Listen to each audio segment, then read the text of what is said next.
What's up, boys? Hey, yo, I bet y'all weren't expecting this. Welcome back to the channel. Today we're playing Doki Doki Literature Club. A lot of y'all have wanted me to play this like forever. Ever since I first started the channel, I've been getting Doki Doki Literature Club, and I'm like, the fuck is Doki Doki Literature Club? But you know what? Apparently this game is supposed to be not what it looks like. It's supposed to be a little it looks cute and cuddly, like. All right, let's just get into it, boys. I hope y'all are having an amazing 2021 so far. What a way to start off the year with this new game. Headphones all the way up. Please enter my name, Zach. Okay, boys, boy, am I excited. Hey, what's up? I see an annoying girl running toward me from the distance, waving her arms in the air like she's totally oblivious to any attention she might draw to herself. That girl is Sayori, my neighbor and good friend since we were children. You know, the kind of friend you never see yourself making today, but it just kind of works out because you've known each other for so long. I get it. We used to walk to school together on days like this, but starting around high school, she would oversleep more and more frequently, and I would get tired of waiting up. But if she's gonna chase after me like this, I almost feel better off running away. However, I just sigh and idle in front of the crosswalk and let Sayori catch up to me. Ha ha! Yo, is she still asleep, bro? I overslept again. Yeah, bitch, it looks like it. But I caught you this time. Maybe, but only because I decided to stop and wait for you. You say that like you were thinking about ignoring me. That's mean, Zach. Hey, yo! Hey, I'm sorry. I'm not trying to fail out of school. Well, if people stare at you for acting weird, then I don't want them to think we're a couple or something. Yeah. Fine. But you did wait for me after all. I guess you don't have it in you to be mean even if you want to. Whatever you say, Sayori. We cross the street together and make our way to school. As we draw near, the streets become increasingly speckled with other students making their daily commute. By the way, Zach, have you decided on a club to join yet? A club? I told you already, I'm not really interested in joining any clubs. I haven't been looking either. That's not true. What is it with her and making these noises? You told me you would join a club this year. Did I? I don't remember saying that.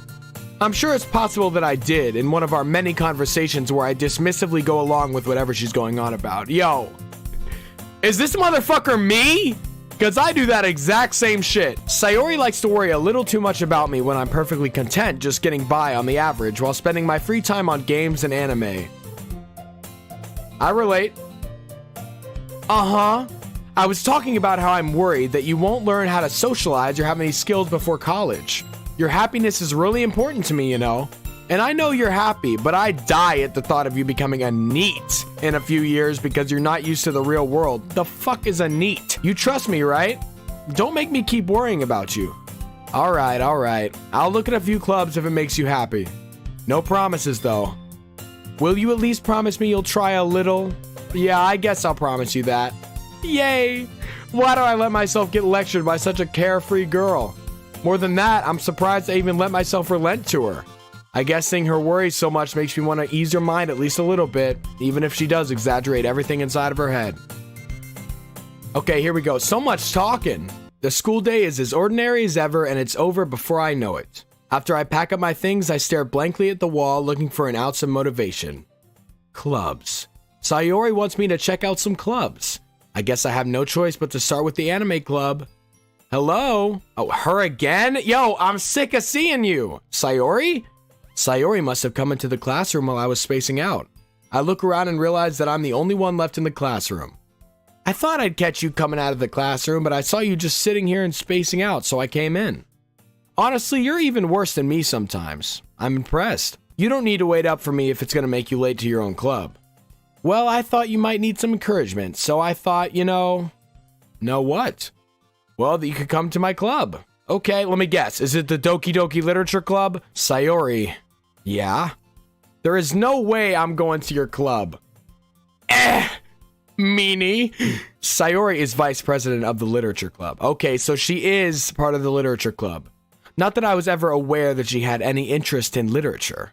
In fact, I'm 99% sure she only did it because she thought it would be fun to help start a new club. Since she was the first one to show interest after the one who proposed the club, she inherited the title vice president.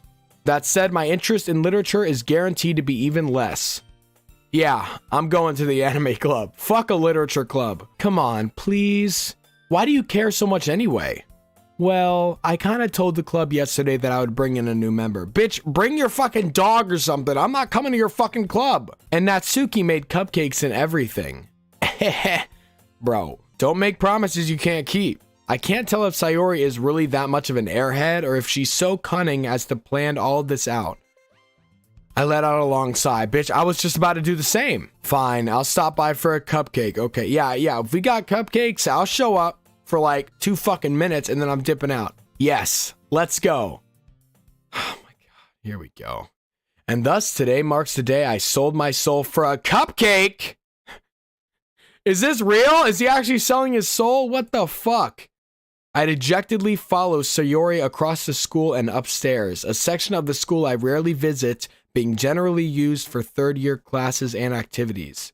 Sayori, full of energy, swings open the classroom door. Welcome to the literature club. It's a pleasure meeting you. Okay, yo.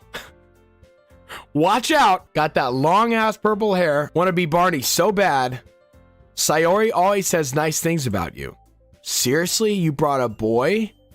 Way to kill the atmosphere. Hey, Zach, what a nice surprise. See? This girl is nice to me at least. Fuck this girl in the middle. Welcome to the club. Okay, I guess I'm fucking speechless. All words escape me in this situation. Bitch, I've got fucking a few words for you. Where's my fucking cupcake? This club is full of incredibly cute girls. What are you looking at? Not you! I fucking don't like you. If you want to say something, say it. Bitch, sorry. Natsuki. Humph. The girl with the sour attitude, whose name is apparently Natsuki, is one I don't recognize. Her small figure makes me think she's probably a first year. She's also the one who made cupcakes, according to Sayori. I hope she didn't fucking poison them. You can just ignore her when she gets moody. Sayori says that quietly into my ear and then turns back towards the other girls. Anyway, this is Natsuki, always full of energy. And this is Yuri, the smartest in the club. Don't say anything like that. Yuri, who appears comparably more mature and timid, seems to have a hard time keeping up with people like Sayori and Natsuki. Ah, well, it's nice to meet both of you, except for you. I don't fucking like you. And it sounds like you already know Monica, is that right? That's right, ooh, yeah. Me and Monica? Sheesh, we go way back. It's great to see you again, Zach. Hey, yo, Monica, it's great to see you again, too. Smile sweetly. Hey, yo! Look, what's she doing? What is that? Why is she fucking bending over like that? Nah, we do know each other well. We rarely talked, but we were in the same class last year.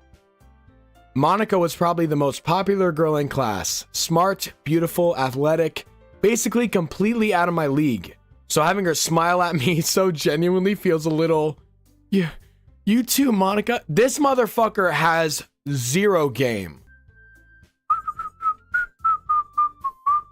Come sit down, Zach. We made a room for you at the table so you can sit next to me or Monica. I'll get the cupcakes. Bitch, I'm sitting next to Monica and bring me my cupcake. Hey, I made them. I'll get them. Natsuki, get the fuck out of here. Grab the cupcakes, bring them to me, hand me one, fucking jump out that fucking window. Sorry, I get a little too excited. The fuck is this? The fuck is that? Then how about I make some tea as well? Okay, Yuri. Okay, you can go make some tea.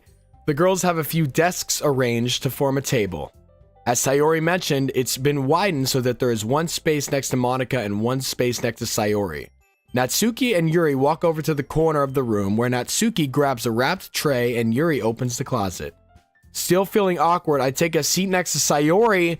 Fuck Sayori! I want to sit next to Monica! Natsuki proudly marches back to the table, tray in hand. Okay, are you ready? Ta-da! Ooh, whoa! Natsuki lifts the foil off the tray to reveal a dozen white, fluffy cupcakes decorated to look like little cats. The whiskers are drawn with icing and little pieces of chocolate were used to make the ears. So cute! I had no idea you were so good at baking, Natsuki. Well, you know. Just hurry and take one. Bro, this little bitch with the attitude. The fuck is your problem? Sayori grabs one first, then Monica. I follow. It's delicious.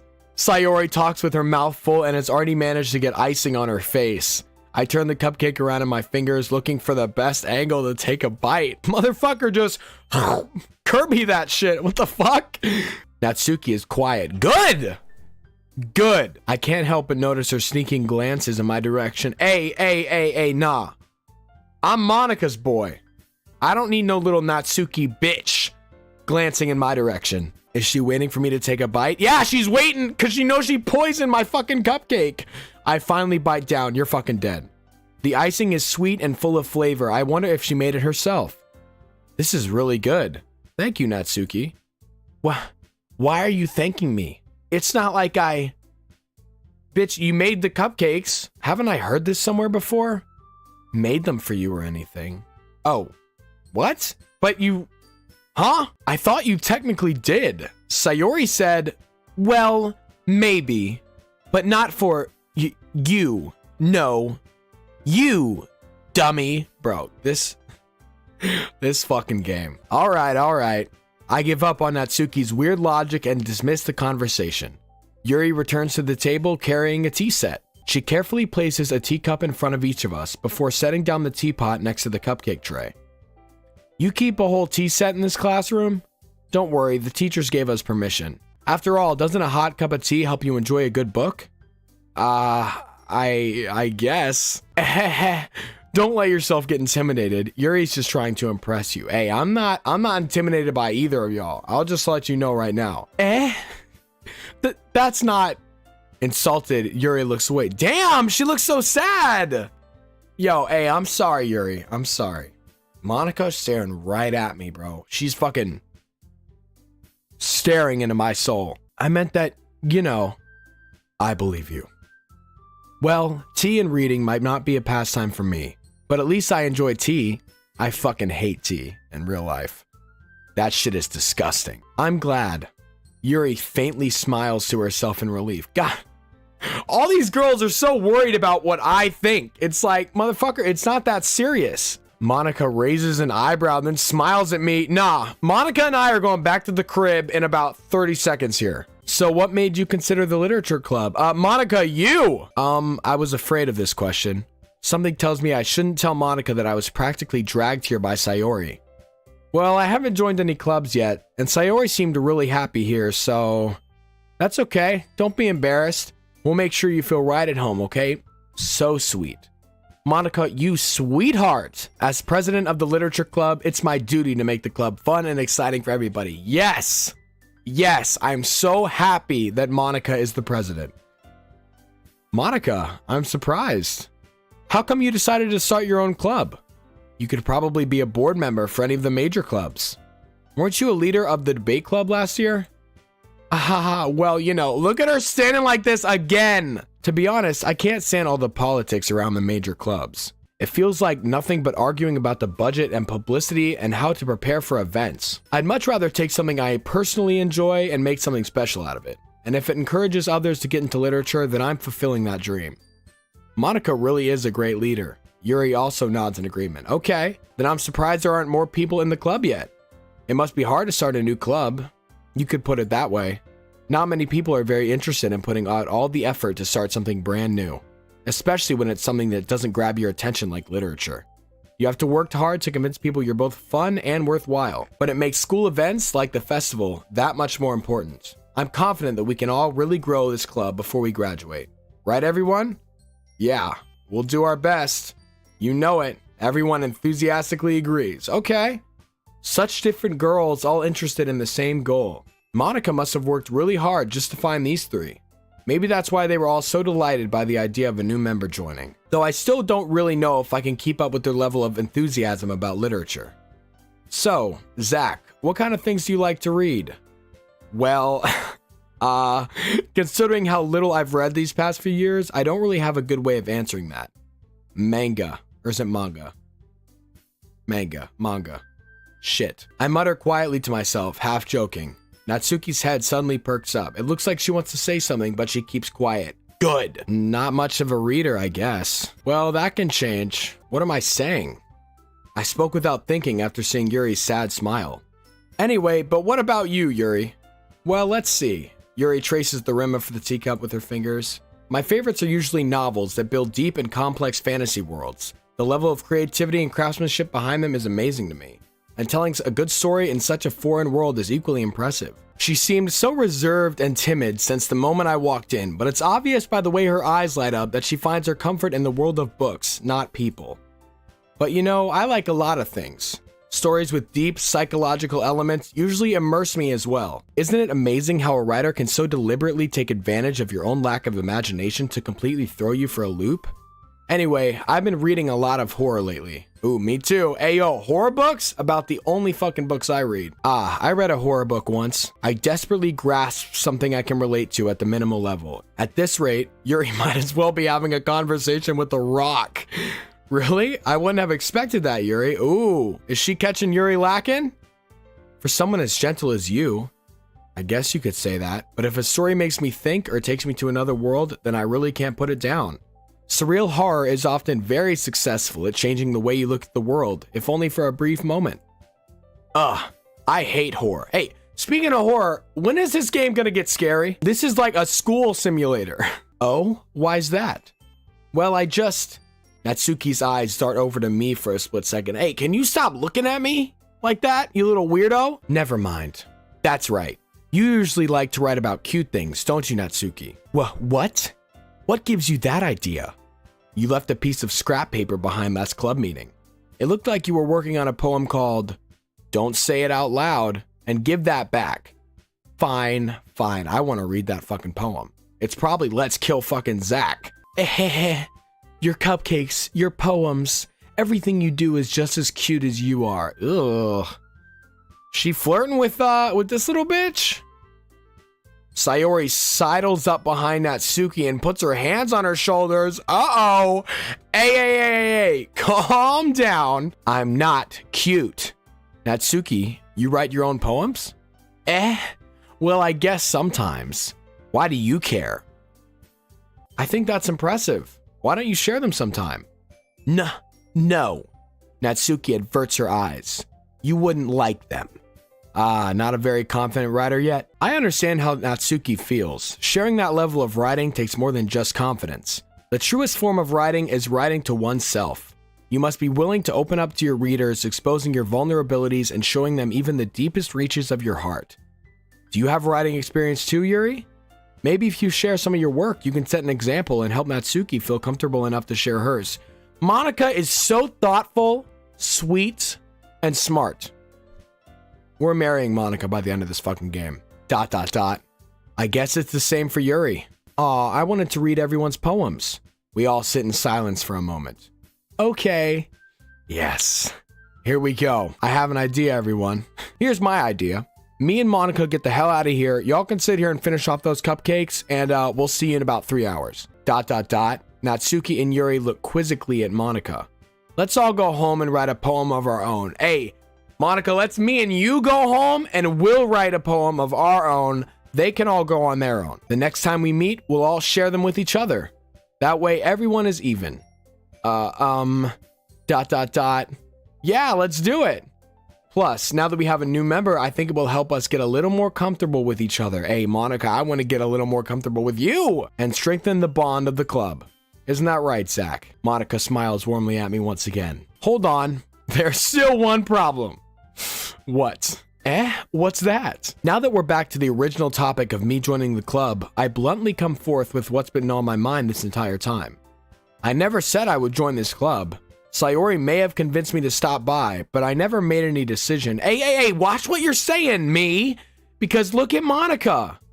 She doesn't look too happy. I still have other clubs to look at, and, I lose my train of thought. Look at them all pissed! Why the fuck? did I have to open my fucking mouth? All 4 girls stare back at me with the dejected eyes. But, I'm sorry. Look, she's crying! Yo, we made Monica cry. You fucking dumbass. I'm sorry, I thought...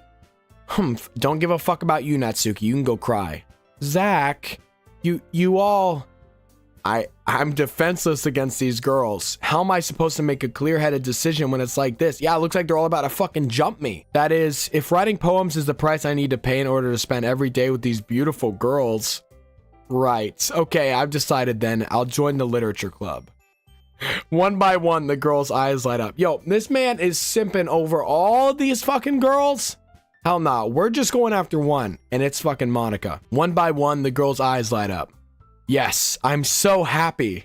Sayori wraps her arms around me. Hey, get the fuck back, jumping up and down. Hey, you really did scare me for a moment.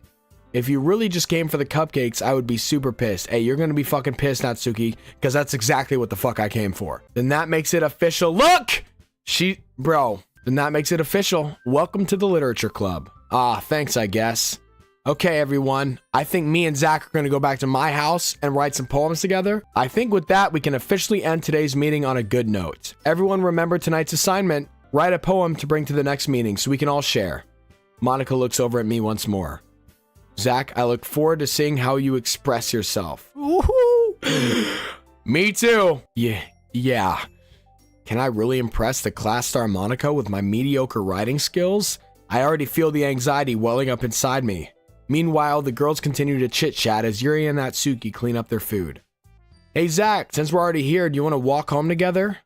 That's right, Sayori and I never walk home together anymore because she always stayed after school for clubs. Sure, might as well. Why the fuck don't I get to make these decisions? Bitch, I would have been gone. Yay. With that, the two of us depart the club room and make our way home.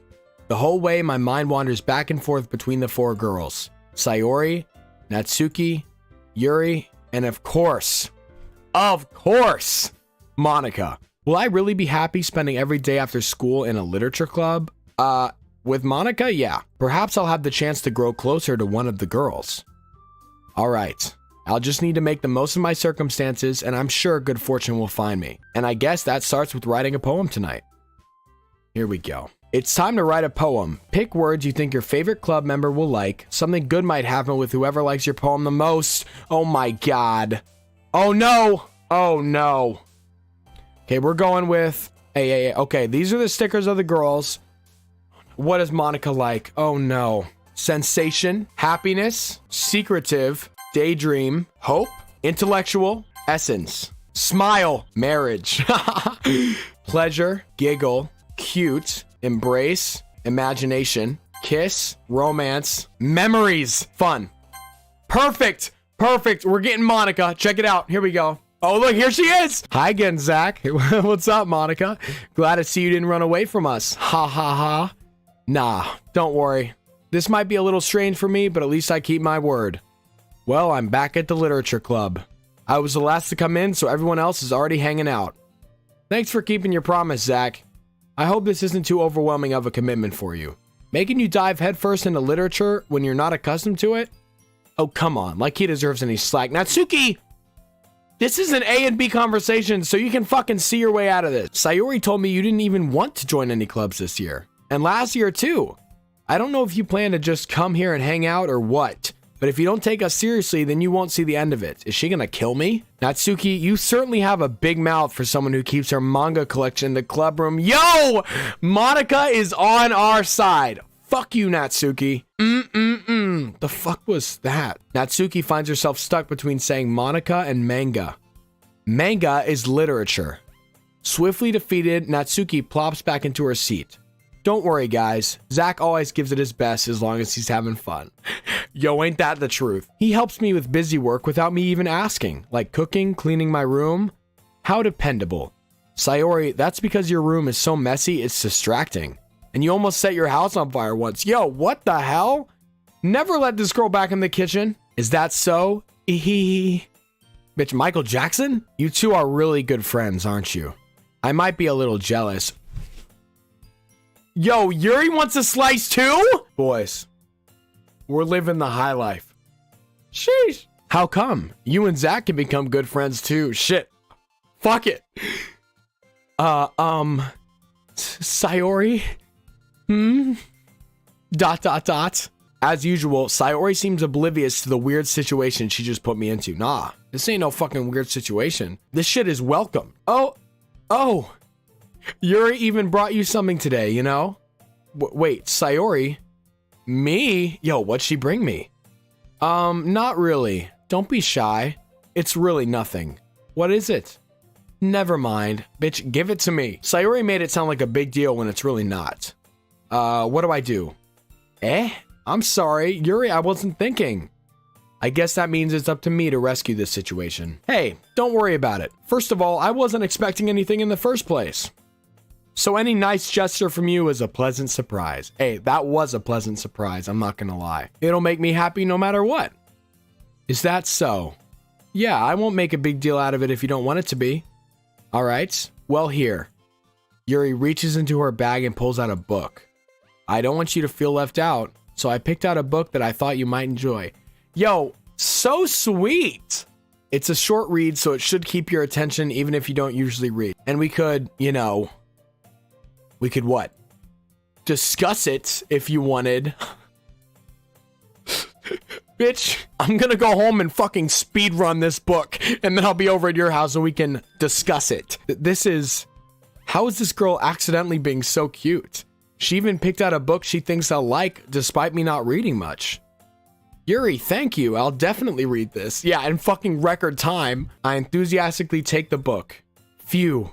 Well, you can read it at your own pace. Yeah, bitch, fucking 3 pages a second. I look forward to hearing what you think. Now that everyone's settled in, I expected Monica to kick off some scheduled activities for the club. But that doesn't seem to be the case. Sayori and Monica are having a cheery conversation in the corner. Yuri's face is already buried in a book. I can't help but notice her intense expression, like she was waiting for this chance. Meanwhile, Natsuki is rummaging around in the closet. I don't give a fuck about Natsuki. She can die in that closet for all I care. It looks like no one wants to be bothered today. I slump down into the nearest desk. How am I supposed to occupy myself with something literature related by myself like this? I guess I could always read some of the books Yuri gave me, but I'm feeling a little too tired to read.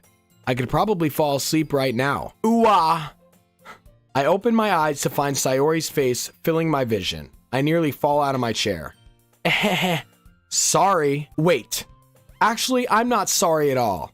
It's your fault for sleeping like that. Hey, my bad. It's not my problem this fucking club is so boring. This isn't the napping club. Bitch, I bet you wish it was. Does our school have a napping club? You're staying up late again, aren't you? Now that you're in a club, you're gonna have less time for anime, you know? You'll still need to get used to it. Don't say that so loud. I glance over my shoulder to see if Monica overheard. It's true, though. Yeah, I know. You're always looking out for me, Sayori. It's what I do best. That's a problem. What about you? You look out for me better than you look out for yourself. You're still oversleeping every day, aren't you? Not every day. That's not very convincing. How many days this past week have you gotten up on time? It's a secret. I knew it. Come on, at least give me the benefit of the doubt. I can't even do that. Look, Sayori, it's written all over you. Sayori glances around at herself. How is it written all over me? You were very clearly in a rush this morning. Look, your hair is sticking out all over here. I run my fingertips down the side of Sayori's hair, trying to straighten it out. Bro, this guy is in it with every girl in this class. Except for that little Natsuki bitch. Man, you really need a brush for this. My hair is just really hard to get right. I won't fall for that. There's more than just your hair. Look, your bow isn't straight either. And there's a toothpaste stain on your collar right here. She's fucking up. I try to wipe off the stain with my finger. But nobody would ever notice that. Of course they would. Nobody's gonna tell you about it because they don't want to embarrass you. Fortunately, I really don't care about that. Hey, you meanie, again with this fucking shit. And you don't even keep your blazer buttoned up. Seriously, Sayori. Why do you think you don't have a boyfriend yet? Damn! Yo, what the fuck? That is some fucked up shit. That's super mean. Sorry, but you'll thank me later. I start to button her blazer from the bottom. Once you see how much better it looks, you'll change your mind. What the fuck is this angle, dude? This is so funny. What is? Well, I was just thinking about how weird it is to have a friend who does these kinds of things. Don't say that. You'll make me feel weird about it, stupid. It's okay though, I'm happy we're like this. Aren't you? Bro, what the fuck? I guess. Hey, be careful. The button might come off. Why is this one so hard to close? I struggled. What the fuck is this? Does this thing even fit you properly? It did when I bought it. Sigh. If you ever buttoned it, you would have noticed sooner that it doesn't fit you anymore. What are you smiling about? What? What do y'all have me playing? Don't say that out loud. Anyway, you look much better now, so... why does it feel so weird to see Sayori's blazer buttoned up like that? What the... Bro, what the... What is this? Here we go. Oh, bro, this fucking game. That's so much better. Sayori puts her arms out and twirls around. So if I keep it unbuttoned, then I won't be able to get a boyfriend, right? What kind of logic is that? And why are you saying that like it's a good thing? Because if I had a boyfriend, then he wouldn't even let you do things like this. Bro, she wants me so bad. And you take better care of me than anyone else would. Anyway, so that's why I'm keeping it unbuttoned. Stop saying all these embarrassing things. I didn't say anything embarrassing. Jeez. Well, anyway, just focus on trying to wake up a little earlier. Only if you focus on going to bed earlier. Fine. It's a deal. I guess we really are better at taking care of each other than we are at taking care of ourselves. Yeah, I guess so, huh? So maybe you should come wake me up in the morning. You're doing it again, Sayori. Oh, but I was joking that time. Man, it's impossible to tell with you sometimes. Okay, everyone, finally. Monika's back. Please, some good news. Okay, everyone. Monika suddenly calls out. Why don't we share the poems we wrote now? Oh, shit. Here we go. It's now or never, boys. Yay. Zach, I can't wait to read yours. Yeah, same. I failed to sound enthusiastic, but Sayori still trots away to retrieve her poem. By the way, did you remember to write a poem last night, Monika? I sure did. Yeah, my relaxation ends. I can't believe I agreed to do something so embarrassing. I couldn't really find much inspiration since I've never really done this before. Well, now that everyone's ready, why don't you find someone to share with? I can't wait. Sayori and Monika enthusiastically pull out their poems.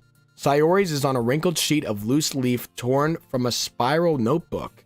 On the other hand, Monika wrote hers in a composition notebook.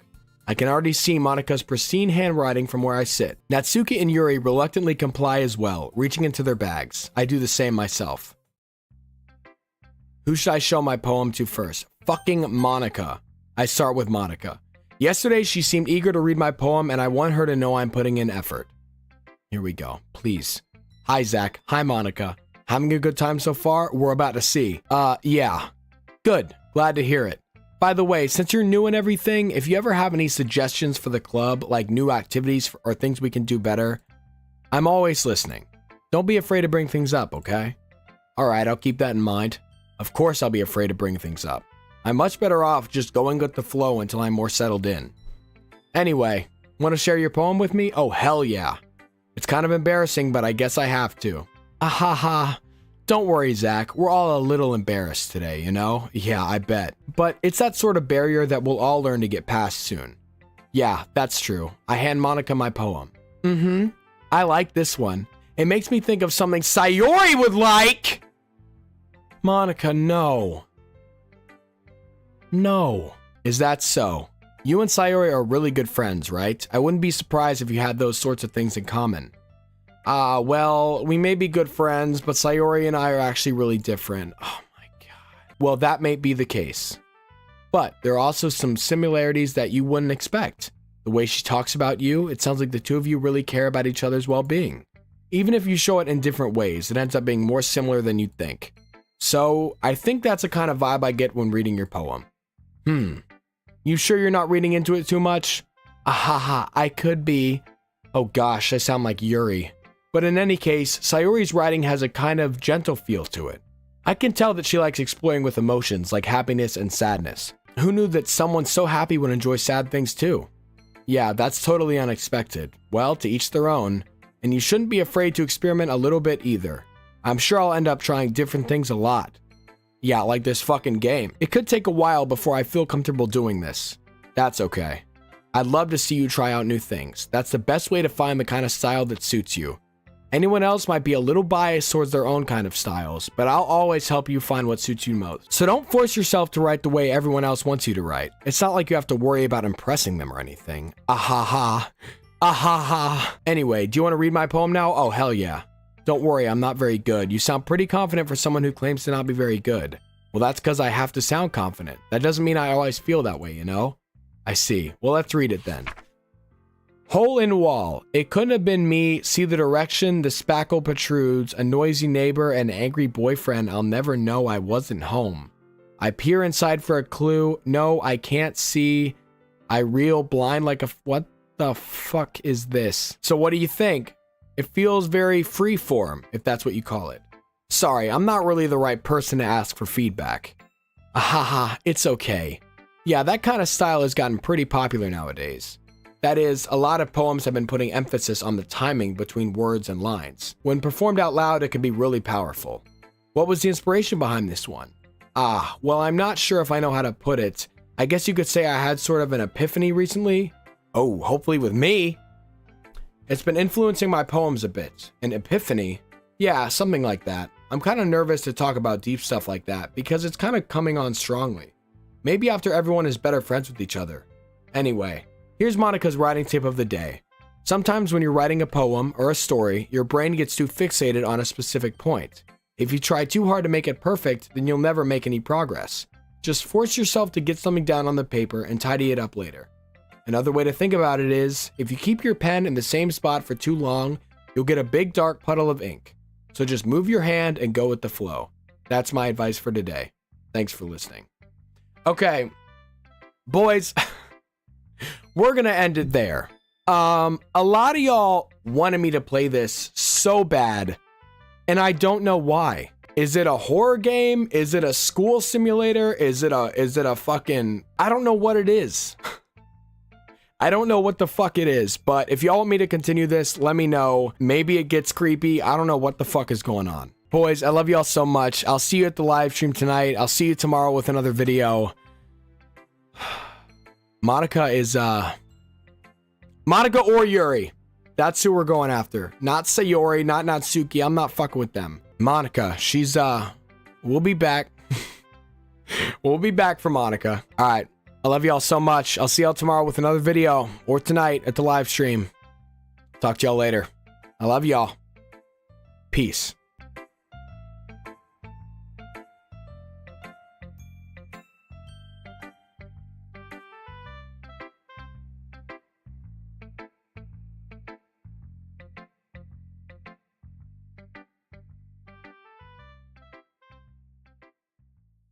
What's up, boys? Welcome back to the channel. Welcome back to Doki Doki Literature Club, and boy, oh boy, look at Monica.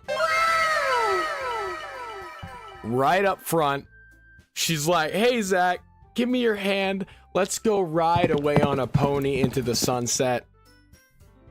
I'm telling y'all, she's in love. Anyway, boys, I hope y'all are having an amazing 7th of January. Let's see what these ladies are up to, shall we? Okay, so we haven't read any of this. Who should I show my poem to next? Well, let me think. Fuck it, I'm gonna go with Sayori because that's who they said the poem was gonna be for. Unfortunately, I don't want... Look, I don't care about Sayori, ... What? Oh my goodness, this is so good, Zach. Sayori, I really don't give a fuck. I don't care. I love it. I had no idea you were such a good writer. Sayori, you must be seriously overacting. I'm not a good writer at all. Listen to me trying to convince her that I'm horrible and trash at this so she doesn't give a fuck about it. I honestly have no idea what I'm doing. That's true. Well, Maybe that's why, because I have no idea what I like either. Ahaha, I hope whatever you like doesn't look anything like me, because bitch, I'm not in love with you. Jeez, I'm sure Yuri's opinion has to be a little more constructive than this. Maybe even Natsuki's. Are you sure you don't just like it because I wrote it? Eh? Well, I'm sure that's part of it. I think I understand you better than a lot of other people, you know? So when I read your poem, it's not just a poem. It's a Zach poem. Shut the fuck up. And that makes it feel extra special, like I can feel your feelings in it. Bitch, I don't want you to feel nothing! Sayori hugs the sheet against her chest. You're so weird, Sayori. My thoughts exactly. I'm really happy just that you wrote one. It just reminds me of how you're really a part of the club now. Not to mention the fact that I'm standing in front of you in the club room. Well, of course. I'm not really into it yet, but that doesn't mean I'll break my promise. See? It's like I said before, Zach. Deep down, you're not selfish at all, you know? Hey, I joined this shit for a cupcake. I'm standing by that. Trying new things like this for other people for a cupcake. Not for you. Let's not get it twisted. That's something that only really good people do. Thanks, Sayori. I'm not sure if Sayori sees the full picture of my motive here. Yeah, the full picture looks like, you know, a fucking cupcake. Then again, I can't deny that she's part of the reason I joined. Knowing how much this means to her and all. Yeah, and I'm gonna make sure you have lots of fun here, okay? Hey, if you can get Monica and me on the same page, Sayori, then I'll be having a good time. But right now, I'm kind of fucking miserable talking to you. That will be my way of thanking you. All right, I'm gonna hold you to that then. Yay. Now you'll read my poem too, right? Oh, God. I mean, I will if I have to, but I don't want to. Don't worry, I'm really bad at this. We'll see about that. Oh my, that scared me a little bit. What the fuck? Dear sunshine, the way you glow through my blinds in the morning, it makes me feel like you missed me. Kissing my forehead to help me out of bed, making me rub the sleepy from my eyes. Are you asking me to come out and play? Are you trusting me to wish away a rainy day? I look above, the sky is blue. It's a secret, but I trust you too. If it wasn't for you, I could sleep forever. But I'm not mad. I want breakfast. Sayori, you're fucking up. Sayori. This is just a guess, but you don't know how the fuck poems work. Did you wait until this morning to write this? No. Just a little bit. You can't answer just a little bit to a yes or no question. I can picture Sayori getting taken down to like a police station for questioning and them being like, so did you kill this man? And her being like, maybe just a little bit. Like, what? I forgot to do it last night. Again with this shit. Well, at least that makes me feel a little better about myself. Don't be mean. I still tried my best. Yeah, I didn't mean to say it was a bad poem. It came out nice, or how should I put it? It sounds just like you. Yeah, fucking stupid. Really? Yeah, especially that last line. I made eggs and toast. Even though you were late to school? It's bad to skip breakfast. I get all cranky. Well, I guess there's no point in arguing. Anyway, thanks for showing me. Hehe. That was so much fun. Monica's the best. Yeah! Yeah, she ain't lying. Ah, yeah. But next time I won't forget, and I'm gonna write the best poem ever. Well, I guess I look forward to it. Okay, can we get this over with? Who should I show my poem to next? Fuck it. Let's get Natsuki, little fucking goblin, over with. I hate this girl. What is this? The fuck is that about? ... Question mark? Well, it's about what I expected from someone like you. I'm about to knock the pink out of your fucking hair. That's a little blunt. Well, excuse me, bitch, you've been excused. It's not like I said it was bad. I just didn't invoke any emotions. Good. Good. I didn't want to evoke shit from you, Natsuki. So basically, it's not cute enough for your taste? Do you want to get smacked, bitch? Look! Bro, she is angry. Dude, she's a fucking demon. She's a monster. I'll pass. Sigh. Well, anyway, I guess I need to show you mine. Not that you'll like it. Yeah, I won't. I'm not even gonna read it. Yeah, it can climb. What the fuck? Are you dumb? People can try. Okay, I get it. Okay, yeah, interesting. Yeah. Told you that you weren't gonna like it. I like it. Why are you lying, Zach? Why am I lying? What? Just be honest. I am. Why are you so convinced that I wouldn't like it? Well, because everyone in high school thinks that writing has to be all sophisticated and stuff, so people don't even take my writing seriously. But isn't the point of poems for people to express themselves? Your writing style wouldn't make your message any less valid. Yes, exactly. I like when it's easy to read, but it hits you hard. I'm about to hit her hard! Like in this poem, seeing everyone around you do great things can be really disheartening. So I decided to write about it. Yeah, I understand. I mean, she's got a point. I'll give it to her. But the other nice thing about simple writing is that it puts more weight on the wordplay. Like I set up for a rhyme at the end, then made it fall flat on purpose. It helps bring out the feeling in the last line. So you did. I guess more went into it than I realized. That's what it means to be a pro. Okay. Calm down. I'm glad you learned something. Didn't expect that from the youngest one here, did you? Yeah, guess not. I decided to humor her with that last comment. I don't really care about how old everyone is, but if Natsuki is feeling proud, then I won't take that away from her. Okay, here we go. Let's go Yuri. Hey, like I said in the last episode, I'd be fine with Monica or Yuri. Yuri, I mean, let's have a look. Boys, ... Okay, Yuri, what's up? Okay. ... Yuri stares at the poem. A minute passes. A minute? Bro, are you having a fucking stroke? More than enough for her to finish reading. Oh, sorry. I forgot to start speaking. Oh my god, I hate when that happens. It's fine, don't force yourself. I'm not. I just need to put my thoughts into words. Hold on. Okay. This is your first time writing a poem, right? Yeah. Why do you ask? I'm just making sure. I guess that it might be after reading through it. Ah, so it's bad. Yeah, that's code for it's fucking horrible. No. Did I just raise my voice? I'm sorry. Yuri buries her face in her hands. I couldn't help but notice that it's been several minutes and we really haven't gotten anywhere. It might take Yuri a while to get used to new people. Where the fuck did her eyes go? Is that an anime thing? It's fine, I really didn't notice. What were you saying? Right. It's just that there are specific writing habits that are usually typical of new writers. And having been through that myself, I kind of learned to pick it up on them. Pick it up? What the fuck? I think the most noticeable thing I recognize in new writers is that they try to make their style very deliberate. In other words, they tend to pick a writing style separate from the topic matter, and they form fit the two together. The end result is that both the style and expressiveness are weakened. Once Yuri finds her train of thought, it's as if her demeanor totally changes. Her stammering is completely gone and she sounds like an expert. Of course, that's not something you can be blamed for. There are so many different skills and techniques that go into writing even a simple poem. Not just finding them and building them, but getting them to work together is probably the most challenging part. I don't know about y'all, but I don't think I've ever written a poem. Is it like that hard? Like, let me know, because I've never... I just don't fucking write. It might take you some time, but it all comes with practice and learning by example and trying new things. I also hope that everyone in the club gives you valuable feedback. Natsuki can be a little bit biased though. Biased? How? Well, never mind. I shouldn't be talking about people like that. Sorry, it's fine. I'm not sure if Yuri is apologizing to herself, to me, or to Natsuki. Do you mind if I read your poem now? Please do. Look at how happy she looks. Okay, let's see. I'd love to share my thought process behind it. Yuri smiles dreamily, as if it's a rare opportunity for her. Okay. Which itself is kind of funny. After all, isn't this supposed to be a literature club?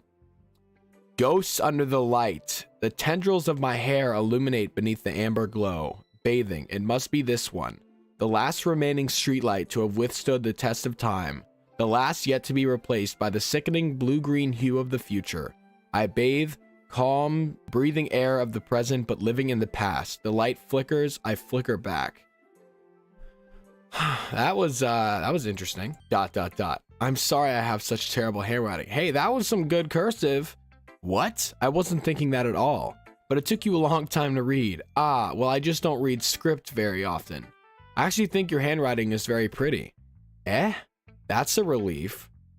Also, I like the poem. Even though it's short, it was really descriptive. It wasn't too short. I usually write longer poems. Not at all. I'm really glad you like it. I'll be honest, since it's our first time sharing, I wanted to write something a little more mild. Okay, look, she's thoughtful as hell too. Bro, both Yuri and Monica, so thoughtful and sweet. Fuck the other two, I don't give a shit. They can get the fuck out of here. I don't care. Something easy to digest, I suppose. Are you into ghosts, Yuri? Huh? Actually, the story isn't about a ghost at all, Zach. Really? I must have totally missed the point. Yeah, I think I did. Well, I suppose you did only glance over it after all. But remember that poets often express their own thoughts, feelings, and experiences in their work. They usually do more than tell a simple story or paint a picture. In this case, perhaps the subject of the poem is only being symbolically compared to a ghost, lingering in her last remaining place of comfort, unable to let go of her past, and soon to be left with nothing. Damn, that's kind of dark. That's a lot more solemn, putting it that way. I hadn't even thought of that. That's impressive. It's nothing really. Well, it makes me happy that you like it. Just remember, it won't last long before you pick up on these things too. Yeah, maybe you're right. I guess I'll have to keep trying. I'm counting on you. Okay, what's next? Phew, yeah, my fucking thoughts exactly. I guess that's everyone. I glance around the room. That was a little more stressful than I anticipated. It's as if everyone is judging me for my own mediocre writing skills. Even if they're just being nice, there's no way my poems can stand up to theirs. This is a literature club after all. I sigh. I guess that's what I ended up getting myself into. Across the room, Sayori and Monica are happily chatting. My eyes land on Yuri and Natsuki. They gingerly exchange sheets of paper, sharing their respective poems. As they read in tandem, I watch each of their expressions change. Natsuki's eyebrows furrow in frustration. Meanwhile, Yuri smiles sadly. What's with this language? Did you say something? Oh, it's nothing. Natsuki dismissively returns the poem to the desk with one hand. I guess you could say it's fancy. Ah, thanks. Yours is cute. Cute? Okay, can you chill out, Natsuki? Getting all angry over nothing. Did you completely miss the symbolism or something? It's clearly about the feeling of giving up. Yeah, I wish you would give the fuck up and get out of this club. How can that be cute? I know that. I just meant the language, I guess. I was trying to say something nice. You mean you have to try that hard to come up with something nice to say? Thanks, but it really didn't come out nice at all. Hey, Natsuki, I'd have to think really, really hard to come up with anything nice to say about you. So how about you calm down for 5 minutes? Well, I do have a couple suggestions. If I was looking for suggestions, I would have asked someone who actually liked it. What about constructive criticism, Natsuki? Which people did, by the way. I didn't like it. No, you're lying. So based on that, I'll gladly give you some suggestions of my own. Oh, here we go. Here we go. First of all, excuse me. I appreciate the offer, but I've spent a long time establishing my writing style. I don't expect it to change anytime soon, unless, of course, I come across something particularly inspiring. Are these girls about to fight? Which I haven't yet. Oh, watch out. Hey. What was she about to say? You better calm down, Natsuki. And Zach liked my poem too, you know. I did like Yuri's poem. He even told me he was impressed by it. I was impressed by it, Yuri. Natsuki suddenly Hey, why the fuck did the music just go like that? I just got cold chills, dude. Natsuki suddenly stands up. Oh? I didn't realize you were so invested in trying to impress our new member, Yuri. Yo, why the fuck did my mood... Look at me, dude. I've got tears in my eyes. Can y'all see this? Why the fuck did... What the fuck just happened? Dude, my mood went from like 100 to -3 in about 2 seconds. Oh my god. What the fuck is going on? She's crying too! That's not what you're just... Yuri stands up as well. Maybe you're just jealous that Zach appreciates my advice more than he appreciated yours. Yeah, fuck her up. Huh? And how do you know he didn't appreciate my advice more? Are you that full of yourself? No. If I was full of myself, I would deliberately go out of my way to make everything I do overly cutesy. Oh shit. Yo, someone's about to get thrown out that window, dude. Ooh. Oh, here comes Sayori. Is everyone okay? Can we get Monica in on this? Well, you know what? I wasn't the one whose boobs magically grew a size bigger as soon as Zach started showing up. Oh my god. Sheesh. Natsuki. Natsuki, that's a little... This doesn't involve you. Damn! Y'all didn't have to do Monica like that. Look, yeah, I don't like fighting either. Suddenly, both girls turned towards me as if they noticed I was standing there. Zach, she's just trying to make me look bad. That's not true. She started it. If she could get over herself and learn to appreciate that simple writing is more effective, then this wouldn't have happened in the first place. What's the point in making your poems all convoluted for no reason? The meaning should jump out of the reader, not force him to have to figure it out. Help me explain that to her, Zach. Wait, there's a reason we have so many deep and expressive words in our language. It's the only way to convey complex feelings and meaning the most effectively. Avoiding them is not only necessary, limiting yourself, it's also a waste. You understand that, right, Zach? Well, are they gonna make me pick sides? Because I'm picking Yuri's side. How did I get dragged to this in the first place? It's not like I know anything about writing, but whomever I agree with, they'll probably think more highly of me. Help me, Sayori. No, we're going with Yuri. Natsuki! You're right that I liked your poem. See? Wait. That's not an excuse for you to be so mean. You shouldn't pick a fight just because of someone's opinion is different. That's not what happened at all. Yuri wouldn't even take my poem seriously. I understand. Yuri. You're a seriously talented writer. It's no secret that I was impressed. Well, but here's the thing. No matter how simple or refined someone's writing style is, they're still putting feelings into it and it becomes something really personal. That's why Natsuki felt threatened when you said her poem was cute. Wow, we sure do know a lot about poetry after writing one poem. I see. I didn't notice that I'm sorry. Ooh.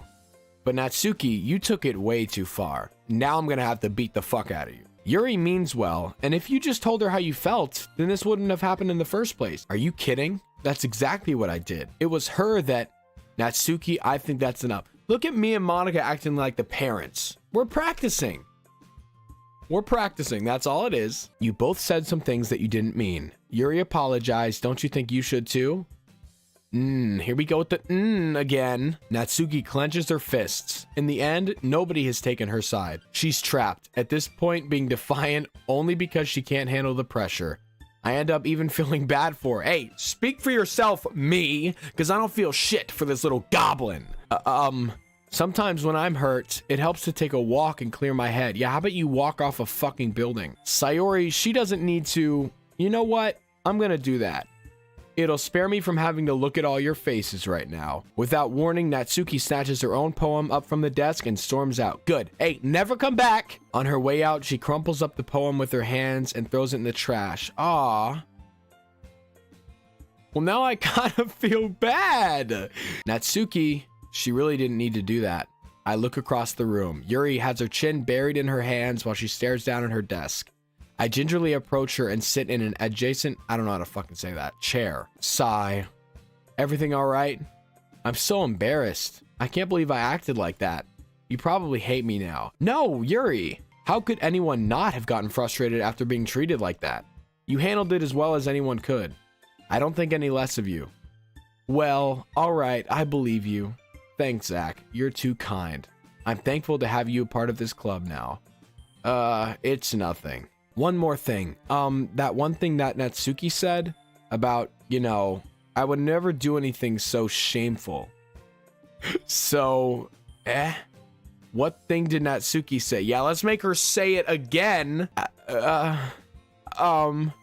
never mind that. I'm going to go make some tea. Ah, good idea. Make enough for more than one person, okay? Yeah. Oh, here we go. Yes. Monica's back. Okay, everyone. It's just about time for us to leave. Monica, are we leaving together or what? How did you all feel about sharing poems? It was a lot of fun. Well, I'd say it was worth it. It was all right. Well, mostly. Oh, when the fuck did you get back? Zach, how about you? Yeah, I'd say the same. It was a neat thing to talk about with everyone. Awesome. In that case, we'll do the same thing tomorrow. Another poem? And maybe you learn something from your friends too. So your poems will turn out even better. ... I think to myself, I did learn a little bit more about the kinds of poems everyone likes. With any luck, that means I can do at least a better job impressing those I want to impress. I nod to myself with newfound determination. Zach, ready to walk home? Sure, let's go. Sayori beams at me. Hey, don't beam at me. It truly has been a while since Sayori and I have spent this much time together. I can't really say I'm not enjoying it either. Hey, I can say I'm not enjoying it. Because I'm not. Sayori, about what happened earlier. What do you mean? You know, between Yuri and Natsuki. Does that kind of thing happen often? No. That's really the first time I've seen them fight like that. I promise they're both wonderful people. You don't hate them, do you? No, I don't hate. Well, I hate one of them. I just wanted your opinion, that's all. I can see why they'd make good friends with you. Phew. You know, Zach, it's nice that I get to spend time with you in the club. But I think seeing you get along with everyone is what makes me the happiest. And I think everyone really likes you too. That's...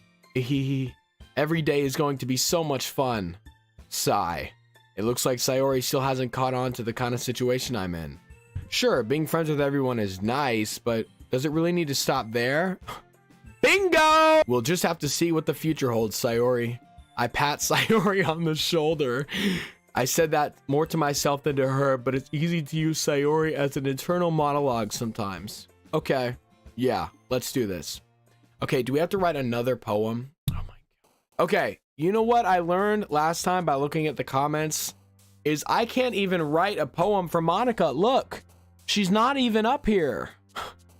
We got Sayori, fucking Natsuki, and Yuri. That's it. And every time you click on a word that they like, they're gonna bounce up and down. So if I want to impress any of them, I want to impress Yuri. I don't give a fuck about you or you. Y'all can die. Okay, I'm gonna go with more darker things and maybe more complex words to try to impress Yuri. Grief. Fuck! Infinite. Okay, that's good. Infallible. Okay. Incongruent. Okay. Graveyard. Okay. Disoriented. Okay. Ambient. All right. Vivacious. Okay. Contamination. All right. Bro, we're killing it right now. Sensation. Okay. Death. Ew. Intellectual. Okay. Heaven sent. Okay. Tragedy. Oh, no. Maybe not. Judgment. Okay. Excitement. Fuck. Embrace. Fuck. Uncontrolled. Extraordinary. Eternity. Okay. Memories. Fuck you. Unrestrained. All right. Starscape. Okay. Hey.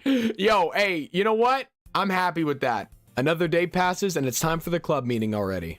I've gotten a little more comfortable here over the past couple days. Entering the club room, the usual scene greets me. Hi, Zach. Yo, Sayori. Looks like you're in a good mood today. I'm just not used to you being in the club, that's all. I see. That's a pretty simple thing to get you in a good mood. But I guess it's always the simple things with you anyway. Speaking of which, I'm kinda hungry. Will you come with me to buy a snack? No thanks. Bro, I'm hungry, I'll take a snack. That's not like you at all. I have my reasons. Yeah, Monica is waiting. Why don't we take a look at your purse, Sayori? Why that all of a sudden? No reason really, I just wanted to look at it. What is going on? Ah, Sayori nervously retrieves her coin purse. She fumbles with the latch and gets it open, then she turns it upside down and lets its contents spill out onto the desk. Only 2 small coins fall out. Ah. I knew it. I can see right through you. Was she trying to be a gold digger? She was trying to get me to pay for her snacks? That's not fair. How did you even know? It's simple.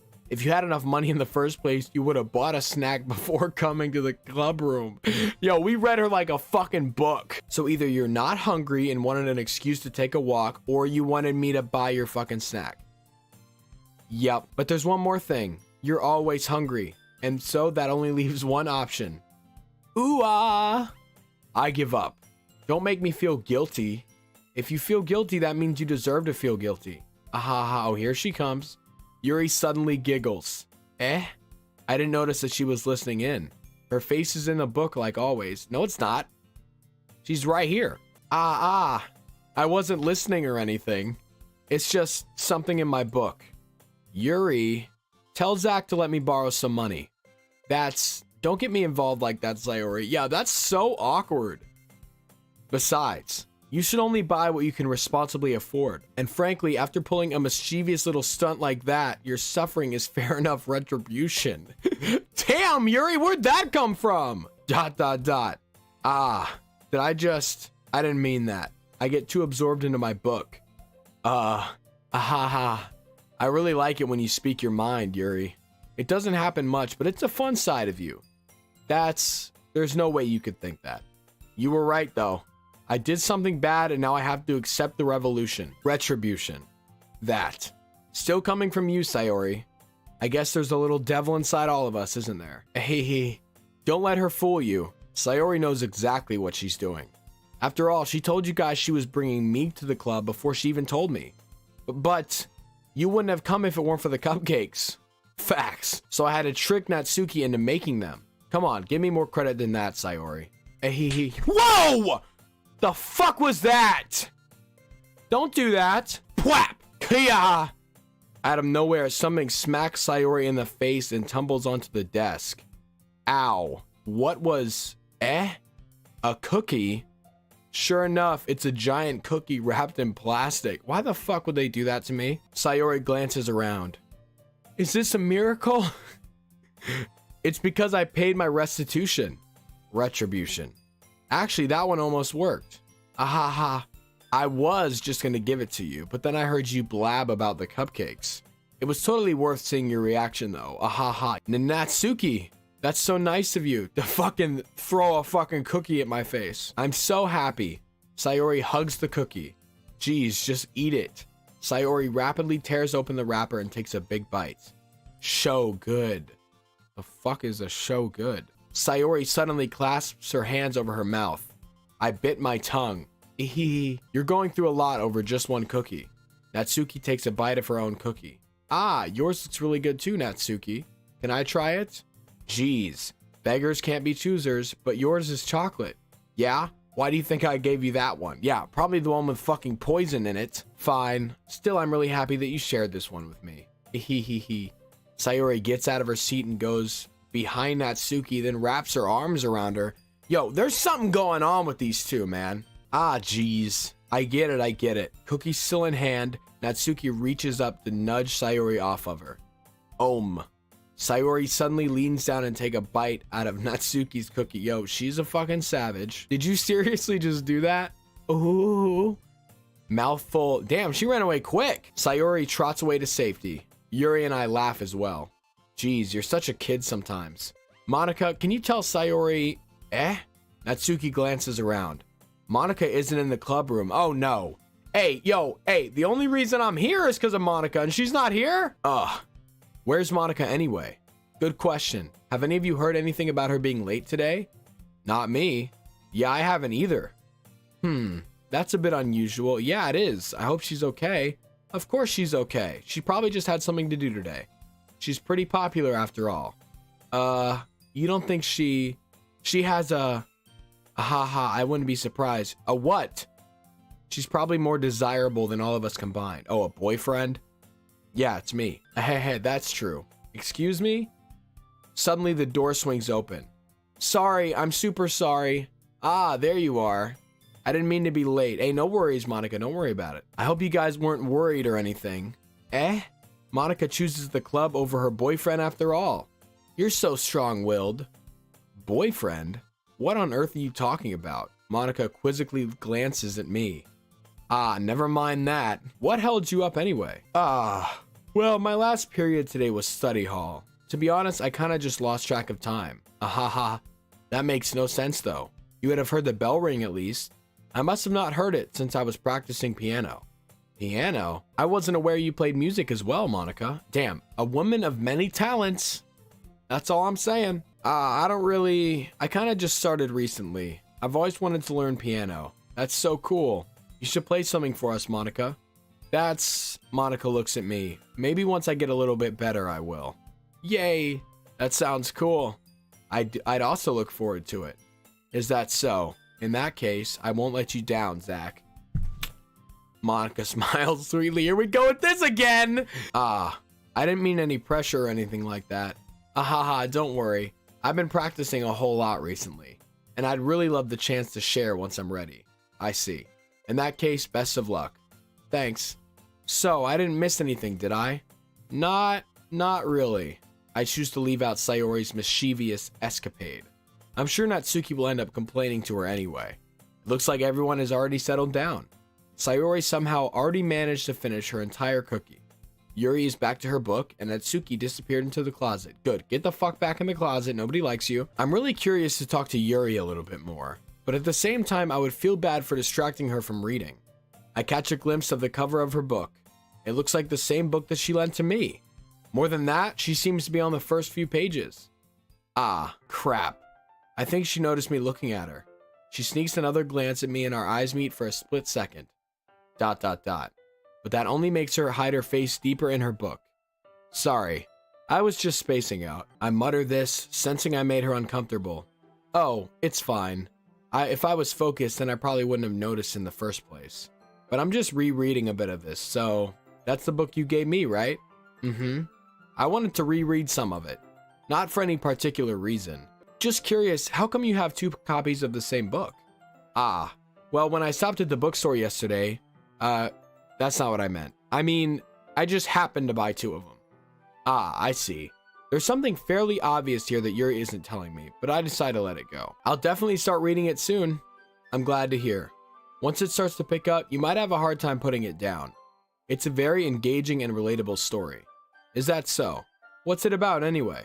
Well, Yuri closes the book and scans her eyes over the back. The book is titled Portrait of Markov. There's an ominous looking eye symbol on the front cover. Alright, I just wanted to make sure I don't accidentally give anything away. Basically, it's about this girl in high school who moves in with her long lost younger sister, but as soon as she does, her life gets really strange. She gets targeted by these people who escape from a human experiment prison. What the fuck? And while her life is in danger, she needs to desperately choose who to trust. No matter what she does, she ends up destroying most of her relationships and her life starts to fall apart. Hey, Yuri, don't spoil it. Damn, spoiler alert. That's kind of dark, isn't it? Yuri made it sound like it was going to be a nice story, so that dark turn came out of nowhere. Ahaha. Yuri gently giggles all of a sudden. Are you not a fan of that sort of thing, Zach? Hey, y'all know I'm a fan of that kind of stuff. No, it's not that. I mean, I can definitely enjoy those kinds of stories, so don't worry. I hope so. Yeah, I totally forgot that Yuri is into those things. She's so shy and reclusive on the outside, but her mind seems to be completely different. It's just that these kinds of stories, they challenge you to look at life from a strange new perspective. When horrible things happen, not just because someone wants to be evil, but because they have their own goals or their own philosophy that they believe in. Then suddenly, when you thought you related to the protagonist, they're made out to be the naive one for letting their one-sided morals interfere with the villain's plans. I'm rambling, aren't I? Just a little bit, Yuri, but I'll let it slide. Not again. I'm sorry. Hey, don't apologize. I haven't lost interest or anything. Wait, in Yuri or the book? Well, I guess it's alright then. But I feel like I should let you know that I have this problem. When I let things like books and writing fill my thoughts, I kind of forget to pay attention to other people. So I'm sorry if I end up saying something strange. And please stop me if I start talking too much. Trust me, I will. I really don't think you need to worry. That just means you're passionate about reading. The least I can do is listen. It's a literature club after all.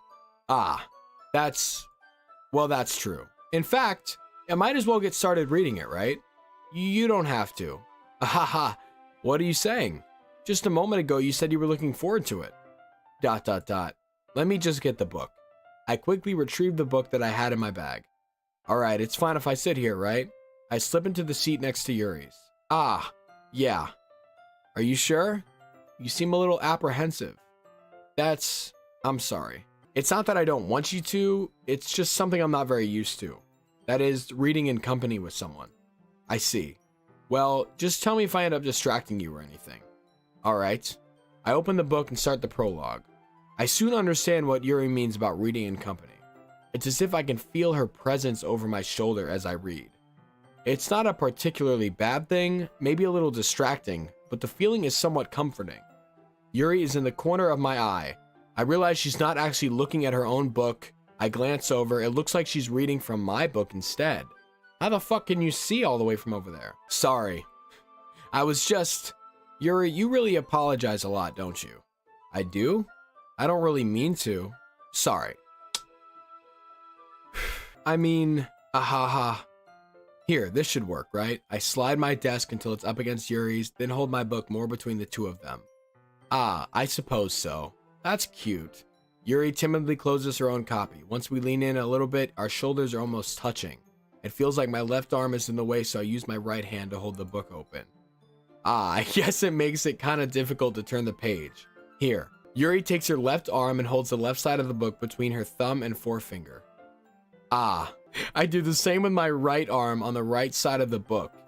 That way, I turn a page and Yuri slides it under her thumb after it flips to her side. But in holding it like this, we're huddled even closer together than before. It's actually kind of distracting me. It's as if I can feel the warmth of Yuri's face and she's in the corner of my vision. Are you ready? To turn the page. Sorry. I think I got a bit distracted for a second. That sounds fucking horrible. To read a book with somebody? I think I got a bit distracted for a second. Yeah, I fucking bet. I glance over at Yuri's face again and our eyes meet. Hey. Why is she looking at me like that? Like, that's a little weird, Yuri. I don't know how I'll be able to keep up with her. That's okay. You're not as used to reading, right? I don't mind being patient if it takes you a bit longer. It's probably the least I can do. Since you've been so patient with me, yeah, thanks. We continue reading. Yuri no longer asks me if I'm ready to turn the page. Instead, I just assume that she finishes the page before me, so I turn it by my own volition. We continue the first chapter in silence. Even so, turning each page feels like an intimate exchange. My thumb gently letting go of the page, letting it flutter over to her side as she catches it under her own thumb. Hey, Yuri. This might be a silly thought, but I want to have sex. The main character kind of reminds me of you a little bit. You think so? How does she?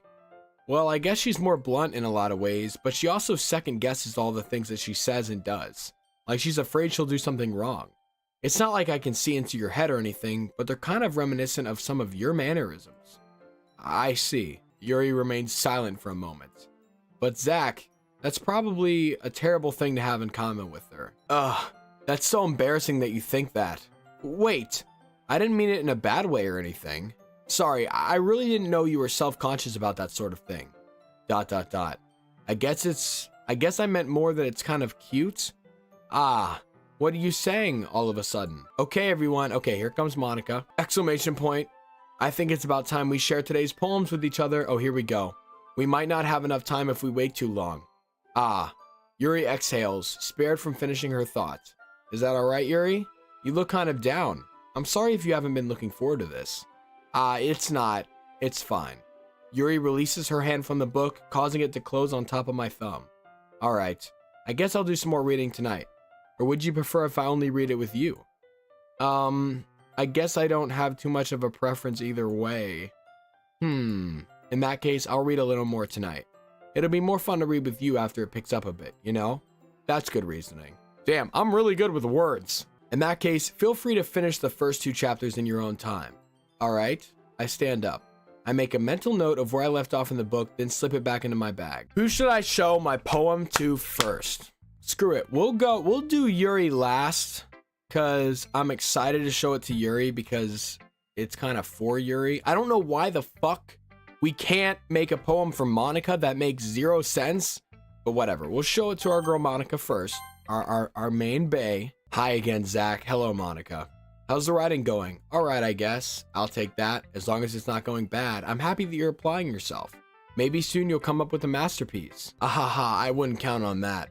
You never know. Want to share what you wrote for today? Sure. Here you go. I give my poem to Monica. ... All right. Great job, Zach. I was going ooh in my head while reading it. It was really metaphorical. I'm not sure why, but I didn't expect you to go for something so deep. I guess I underestimated you.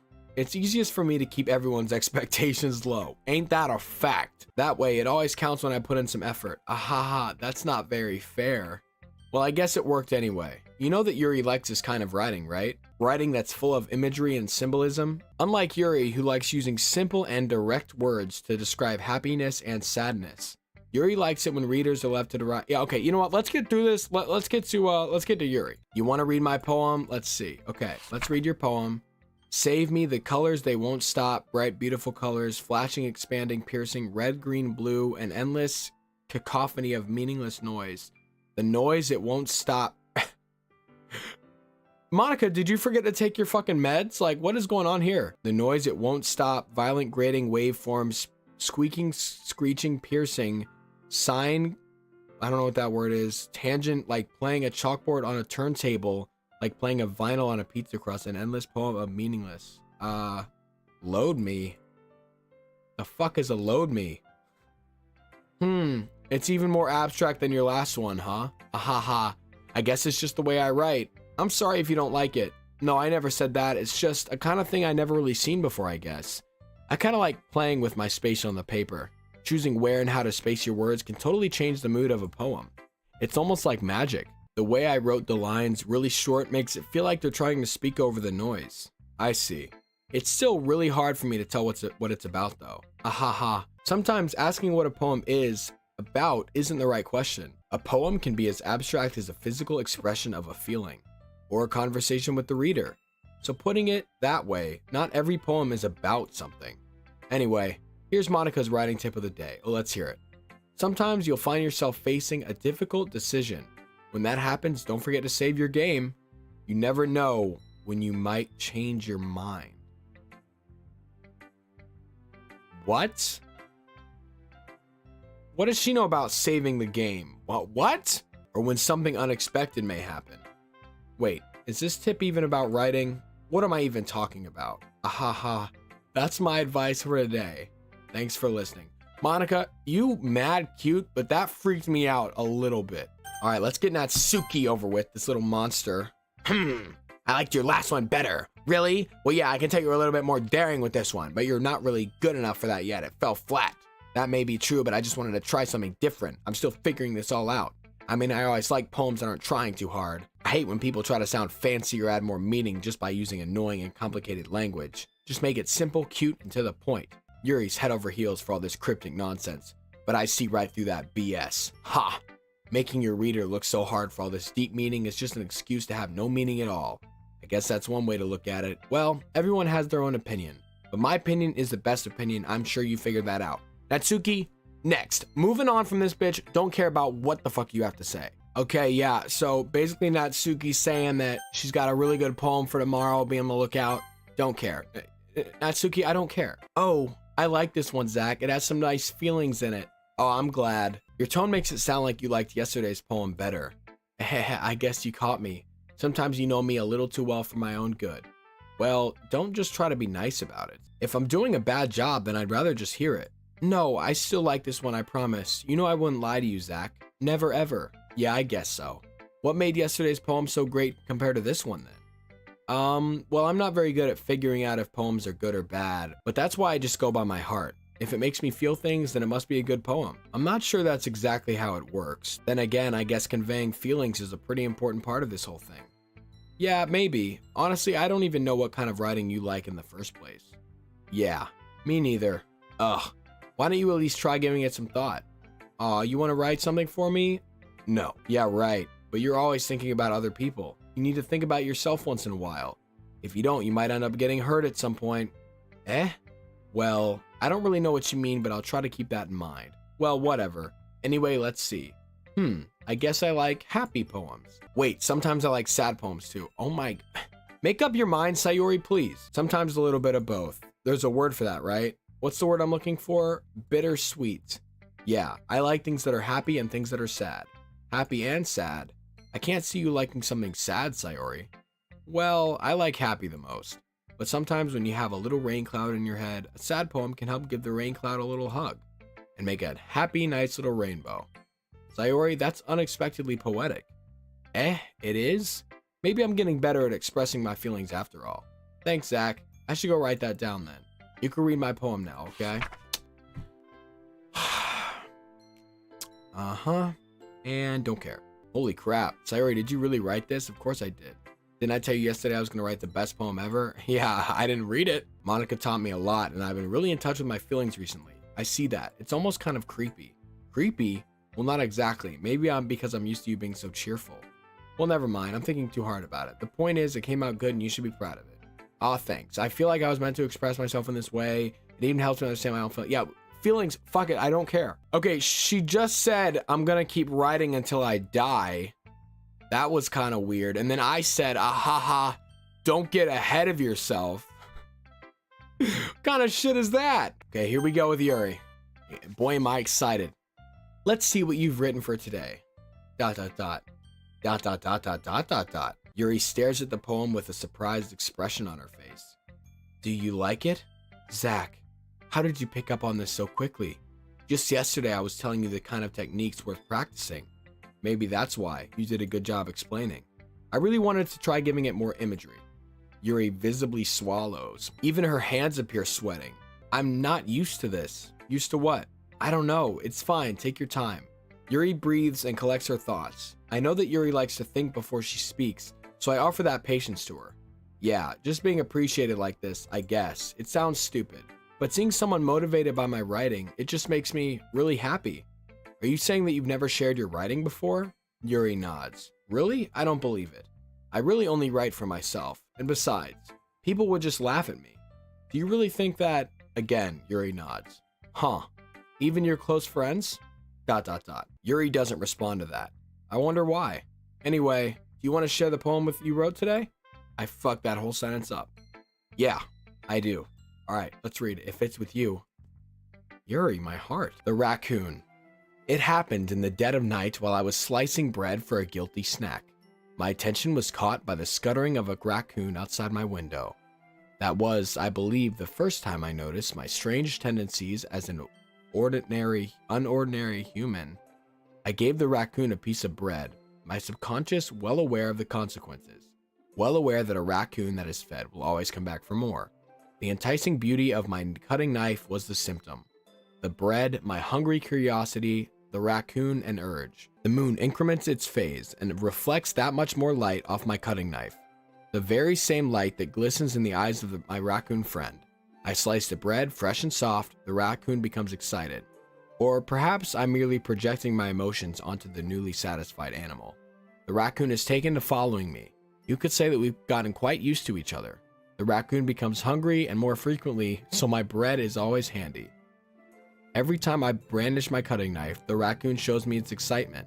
A rush of blood, classic Pavlovian conditioning. I slice the bread and I feed myself again. Okay, I mean, Yuri, that was a little weird. It was a little more daring with this one than yesterday's. I can see that. It's a lot more metaphorical. I don't know if it's my fault, but I can't begin to imagine what this poem is about. That's right. It's a bit closer to my preferred writing style.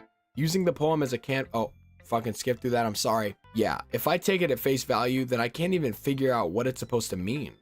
Well, I thought it was about her feeding a raccoon. Well, I think it's something that different people can relate to in their own way. I wanted to express the way it feels for me to indulge in my more unusual hobbies, like raccoon feeding. It's those sort of things that I'm usually forced to keep to myself, so I sometimes enjoy writing about them. Huh, that's funny. Question mark. Didn't Natsuki also write something about that? About someone being ridiculed for a strange interest? She did? Yeah, she was talking about how it doesn't matter what you're into as long as you're not hurting anybody. She's right. I mean, does she really feel that way? Yeah, sounds like you two have that in common. That's interesting. To me, she seemed like the kind of person who would make fun of my hobbies. But I suppose that's my fault for judging, isn't it? Please don't tell her I said that. Ahaha, don't worry, I have no reason to. Okay, well thank you for sharing it with me. After all, if I hadn't learned to embrace my own weirdness, I'd probably hate myself.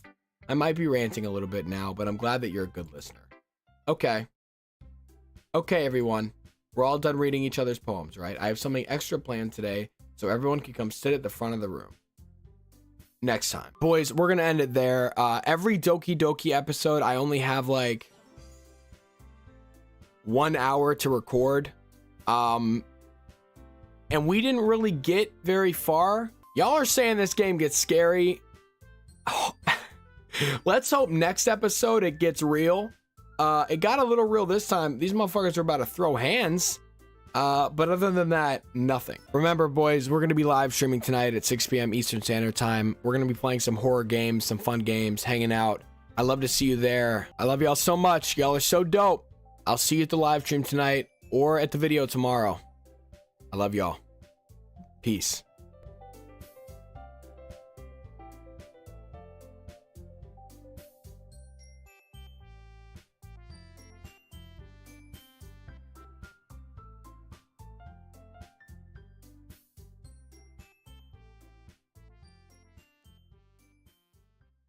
What's up, boys? Welcome back to the channel. Today, we're back with some more Doki Doki Literature Club. Let's hope it gets interesting this time, because the last two episodes, nothing happened, except for a few fights, but other than that, I think everything's good. There's Monica. Right up front. She's waiting for me, bro. She's been waiting. I hope y'all are having an amazing 13th of January so far. Let's see what the Literature Club is up to. Load game. Where were we? Okay, we're right here. Here we go. Yo, Monica's got something extra planned today. Let's see. I have something extra planned today, so if everyone could come sit at the front of the room. Is this about the festival? Well, sort of. Ugh. Do we really have to do something for the festival? Natsuki always complaining, dude. God, I hate her so much. It's not like we can put together anything good in just a few days. We'll just end up embarrassing ourselves instead of getting any new members. That's a concern of mine as well. I don't really do well with last-minute preparations. Don't worry so much. We're going to keep it simple, okay? We won't need much more than a few decorations. Sayori has been working on posters, and I've designed some pamphlets we can give out during the events. Okay, that's great and all, but that doesn't tell us what we're actually going to be doing for the event. Ah, sorry, I thought you heard about it already. We're going to be performing. Performing? What, are we singing a song? Are we doing some fucking magic tricks? What the fuck? Performing? Yeah, my thoughts exactly. Monica. Yeah, we're going to be having a poetry performance. Okay. Each of us are going to choose a poem to recite during the event. But the cool part is, we're also going to let anyone else come up and recite poems too. That sounds like the most boring performance I've ever seen. Sayori's putting it all on the posters in case anyone wants to prepare ahead of time. Yeah, prepare to not go to the fucking performance. Sayori, who's been coloring a poster, holds it up for us to see. Are you kidding me, Monica? You didn't already start putting those posters up, did you? Well, I did. Yeah, Monica's 3 steps ahead of you, Natsuki. Do you really think it's that bad of an idea? Yeah, I do. Well, no, it's not a bad idea, but I didn't sign up for this, you know? There is no way I'm going to be performing in front of a group of people like that. I agree with Natsuki. I could never in my life do something like that. Imagining it, Yuri shakes her head in fear. Guys, no, Sayori. I understand where they're coming from. Remember that Natsuki and Yuri have never shared their poems with anyone until just a couple days ago. It's a lot to ask for them to recite their poems out loud to a whole room full of people. I guess I kind of overlooked that. It's okay, hey, Monica, don't worry about it. It's the thought that counts, truly. So, I'm sorry. ... But, I still think we should give it our best. Yeah, yo, Monica, she's not taking no for an answer. That's why I like her. We're the only ones responsible for the fate of this club. If we start the event and each put on a good performance, then it will inspire others to do the same. And the more people who perform, the better we'll be able to show everyone what literature is all about. Yeah, it's about expressing your feelings. So fun. Being intimate with yourself. Finding new horizons and having fun. That's right. And it's those reasons that we're all in this club today. I mean, not me. I'm here, and y'all remember why? Because of the cupcake. Don't you want to share that with others? To inspire them to find the same feelings that brought you here in the first place? I know you do. I know we all do. And if all it takes is standing in front of the room for 2 minutes and reciting a poem, then I know you can do it. ... Natsuki and Yuri remain silent. Sayori looks worried. I guess that leaves me no choice. I agree. I don't think it's too much to ask. I think that Sayori and Monica have been trying really hard to get new members. The least we can do is help them out a little bit. Listen to me, the voice of reason. Well, maybe, but... ... This bitch and the ... It looks like Natsuki doesn't have any arguments left. Good. Good. Ooh. Okay, fine. I guess I'll just have to get it over with. Alright. Phew. Thanks, Natsuki. What about you, Yuri? ... Yuri dejectedly glances around at everyone else's expectant faces. Sigh. I guess I don't really have a choice. Ahaha, that's everyone. You're the best, Yuri. This club is seriously going to be the death of me. Ooh. Hey, don't say stuff like that. Oh gosh. You'll be fine, Yuri. But anyway, let's move on to the main event. I want each of you to choose a poem of yours. We're going to practice reciting them in front of each other. No way. Monica, this is too sudden. Well, if you can't recite your poem in front of the club, how do you expect to do it in front of strangers? Oh no. Don't worry. I'll start off to help everyone feel a little more comfortable. Can I go next? Ahaha, of course. Now let's see. Monica flips through her notebook to the specific poem she has in mind for herself. Then she stands behind the podium. The title of this poem is The Way They Fly. Oh my god. More fucking poems. Ahem. Monica begins reciting her poem. Her clear, confident voice fills the room. More than that, her inflection is pristine. She knows exactly how to apply emotion behind each line she recites, bringing the words to life. Is this something she's done before, or is she simply a natural? I glance around me. Everyone has their eyes on Monica. Sayori looks amazed. Yuri has an intense expression on her face that I don't understand. Is she taking a shit? Finally, Monica finishes the recitation. The four of us applaud. Monica takes a breath and smiles. She's so cute. Monica's so cute. That was so good, Monica. Ahaha, thank you so much. I was just hoping to set a good example. Are you ready to go next, Sayori? I'll go next. Okay. Yuri's stepping up to the plate. Ooh, wah. Yuri's fired up all of a sudden. Yuri clutches a sheet of paper between her hands and stands up. Keeping her head down, she walks quietly over to the podium. This poem is called... Yuri anxiously glances at each of us. You can do it, Yuri. It's called... What the fuck? After Image of a Crimson Eye. Yuri's voice shakes as she starts reading the poem. Just a moment ago, she practically refused to do this. Why is she suddenly putting in so much effort? Because she wants to impress me. Y'all already know this. As Yuri gets past the first couple of lines, her voice changes. It's almost like what happens when Yuri gets absorbed into her books. Her quivering words transform into the sharp syllables of a fierce and confident woman. The poem is full of twists and turns in its structure that she enunciates with perfect timing. This must be a rare glimpse into the whirling fire Yuri keeps concealed inside her head. Suddenly, she's finished. Everyone is stunned. Yuri snaps back into reality and glances around her, as if she bewildered even herself. It's up to me to save the situation. Why is it always up to me? I'm the first to start applauding. Everyone joins me afterwards and we give Yuri the recognition she deserves. It's not that we didn't want to applaud for her, but we were so caught off guard that we must have forgotten. As we applaud, Yuri holds the poem to her chest and rushes back to her seat. Yuri, that was really good. Thank you for sharing. ... Looks like Yuri is down for the count. Okay, I guess I'm next then. Okay, Sayori, let's see what you got. Sayori hops out of her chair and cheerfully walks to the podium. This one's called My Meadow. Ahaha. Sorry, I giggled. Hee. Sayori, it's a lot harder than I thought. How did you guys do it so easily? Bitch, you're reading a fucking piece of paper in front of 4 people. It's not that hard. Try not to think of it like you're reciting to other people. Imagine you're reciting it to yourself, like in front of a mirror or in your own head. It's your poem, so it'll come out the best that way. I see. Okay then. Sayori begins her poem. Somehow, it feels like her soft voice was made as a perfect match. The poem isn't aimlessly cheery like Sayori is. It's serene and bittersweet. If I were to read this on paper, I probably wouldn't think much of it. But hearing it come from Sayori's voice almost gives it a whole new meaning. I wish we could hear it. I guess these little bitches don't have voice boxes. Maybe this is what Sayori meant when she said she likes my poems. It's like I get to reach more deeply into someone I thought I knew through and through. Sayori finishes and we applaud. I did it. Good job, Sayori. Even Zach liked it. Shut the fuck up. I guess that's a good sign.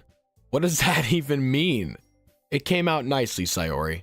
The atmosphere of the poem fits you really nicely. But it might be that other poems wouldn't quite work as well with that kind of delivery. What is it with these girls and ooh woo? Like, what the fuck is that all about? I don't really understand. In other words, I've seen poems of yours where that sort of gentle delivery wouldn't work as well. They might need a little more force behind them, depending on what you're reading. Oh, I know what you mean. Well, I've been practicing that kind of thing. It's just embarrassing to do it in front of everyone. Again with this. The next time I'm gonna make you pick a poem that challenges you a little more. We don't have much time before the festival, you know? Okay. Now who's next? Natsuki? Don't make me go before Zach. It's not like I can compare to you guys anyway. That's right. Finally, something that comes out of her mouth that is correct. Might as well let Zach lower everyone's standards a little before I have to do it. Bitch, I am gonna fucking wring this bitch's neck, dude. I'm gonna fucking... Natsuki, it's fine, it's fine. I might as well get it over with. But it's not like I have much of a selection of what to read. I'll just have to go with what I wrote for today. I stand up and step in front of the podium. Everyone has their eyes on me, making me feel terribly awkward. I recite my poem. Since I'm not exactly confident in my own writing, it's hard to put energy into it. Despite that, once I finish, I receive applause anyway. Sorry, I'm not really as good as everyone else. Don't worry about it so much. I think it's less about your abilities and more about your lack of confidence in your writing. Look at Monica giving us constructive criticism. That's something that'll improve over time though. Yeah, maybe. Alright then. That just leaves you, Natsuki. Yeah, I'm going. Yeah, get up on the fucking podium. Natsuki begrudgingly gets out of her seat and makes her way to the podium. This poem is called... Why are you all looking at me? Bitch, because you're reading your poem. Because you're presenting.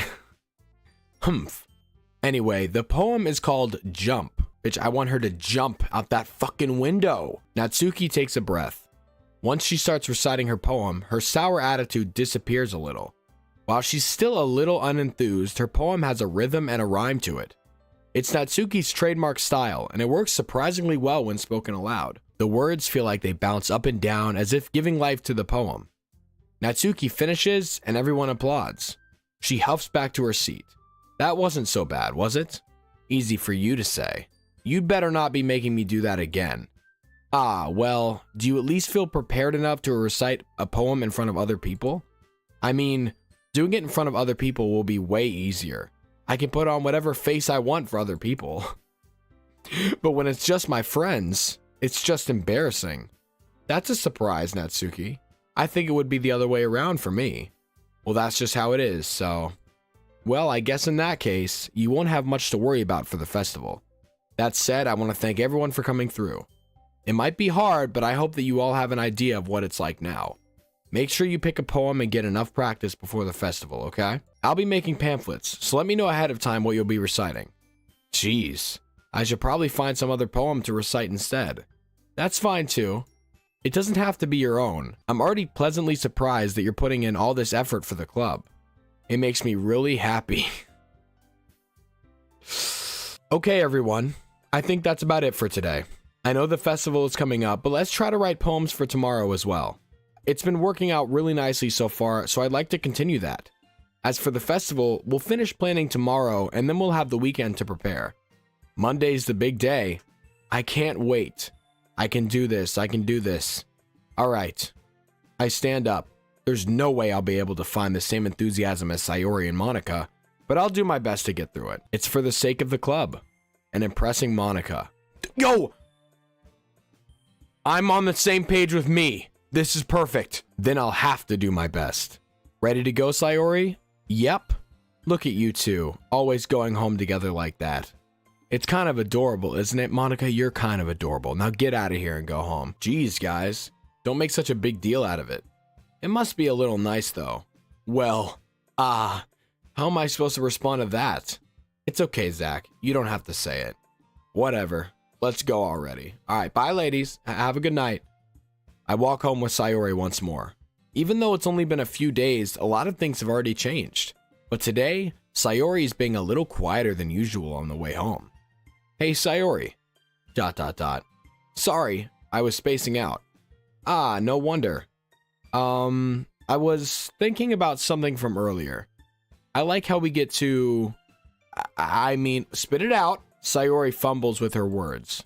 So let's just say that one day, Yuri asked to walk home with you. Huh? What would you do? Say yes. What kind of question is that? That's a pretty valid question. Me. You're kind of putting me on the spot here. He. Well? Oh no. Oh no. Oh no. Fuck. Why is she making me pick? Okay, I would walk home with Yuri. I'm sorry. I would walk home with Yuri. Actually, you know what? Someone told me to save before making decisions. So I'm gonna save. I would walk home with Yuri. I'm sorry, Sayori, you're sweet. But Yuri, though?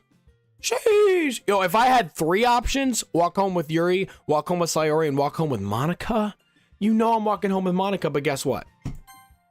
Walking home with Yuri. Huh. Why does the thought of that make my heart pound? I mean, given how hard it is for her to socialize, I would feel awful turning her down, so... Isn't she so beautiful and smart?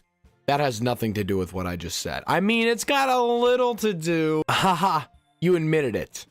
Jeez. There's not even any point in speculating something that's never gonna happen. Hey. Zach, don't sell yourself short. You can walk home with any girl you want to. Well, maybe. But I just like to think about it. It's not long before you won't need me anymore, you know? I don't need you now, bitch, you're a burden. Need you? Sayori, I never needed you. I can't figure out how you're seeing things in your head right now. Sorry. Everyone is different. Nobody in the club is a replacement for you. If you say so. The conversation trails off and I'm left feeling really awkward. But it was kind of her fault for trapping me with such a weird question. I can't just lie to her. But if there's something that makes her happy, I would hate to take that away from her.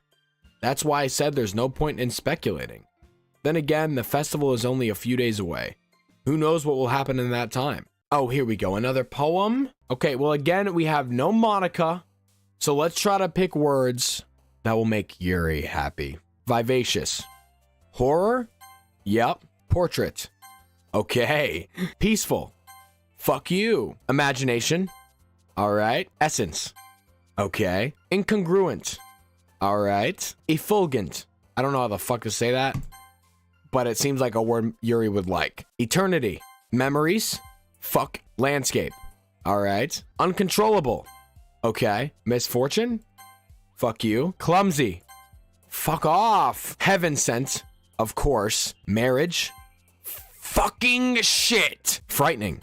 Okay. Intellectual. 1000%. Unrestrained. Okay. Melancholy. All right. We know Yuri so well. So well. Aw, man. I'm the last one here again. Don't worry. I just walked in too. Were you practicing piano again? Yeah. Ha. You must have a lot of determination. Starting this club and now picking up piano? Hey, is Monica up to something? Because she's been late twice now for piano. Well, maybe not determination, but I guess passion. Ooh, speaking of passion, hey, Monica! Remember that the club wouldn't be here if it wasn't for all of you. And I'm super happy that you're all willing to help out for the festival, too. Ah, I can't wait for the festival. It's gonna be great. Eh? Weren't you complaining about it just yesterday, Natsuki? Yeah, she sure was. And look at how happy she looks now.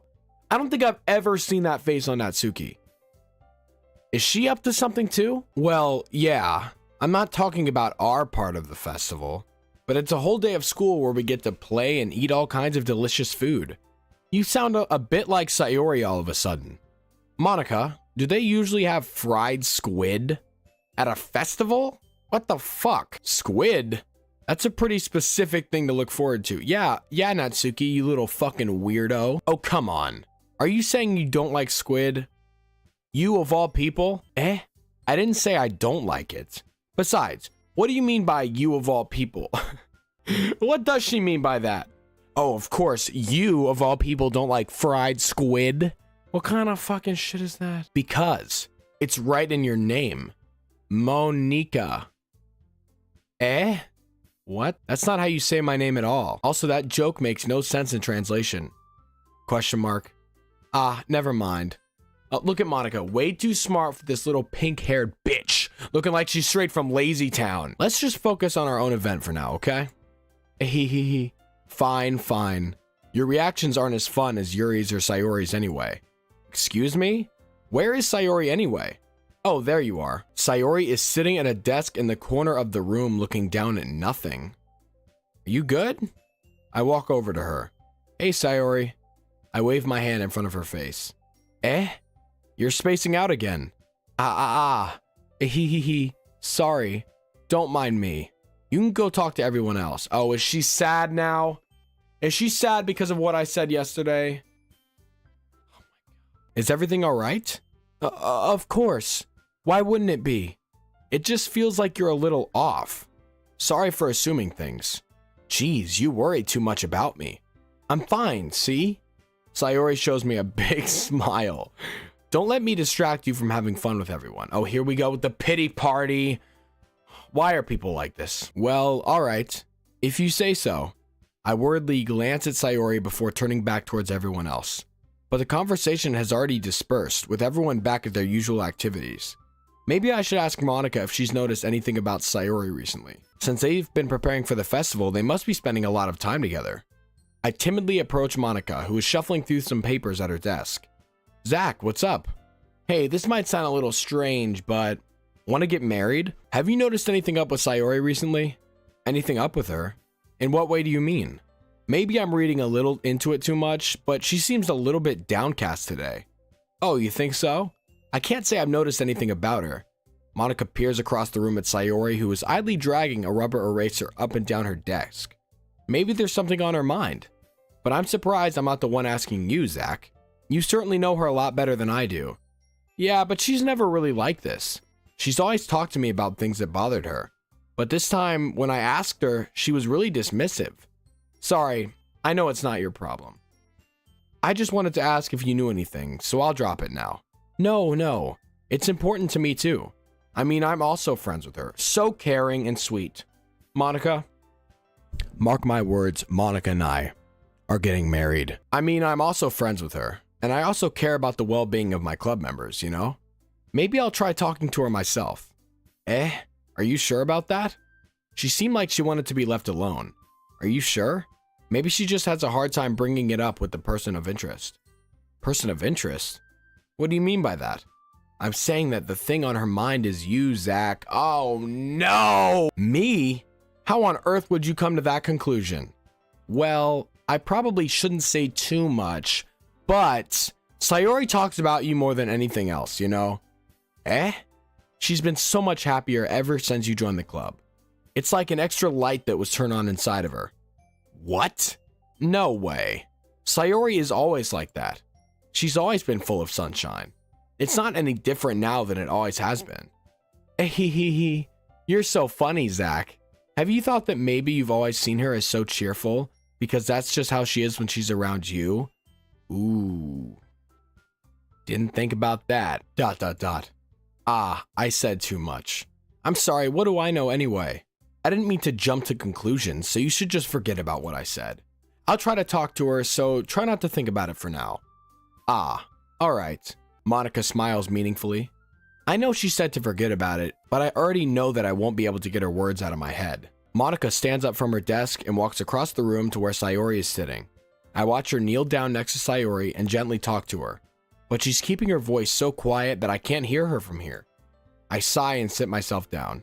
I know Sayori told me not to worry about her and to have fun with everyone else, but that's impossible to do when she's behaving like this. Exactly how much do I care about her that I'm letting this weigh me down so much? Now it feels like I'm the one behaving out of the ordinary, but there's nothing I can do besides wait for Monica.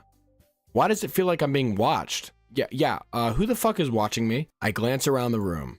Suddenly I notice Yuri peering at me from over her book, but she looks away just as quickly with a flustered look on her face. I realize that she won't get anywhere like this. I've never really seen Yuri approach anyone or start a conversation on her own accord, so I have no choice but to approach her myself. But now it's a little easier for me to do that. I stand up from my desk and sit in one next to her own. ... I didn't mean to bother you or anything. Relax, you didn't do anything. But I could tell that you wanted to be alone with your thoughts. Alone with my thoughts? How were you even able to tell that I was thinking like that? Well, it's something that I do a lot. so it wasn't hard for me to spot based on your posture and expression. Not that I was staring or anything. I didn't do anything creepy like that. In any case, I guess you were right. I'm sorry if I caused you any concern. Don't apologize. Your troubles are only the concern of those who willingly share in the concern. I fucked that word up. Of course, there are certainly those who find the most comfort in keeping to themselves. But if you would prefer to share what's on your mind, then I would be glad to listen. It's really not that big of a deal. I was just feeling a bit uneasy about Sayori. Sayori? Yeah, she seems a little off today, but when I asked her about it, she didn't want to admit it to me. So I can't help but wonder if something happened to her. Oh? That's quite romantic. Me and Sayori are not fucking romantic, Yuri. Sorry. I didn't mean to say something stupid. It's not that. I just didn't want you to misunderstand. Sayori and I have been friends for a long time. That's all. And trust me, that's all it will ever be. Ah, I see. Then perhaps it is unusual for her to be dismissive to you about her feelings. Or maybe I'm just reading into it a little too much. Zach, the world is full of meaning, often hidden deep beneath plain sight. And there are many untold mysteries behind every person, no matter how well you may know them. Ah, so you think that there might be something behind it after all? I think that Sayori is a very complex person. Her mannerisms on the outside don't always match what may be going on inside of her head. And she may not always know what she wants. What the fuck did I just do? I noticed her strange behavior today too, and I also feel some concern for her. But in your case, it looked like she was fully occupying your thoughts, wasn't she? Well, I guess that was the case. Sayori, she really means a lot to you, doesn't she? Not that much. I guess. But you don't need to put it that way. We're just good friends, that's all. ... Yuri suddenly looks deeply into my eyes. Her expression is gentle and curious, as if she was searching for something. Embarrassed, I avert my gaze. Sometimes, a person's mysteries are untold even to themselves. And you, as someone honest and caring, may uncover feelings you weren't aware were in you. That is, I think that she would be a very fortunate person to have you feel that way about her. Okay, yeah, we got it, but I don't feel that way about her, so let's drop it. Yuri, you're giving me too much credit. I'm a pretty simple guy, so I think I'm pretty good at understanding my own feelings. I'm not nearly as sophisticated as you. Ahaha. That's not a compliment, is it? It is what it is. Anyway, as long as we're here, why don't we do some reading? Well, as long as you're okay with it. Yeah, I should be taking my mind off this whole thing anyway. Why don't we go ahead and get started? Yes, let's. Actually, I have a request. Do you mind if I make some tea first? Not at all. Thanks very much. If there's one thing that can make my reading time here any better, it's a nice cup of tea. Not to mention for yourself as well. Yuri stands up and makes her way to the closet. I follow and watch as she retrieves a small water pitcher from the shelf, the kind with a filter inside. Can you hold this for a second? Sure. Yuri hands me the water pitcher and also fetches an electric kettle. I'm going to plug this in at the teacher's desk, and then we'll go get some water. She walks past me and sets the kettle down on the teacher's desk. I simply watch her movement. To my surprise, the way she moves really contrasts her speaking mannerisms. Especially because of her long legs, Yuri appears elegant and methodical. Okay, may I have the water pitcher? Thanks, I'll be right back. Ah, I might as well walk with you. Yeah, why not? Shall we go then? Yeah. Where are you two off to?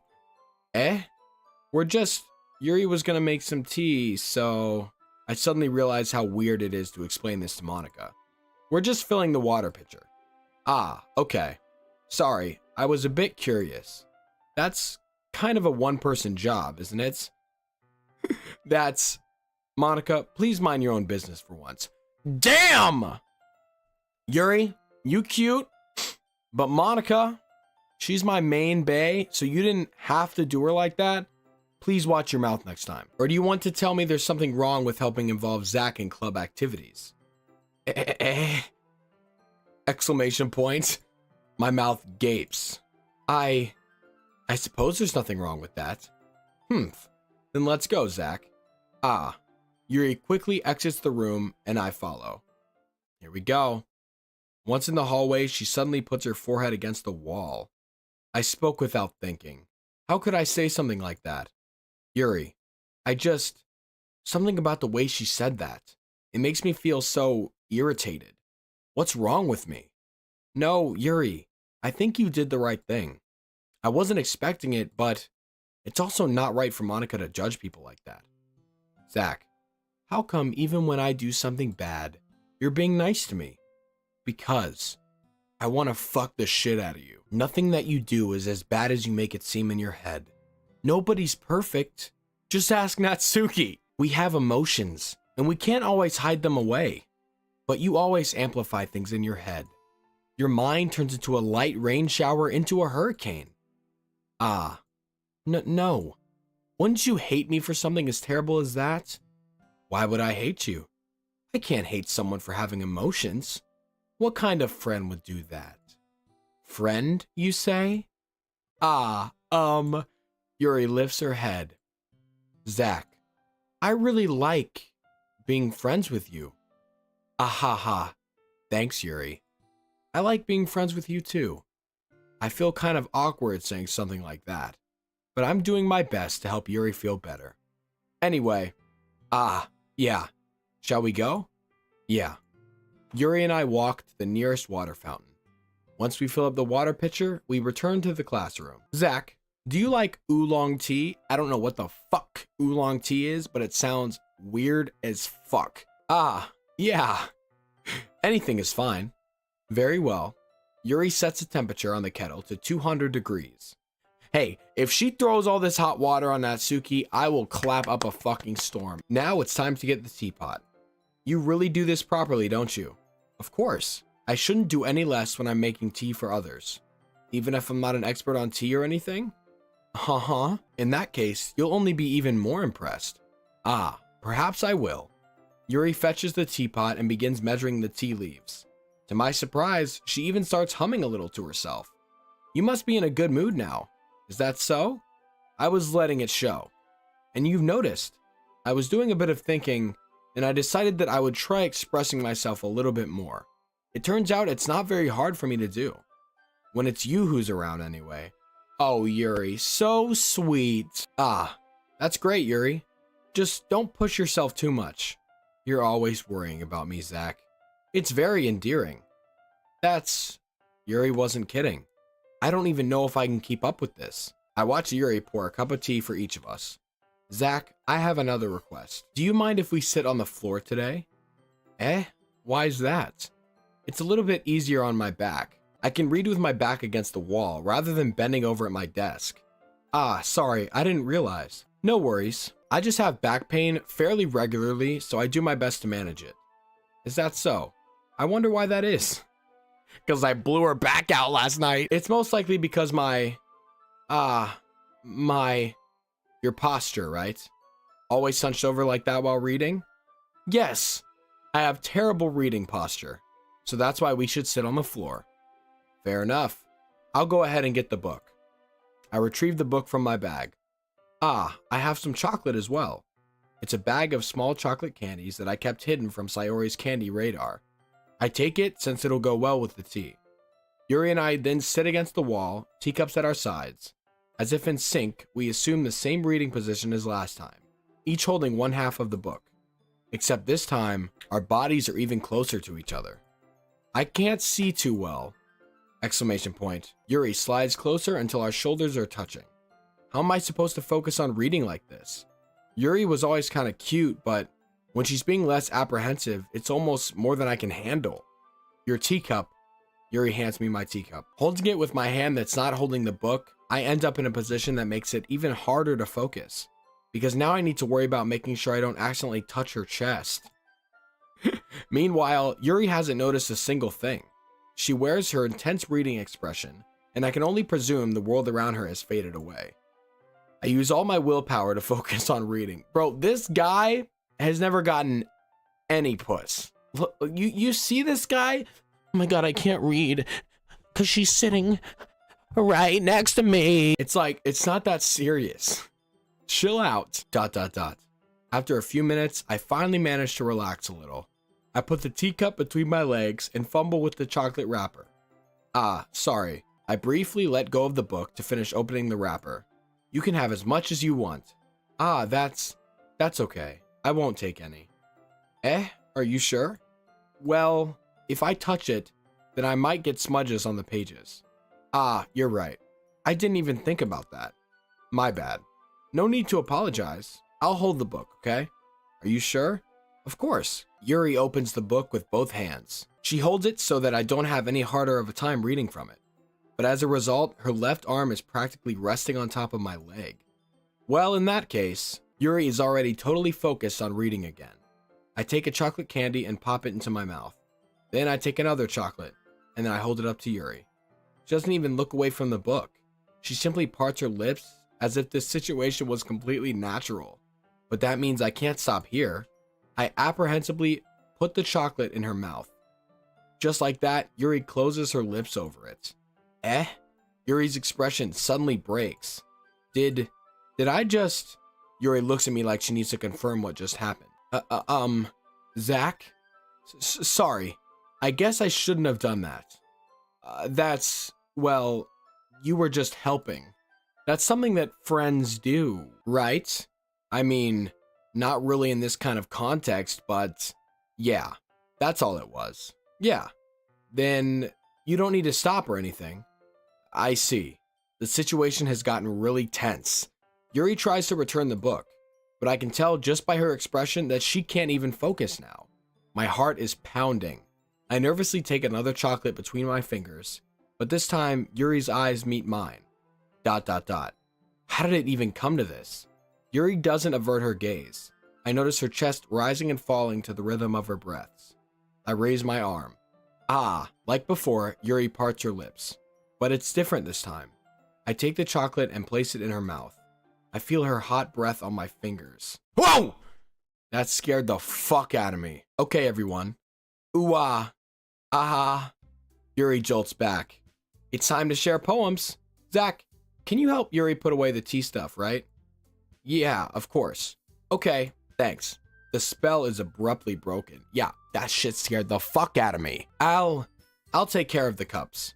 Yeah. Yuri picks up the teacups from the floor. I pick up the bag of chocolates. In the end, we hastily clean up without as much of a word between the two of us. I get this feeling that something neither of us will have the courage to bring up. Okay, we're gonna show the poem to Yuri first, and then fucking speed run through the other ones, because I don't give a fuck about them. Zach, your writing has only improved in these last few days. Every poem you've shown me has been nothing short of spectacular. I can really feel the emotions. I'm a little envious even. I don't think it ever came to me this naturally. Yuri, that's the wrong way to put it. This never did come naturally to me, but I've been able to improve so much thanks to you. You're really the example I was chasing after. Is that so? Yuri gently smiles to herself. This feeling, I'm so glad I got the chance to share my writing. I never thought it would be like this. I remember you mentioning that yesterday. I can't believe that you're so good at something and you never even shared it with anyone. It's kind of a shame. Maybe, but it's not like I really had a choice. What do you mean? Well, Yuri smiles sadly. Zach, during lunchtime, I eat by myself. Did you know that? It's a great time to find a quiet spot and do some reading. In fact, I always have some books with me. You could say I really enjoy reading. Well, that's one way to put it anyway. But books are so full of amazing and inspiring people. People you want to fall in love with, or people you just know would make really good friends. Cheerful people who always put a smile on your face, or deep thinkers and problem solvers who discover the mysteries of life. So when you look at it that way, I'm surrounded by friends every day, you know? And those friends don't laugh at me. They don't tease me for spacing out all the time. They don't make fun of my body type. And they don't hate me for acting like a know-it-all. People say that about you? I'm not a know-it-all, Zach. It's the opposite. I don't know anything. I don't know how to talk to people. I don't know how to make people see me as normal. I don't even know how to make myself happy. I have all these feelings, and all I can do with them is read and write.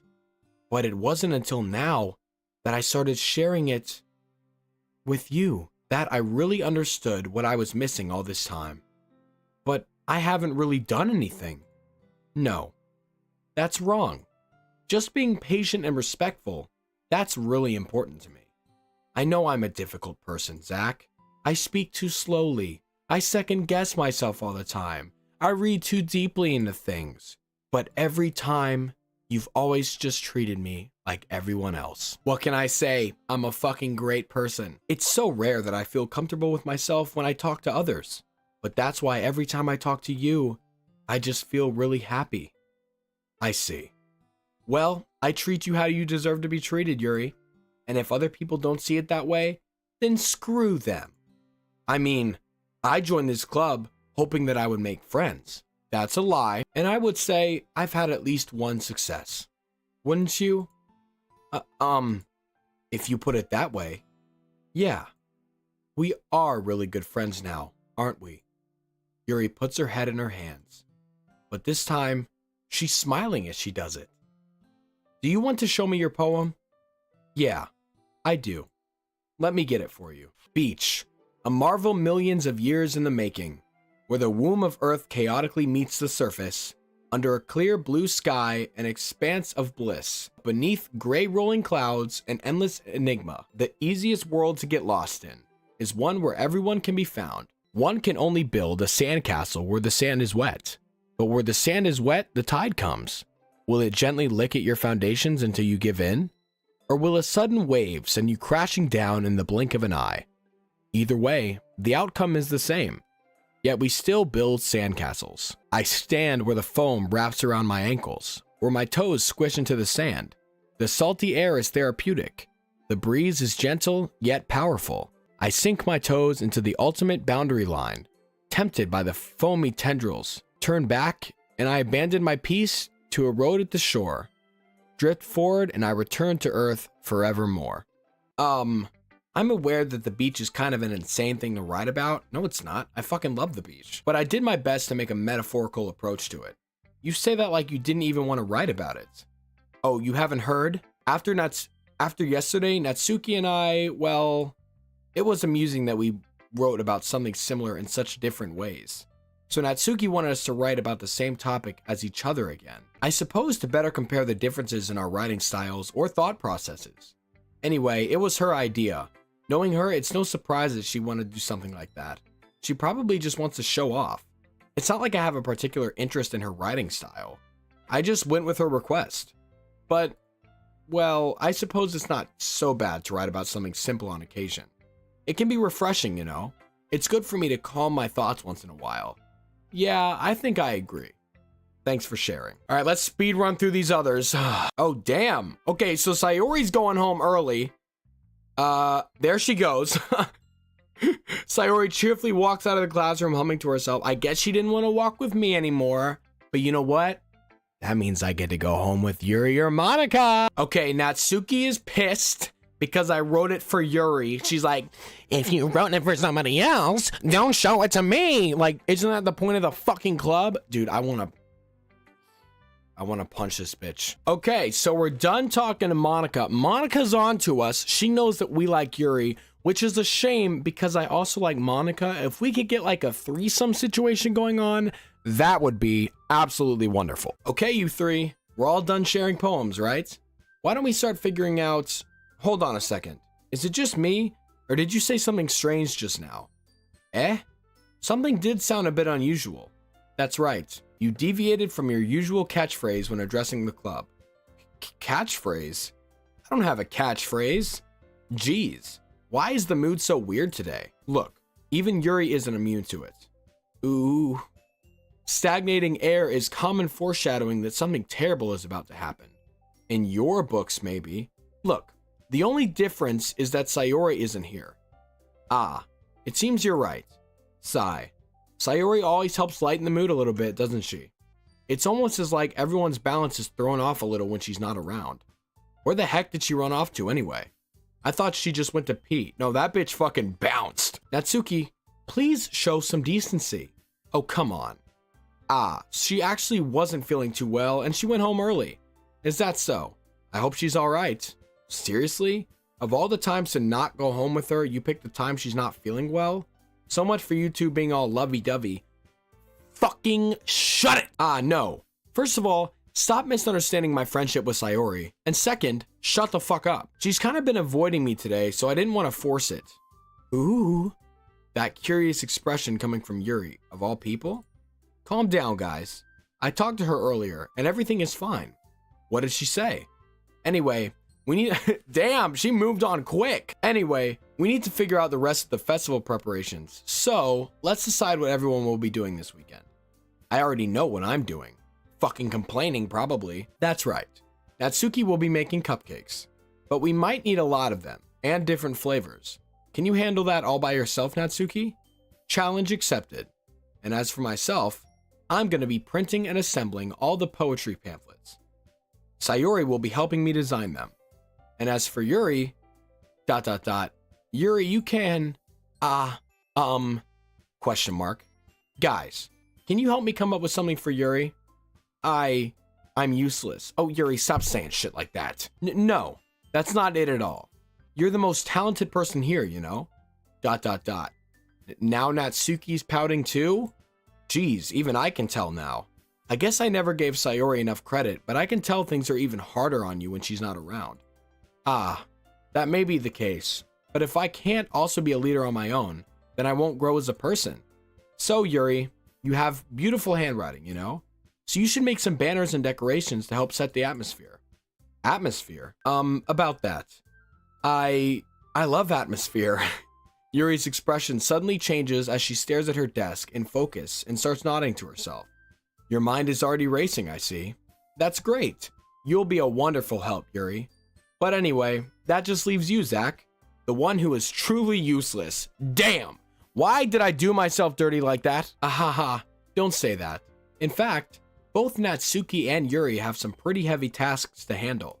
It'd probably go a long way to give one of them a hand. You could always help me out as well. I would really be appreciative of that. Is Monica suggesting I spend the weekend with one of the club members? How on earth are they going to respond to a suggestion like that? I suppose I wouldn't mind a bit of help. Well, even if you don't know how to bake, there's always some dirty work I could give you. Fuck you, Natsuki, I'm not hanging out with you. It's not like Monica's going to give me a choice, and you shouldn't be sitting on your butt anyway. Natsuki tries to mumble a bunch of excuses like that. If I recall, Natsuki, you mentioned that you would like to handle the baking on your own. Ooh, damn! Zach may not like to be around if you only make him out to be a nuisance. So therefore, he may be more suited to assisting with the decorations. Hold on, I never said that. How hard could it be to make a few decorations anyway? Hey, can y'all stop fighting? Because I'm going with Monica. I'm going with my main girl, Monica. Sounds more like you're just making an excuse for Zach to... What are you saying? It will be extremely meticulous work. And baking isn't? Just what you think. Guys, let's settle down for the moment.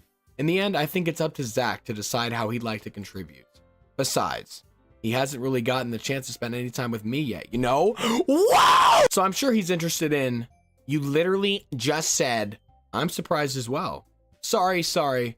I was just saying, though. Geez, can we just settle this already? Yeah. Zach, you're okay with this, right? In the end, it's up to you. Of course. Very well. In that case, everyone looks straight at me. Fuck.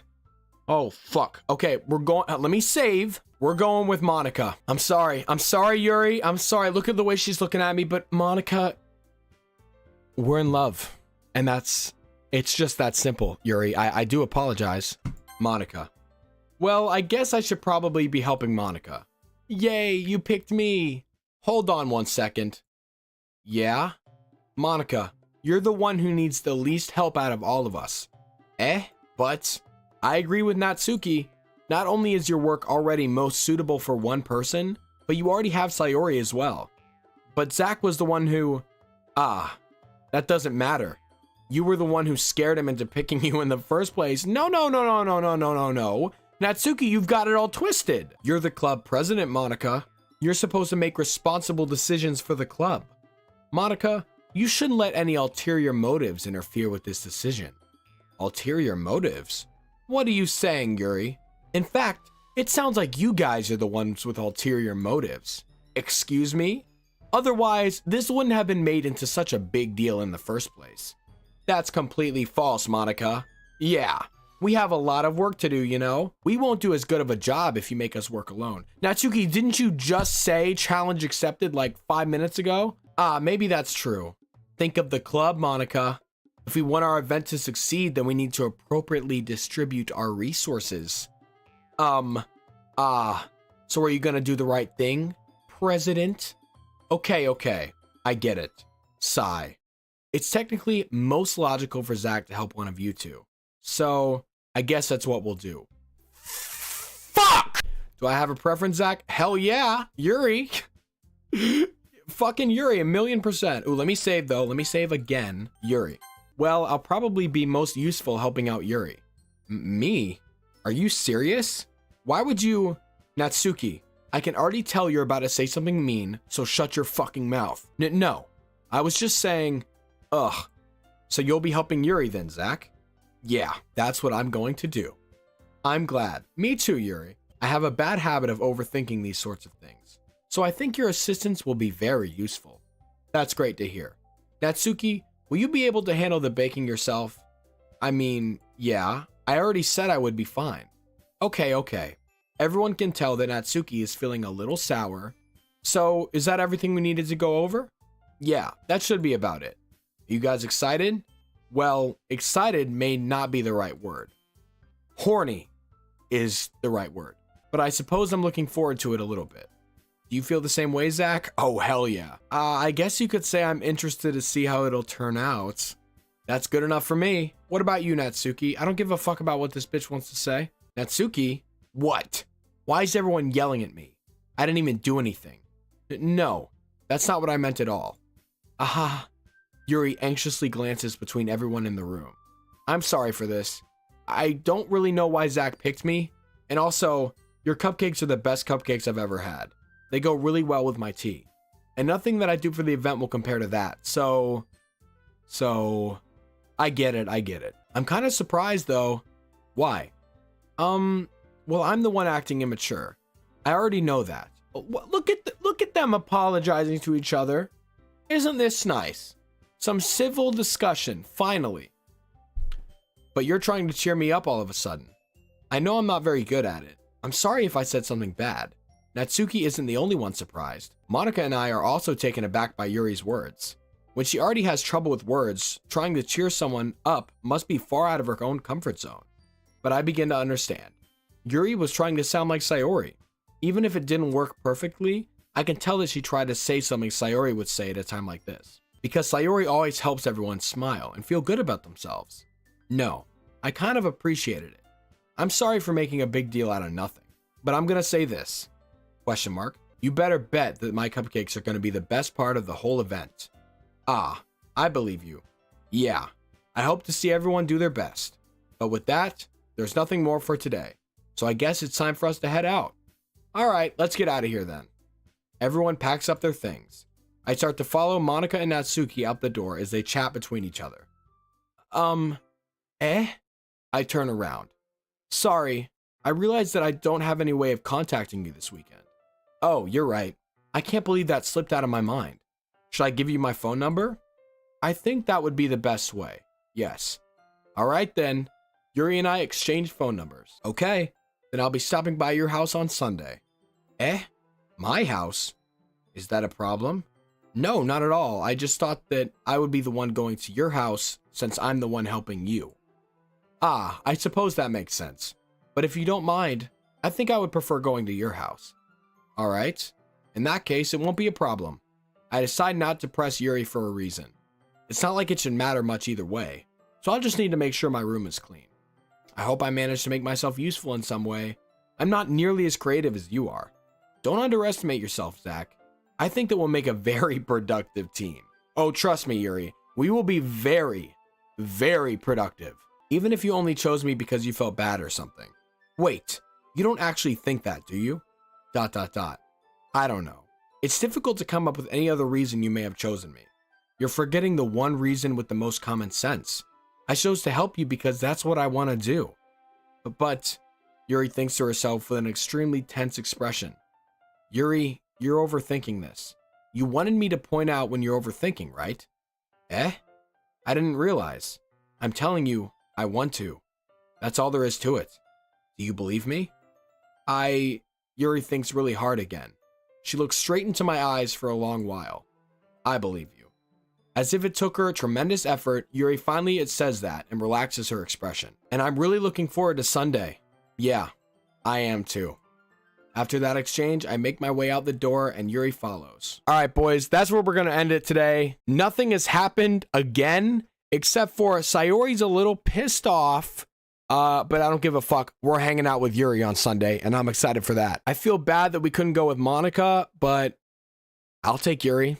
Fuck it. All right, boys, I hope y'all enjoyed the video. Hey, if y'all are liking the videos, make sure to leave a like, comment, and subscribe, and turn on those post notifications. I'd really appreciate it. I love y'all so much. Remember, I won't be reading comments on these Doki Doki videos because I don't want any spoilers.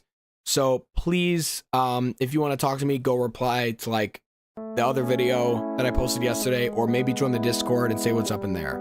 Anyway, I'm sorry. I just don't want the game spoiled, fellas. I love y'all so much. You guys mean the world to me. I mean it. I'll see you tomorrow with another video. Peace.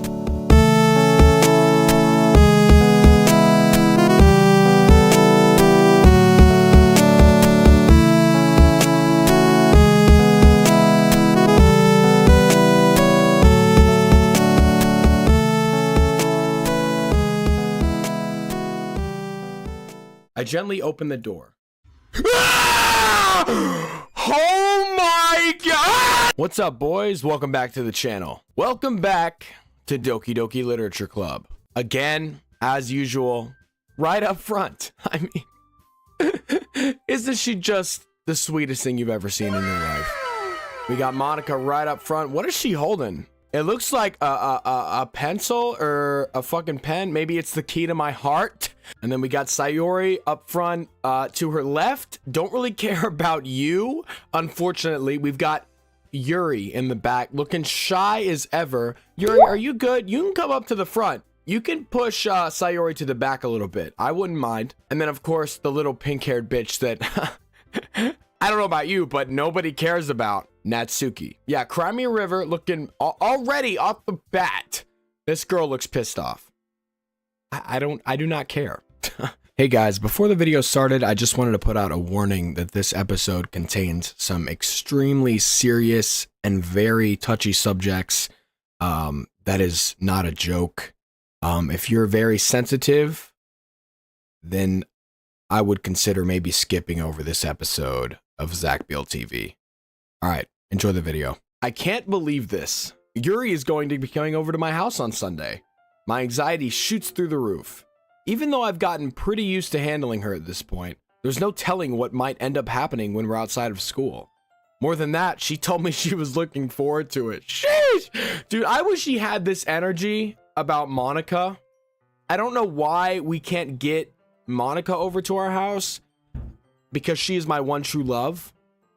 In the game, of course. Is this the chance I have to make something happen between us? Or is it too early for that? Only time will tell. But until then, I won't be able to take my mind off it. I seriously can't wait. It's already Sunday. Damn!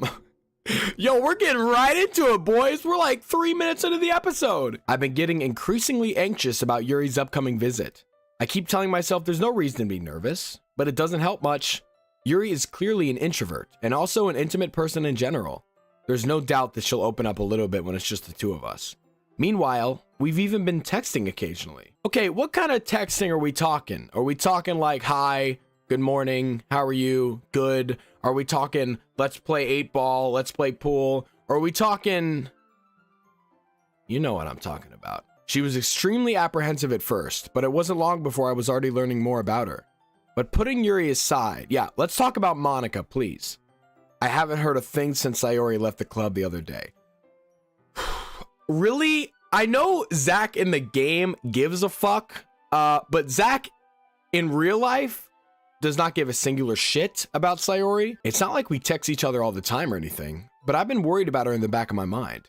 Between what Sayori said and what Monica said, is it really okay for me to put Sayori's feelings aside when she might need me? Yes. I decide to visit Sayori before Yuri comes over. Ooh, where'd the music go? I don't like it when they do this, man.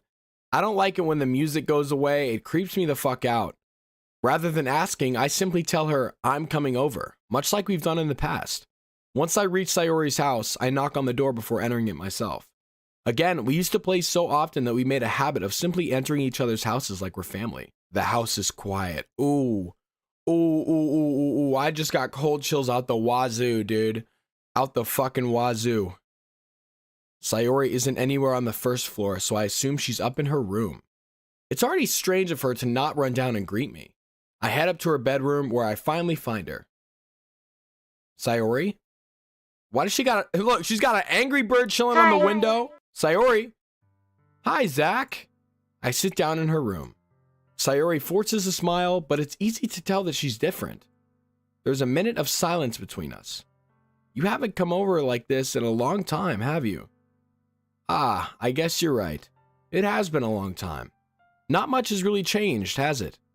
Sayori's room is messy as it's always been. I also recognize the same stuffed animals and wall decorations that she's had for years now. Hee. If you came over more often, it wouldn't be such a mess. That's because I end up cleaning it for you. How come you suddenly wanted to come over today? I didn't. Aren't you supposed to see Yuri today? Yeah, but wait, how did you know that? Sayori had already left by the time we decided that last meeting. Monica told me. It's only natural for her to keep me informed about the festival preparations, right? Ah, that's true. But what about you? Aren't you going to be helping Monica today? Of course, but I'm just helping her online. We didn't plan to meet up or anything. Ah, so it's just me and Yuri then? Yep. There's more silence between us. Sayori stares in a random direction. Everything about her behavior is really uncharacteristic. I finally get to the point. I just wanted to see how you were doing. After you left on Friday, when something's wrong, you can't hide it from me. I know you too well. So, Sayori smiles, shaking her head. That's no good, Zach. Eh? Why can't it just be like it's always been? This is all my fault. If I didn't get so weak and accidentally express my feelings, if I didn't make that stupid mistake, then you wouldn't have been worried about me at all. Hey, boys, no, don't listen to any of this. Boys, if y'all want to express your feelings, do it. Fellas and the ladies, express your fucking feelings, dude. There's nothing wrong about that. You wouldn't have come here. You wouldn't have even been thinking about me right now. But this is just my punishment, is it?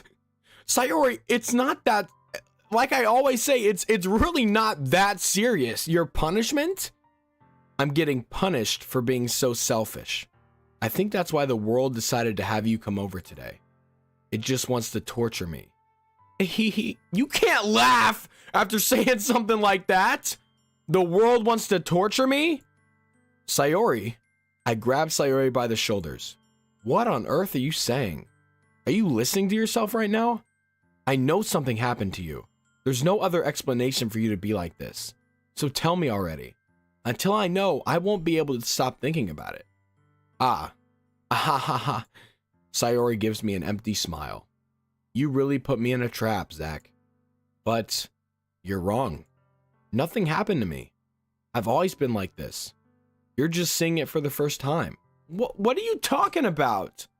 Are you saying every time I came over when we were kids, every time that I've seen you, you've been putting on an act? That shit's gotta be tiring as fuck. Damn, Sayori, are you tired? Now I kind of feel bad. Damn, seeing what? What are you talking about, Sayori? You're really just gonna make me say it, aren't you, Zach? I guess I have no choice this time. The thing is, I've had really bad depression my whole life. Did you know that? Why do you think I'm late to school every day? Because most days I can't even find a reason to get out of bed. What reason is there to do anything when I fully know how worthless I am? Why go to school? Why eat? Why make friends?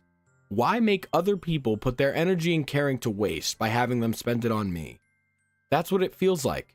And that's why I just want to make everyone happy. Without anyone worrying about me. ...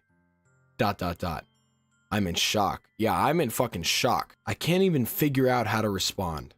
How is it possible that Sayori kept this from me the entire time that I've known her? Did she really want so badly for me to just not think about her? Why, Sayori? Eh? Why is it that you've never told me about this? It almost feels like I've been betrayed as your close friend.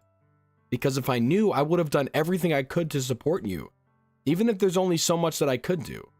I would have tried a little bit harder to make every day a little better for you. That's why I'm your friend. All you had to do was tell me. You don't understand at all, Zach. Why do you think I didn't tell you? Because if I told you, then you would have to waste effort caring about me instead of doing important things. I don't want to be cared about. It's bittersweet when people try to care about me. It feels nice sometimes, but it also feels like a bat being swung against my head. Ahaha. That's why I wanted so badly for you to make friends with everyone else.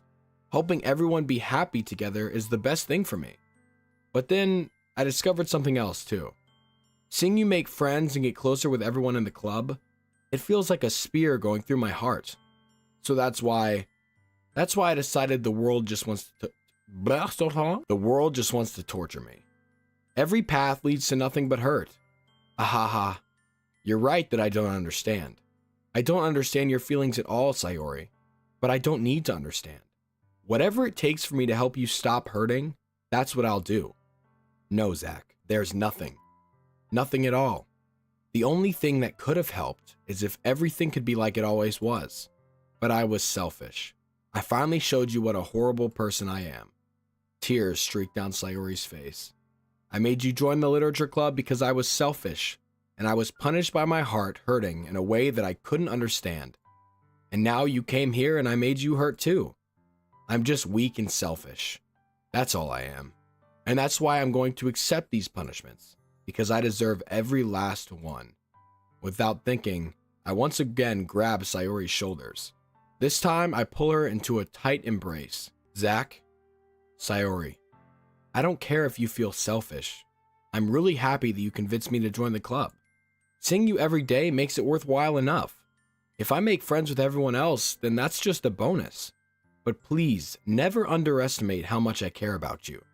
I wouldn't have it any other way. Zach, Sayori isn't hugging me back.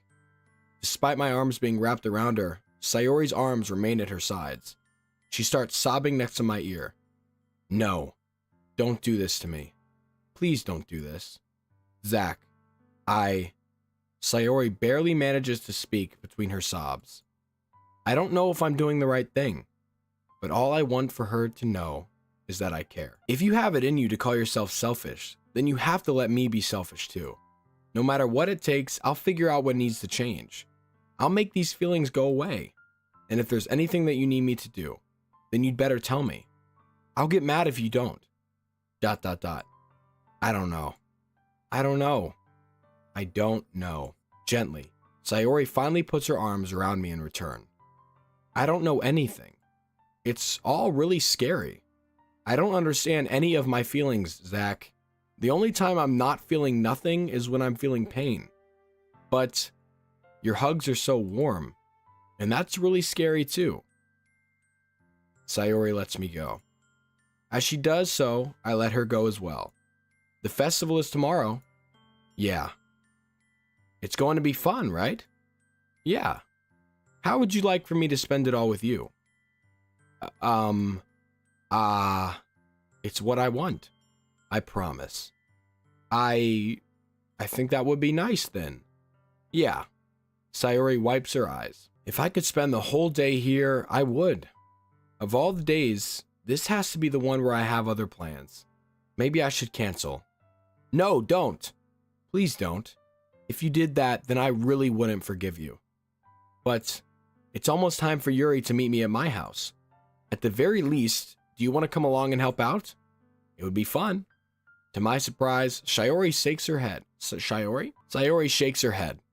I'm sorry. I don't know if that would be very good for me today. You understand, right? It's kind of hard for me to fully understand, but I'm trying my hardest. It's okay. Don't worry too much about it. I'll see you tomorrow, okay? All right. I look forward to it. Damn. I say goodbye to Sayori and exit her house. Damn. A lot of my videos are just me getting on here and playing games and making jokes. But this is some serious stuff, dude. Like, this is actually really serious. And this isn't just in this video game fantasy land. This is a real thing that happens to a lot of people. And I just want to let you know, if you're going through that right now, I hope that this channel can be an outlet for you and can be something that can bring you hope and peace in this miserable time that you're going through. And I just wanted to let you know that you've got this, dude. You've got this, man. I just want to let y'all know that I love you so much, and you guys are going to get through this because you guys are just incredible. I say goodbye to Sayori and exit her house. On the way home, I find myself still feeling uneasy, but it's hard for me to keep thinking about it when Yuri is about to come over too. I think Sayori is right. I shouldn't be worrying too much, and we're definitely going to have a great time tomorrow. I should just focus on what's ahead of me. Yeah, Yuri. As I approach my house, I see something that makes me feel a moment of panic. Yuri? Ah, thank goodness. Damn! Yo, Yuri came through with a turtleneck. I don't know what it is, but Yuri's looking fine. Thank goodness. You're a little early. I'm sorry I wasn't home yet. Were you waiting for a long time? No, I just got here. But I started to get really nervous when nobody answered the doorbell. You always could have texted me. If I had known, I would have reassured you and hurried more on my way home. Ah, I suppose that's true. I didn't think of that for some reason. It should be common sense to do that, but I decided to ignore it. Anyway, let's go inside. I see you brought a lot of stuff with you. That's right. And did you manage to find everything I asked you to buy as well? Yeah, pretty much. At least, I hope I got everything right. I'm sure it'll be fine. Ooh, here we are. Okay, so this is our spot. Pretty minimalistic. But I like it. I like it. I take Yuri to my room. The first thing she does is glance around curiously, which makes me feel anxious. It's so clean. Haha, I cleaned it before you came over, so that's very considerate of you to do. Ah, no. I would be really embarrassed for my room to be a mess while you were here. Well, I do enjoy cleaning. I would have gladly helped you clean. Okay, I'm sorry, boys, but someone else cleaning your room for you is probably the weirdest fucking thing. I don't know about y'all, but how the fuck are they supposed to know where shit goes? Ah, that would have been even more embarrassing. Yeah. Wait, don't look in there. I snatch Yuri's wrist, which was in the process of opening a desk drawer of mine. Ah, I'm sorry. I wasn't thinking for some reason. I was just spacing out. It's fine, it's fine. I let go of Yuri's wrist. She puts both of her hands firmly in her lap as if making sure she's keeping track of them. So, should we get started? Ah, yes. I have a few things planned that you can help out with. Decorations and other atmospheric enhancements. Atmospheric enhancements? You know, mood lighting. For the bedroom? Aromatherapy candles. Oh, wow. I didn't know you plan on taking it that far. Of course. I want to help our guests to a faraway place, although many will stop by just out of curiosity. And for cupcakes, I guess. I'm determined to provide an experience that will leave them wanting more. That's great. It's easy to forget that you're a pretty intense person. Ah, intense? I guess that's the best way to put it. Is that a bad thing? Oh, Yuri, no, it is not. No, not at all. It's something that I like about you, actually. Is that so? That makes me feel relieved. And kind of happy. Yeah, no need to be so anxious. You can relax a little. Relax. I brought some things for relaxation. I gotta get a drink. I'm sorry. I was going to use them during the poetry event. Oh yeah? Like what? Let's see. Yuri rummages through her bag. She pulls out a few candles and a wooden cylinder shaped object. I did some shopping on the way here, so I happen to have these in my bag. I plan to cover the windows in black paper and use the candles to light the room. I think that would be amazing, don't you? Yeah, that would be really neat. What's that wooden thing though? Oh, this? It's a diffuser for essential oils. How familiar are you with aromatherapy? Not familiar at all. Ah, is that so? It's one of my favorite contributors to a positive atmosphere. Depending on the oils or herbs you choose, you can change the mood of the air itself. You can even feel it permeate through your body. Relaxation, positive energy, romance, reflection. It's almost like magic. Yuri takes the cylinder and pushes a switch on the bottom. In just a moment, a thin ray of vapor begins to spout through a small hole in the top. Wow, that smells wonderful. What kind of mood is that one for? This is a jasmine of essential oil. Romance mood, dude. Please let that be the fucking romance oil. It smells a little sweet and flowery, right? Yeah, that's a good way to describe it. I choose jasmine for the events because it provides more than relaxation. Jasmine enhances your emotions and helps you feel them flow through your body. You feel warmer and your heart pounds more heavily. Don't you think that would be perfect for sharing our poems? It does sound suitable. But you seem to know a lot about this, so I'll trust your opinion with anything. Yuri smiles gently, clearly enjoying herself. She again reaches into her bag and pulls out several spools of thin ribbon. What are those for? Well, did you purchase the origami paper I asked you to get? Yeah, I have it over here. We won't be using the paper for folding origami. What I'd like to do is write a different word on each paper. We'll need about 100 of them. Oh yeah? What will those be used for? Well, I'm going to cut pieces of ribbon to hang from the doorway of the classroom. Then we can fasten the paper onto the ribbons to create a doorway curtain. Wouldn't that be beautiful? It would also catch the eye of those passing by the room. It may attract some to peek inside. That's really creative. I had no idea you'd be so good at this, Yuri. Is that so? Well, I suppose I do get a little intense, as you put it. The fuck is a Yuri giggles with red cheeks. Is it just me, or is she more relaxed when it's just the two of us? Or maybe it's just the excitement she feels from sharing something that she enjoys. Here's a marker, Zach. You can write any characters you want. I'll help you once I finish cutting the ribbons. Ah, alright. Sitting on the floor together, the two of us get to work. I carefully draw a different character on each paper, doing my best to manage my bad handwriting. Yuri unravels a long strand of red ribbon to her desired length. Then, she reaches into her bag once more and pulls out a pocket knife. Eh? The knife is strangely beautiful. The silver handle has an intricate pattern of waves etched into it. The blade itself is gently tinted blue. That's no ordinary pocket knife. It looks really fancy. Well, embarrassed, Yuri looks away.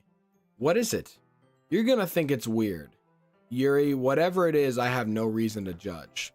To each their own, you know? If you promise you won't be weirded out. Yeah, I promise. Alright. The thing is, I'm kind of into knives. Okay, Yuri, I am weirded out. They're just so pretty. I can't help it. I don't know what it is. The combination of craftsmanship and feeling of danger, maybe. Oh, what am I saying? I don't know, Yuri. What are you saying? Please don't think I'm weird for this. Ahaha. You're laughing at me. No, I'm not laughing at you. It's just funny how nervous you got about sharing. It's an interesting thing to begin to, I guess. But I think it kind of suits you. Suits me? Yeah, it's kind of intense. Ahaha. Besides, it's a really cool looking knife. I can't deny that. It is, isn't it? Yuri relaxes her expression once again. Would you like to hold it? Sure, I'll check it out. Yuri carefully hands me the knife, with the handle facing me. I take it and turn it around in my hands. It feels heavy and extremely solid. Where did you even get a knife like this? Curious of its sharpness, I feel the point of the knife with my index finger. Ow. But what did you think was gonna happen, motherfucker? Zach, why did you do that? Because I'm an idiot? I didn't expect it to be that sharp. I barely touched it at all. It's my fault. I should have warned you. This knife is extremely sharp. Too late for that, Yuri. It can cut through skin like it's paper.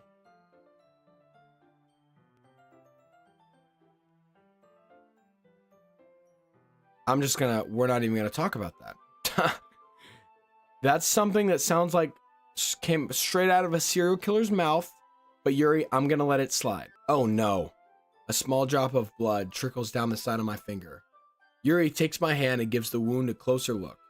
Ah, she stares at it and noticeably fidgets. If you're squeamish, I'll go wash it off now. Ah. Without warning, Yuri puts my finger in her mouth and licks the wound. Huh? I feel her tongue curl around my finger. Startled, I instinctively pull my hand back. Oh, please forgive me. I wasn't thinking. Yuri lowers her head, her face burning up. Yuri, that's the most embarrassing thing I've ever done. How could I do something like that? I'm sorry. Sure, it was a little weird and it took me by surprise, but I guess she was just trying to help, right? Was she? Or was she just trying to get a taste of my blood? Dude, Yuri, I think you're overreacting a little. She doesn't lift her head. What if she doesn't recover from this for the rest of the afternoon? All right, you know what? This might be a stupid thing to do, but I do it anyway. Is he gonna put her finger in his mouth? I take Yuri's hand and lick her index finger in return. What is this, dude? Zach, did you really just do that? Now we're even. ... Just make out already, dude. Yuri looks at me like I just did something wrong. Ahaha. I knew that would be a bad idea. If not for the sweet aroma of the jasmine oil, the air would be extremely heavy right now. You're so weird, Zach. Yuri giggles shyly. I'm weird. Yuri calling me weird? Yeah, exactly. Maybe we are the fucking same, dude. I have no response to that. Where do you keep your bandages? I don't think I need one, actually. It was a tiny cut. Look, it already stopped bleeding. I see. That's relieving. The tension is quickly lifted. We each resume our respective activities. I watch Yuri's knife cut through the ribbon like it's nothing but air. Meanwhile, I continue to make progress on the paper. After we finish attaching the paper to the ribbons, we lay them all out side by side. It looks better than I expected and will be effective as the door curtain. It looks great. Good thinking coming up with this, Yuri. Thanks. It's just something I saw online, really. Are you ready to move on to the next task? Yeah, let's do it. What do you have in mind? I'd like to create a banner. That's why I asked you to buy the paint tablets. That's right. One of the items Yuri had asked me to buy was a kit of watercolor paint tablets. We'll need about 6 cups of water to put each of the tablets in. Do you mind fetching those for us? Of course not. 6 cups of water. I'll be right back in a minute. Thank you very much. Oh, and just a little bit of water is okay. If you fill the cups too much, it will be too diluted. Taking Yuri's advice, I decide to use small plastic bathroom cups rather than full-size glasses. I put them on a plate to catch any paint that drips, then bring it back into my room. Yuri? Yes? I come in to see Yuri quickly unrolling her sleeve, putting it back over her arm. Nothing. What were you up to, Yuri? Your face is a little red. Is it too hot in here or anything? No, not at all. There's nothing wrong, so let's mix the paint. Yuri hurriedly dismisses me and takes it upon herself to unwrap the tablets, dropping them into the cups. So, I thought we would do something simple that would look very nice. I'd like to paint a gradient across the banner, starting with the colors for a sunrise, then daytime, then sunset and nighttime. Once it dries, I'll write an inspirational quote across the banner. We can hang it on the wall behind the podium at the front of the classroom. Neat. What are you going to write? Well, it will be more fun to surprise you. Yuri smiles at me. If you say so. After rolling out the banner, Yuri and I kneel on opposite sides so we don't get in the way of each other. Yuri uses a brush and adds a few dots of different colors across the banner to serve as a color guide when we paint. This kind of reminds me of elementary school. Painting on a banner with watercolors feels a lot like the art class projects we had back then. It's relaxing. I'm sorry if this feels too childish. No, I didn't mean that at all. It's kind of fun, you know? Yeah, it is fun. I'm glad you feel that way too. Hey, I'm still wondering, what was with the sleeve? Why are you pulling your sleeves down, dude? What's going on? Or is it what? Yuri stops painting for a moment, thinking to herself. For me, I don't need to go out and do crazy things to have fun. In fact, I usually don't even want to. I just like when I can spend time with one other person. Even if it's something simple like reading, it doesn't even matter if we don't talk much. Just having a friend next to me makes me feel a little bit nicer. I think that's all it takes for me to be happy. Is that so? Even if Yuri and I are quite different, I can understand where she's coming from. I feel that way about things like anime and games, where simply sharing the experience with someone can make me happy. I think I feel the same way. Yuri smiles gently. I knew you'd understand. Yuri leans over the banner to grab an unused paintbrush, but I move at the same time, causing my head to bump into hers. Kaya! Sorry. Yuri reels back and I quickly lift my hands in surprise. Are you hurt? No, I'm not hurt. It just startled me, that's all. Sorry, I should have asked you to get it for me. It's not your fault. Ah, your face. There are droplets of paint on Yuri's face and neck. Is there something on my face? Yeah, I accidentally got paint on you. Sorry, it's totally my fault. I'll get a towel right away. I rush out and fetch a small towel, then I dampen it with hot water. I return to my room and kneel back down in front of her. Here. I pat down Yuri's face and neck with a towel. Ah, is something wrong? It's hot, I just didn't expect it. Why does she look so miserable right now? She looks absolutely miserable. Sorry, I didn't want to use cold water. Having finished, I start to retract my hand, but Yuri suddenly holds my wrist. Wait, just for a little longer. It feels really nice. Ah, I keep my hand still against Yuri's neck. She looks into my eyes. It's an intense expression that I recognize from when she reads her books. This is really creeping me out, dude. Her face is creeping me out right now. I don't know about this, Yuri. Almost as if she's lost in a daze, enveloped by her own thoughts. She breathes gently, half through slightly parted lips. What is happening? Is it the aroma of jasmine oil giving me this dizzy feeling? Yuri's gentle fingers wrapped around my wrist send a tingling sensation through my arm. And suddenly her face seems to be much closer to mine than it was just a moment ago. Ah, Yuri slowly pulls away. Sorry. I've been feeling a little lightheaded today. I didn't mean to space out. It's fine. Okay, good. She's not looking at me anymore. Dude, that was freaking me out, man. The moment is over as soon as it began. Yuri picks up her brush again, but her movements seem clumsier, like she's unable to focus. I remain silent, forced to ignore the event that just transpired. I hesitantly retrieve my own brush and continue following Yuri's example. That should do it. I finish filling the night sky with white dots that look like stars. Looking at the banner as a whole, it's very pretty and natural looking. I think it came out better than I expected. I'm really happy with the results. Yeah, me too. Are you going to add the lettering now? Ah, not yet. It needs to dry first. That's true. But won't that take a while? Well, perhaps it would be best to leave it here. Then have you bring it in the morning. I can do the lettering in the classroom before our event starts. Is that okay? That's totally fine. Wonderful. In that case, I don't think there's anything more for us to do here. Wait! Don't go. Phew! Bro, oh my god. Haha. You say that like you're glad it's over. Was I wrong to assume that you were at least enjoying yourself a little bit? I was, until she looked at me like that, and that really kind of threw my whole mood off, and it freaked me out real bad. So I guess I am a little happy that it's over. Ah, no, it's not that. I'm just glad we managed to get everything done. I see. I am too. I was a little concerned about time. I need to start making dinner soon. Ah, so you don't have any time left? I was secretly hoping we would have extra time after finishing the work. Well... Yuri thinks to herself. I think it would be too irresponsible of me to wait much longer. I'm sorry. I was hoping there would be more time as well. It's probably my fault. What is it with all these motherfuckers? It's my fault. It's my fault. Oh my god, I'm so sorry. My bad. My fault. Like, motherfucker. Chill! Sorry for being such a slow worker. No, it's not your fault at all. And the important thing is that we got everything done, right? Yeah. So... I shouldn't be disappointed or anything. Gathering all of her things, Yuri seems to look a little downcast. I understand why.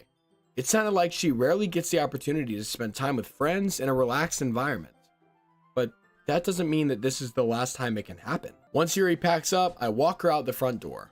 Thank you very much for having me over today. No problem. I was glad I was able to help. Just let me know if there's anything else you need me to bring tomorrow. I will. Well then, Yuri fidgets. I guess I'll see you tomorrow. Wait. I kind of say that without thinking. About today. It's fine that we didn't have as much time as we wanted, because we can do this again. Whenever you want, you can come over or we can go out somewhere. Ah, I forgot you don't like going out much. As I stumble over my words, Yuri smiles bashfully. Anyway, you know what I'm trying to say, so you're very thoughtful, Zach. Yuri takes a step closer to me, then briefly squeezes my hand. Whoa! That's... Whoa! Whoa, whoa, whoa, whoa, whoa, whoa, whoa, whoa, whoa, whoa, whoa, whoa, whoa. Where the fuck did the music go? Whoa, whoa, whoa, whoa. I kind of like that about you. Well, how am I supposed to respond to that? But I don't even get a chance to, as Yuri suddenly pulls back. Whoa! Sayori. Eh? Ah, what are you doing here? Hi, Zach. Sayori. Just now, we weren't... It's okay, Zach.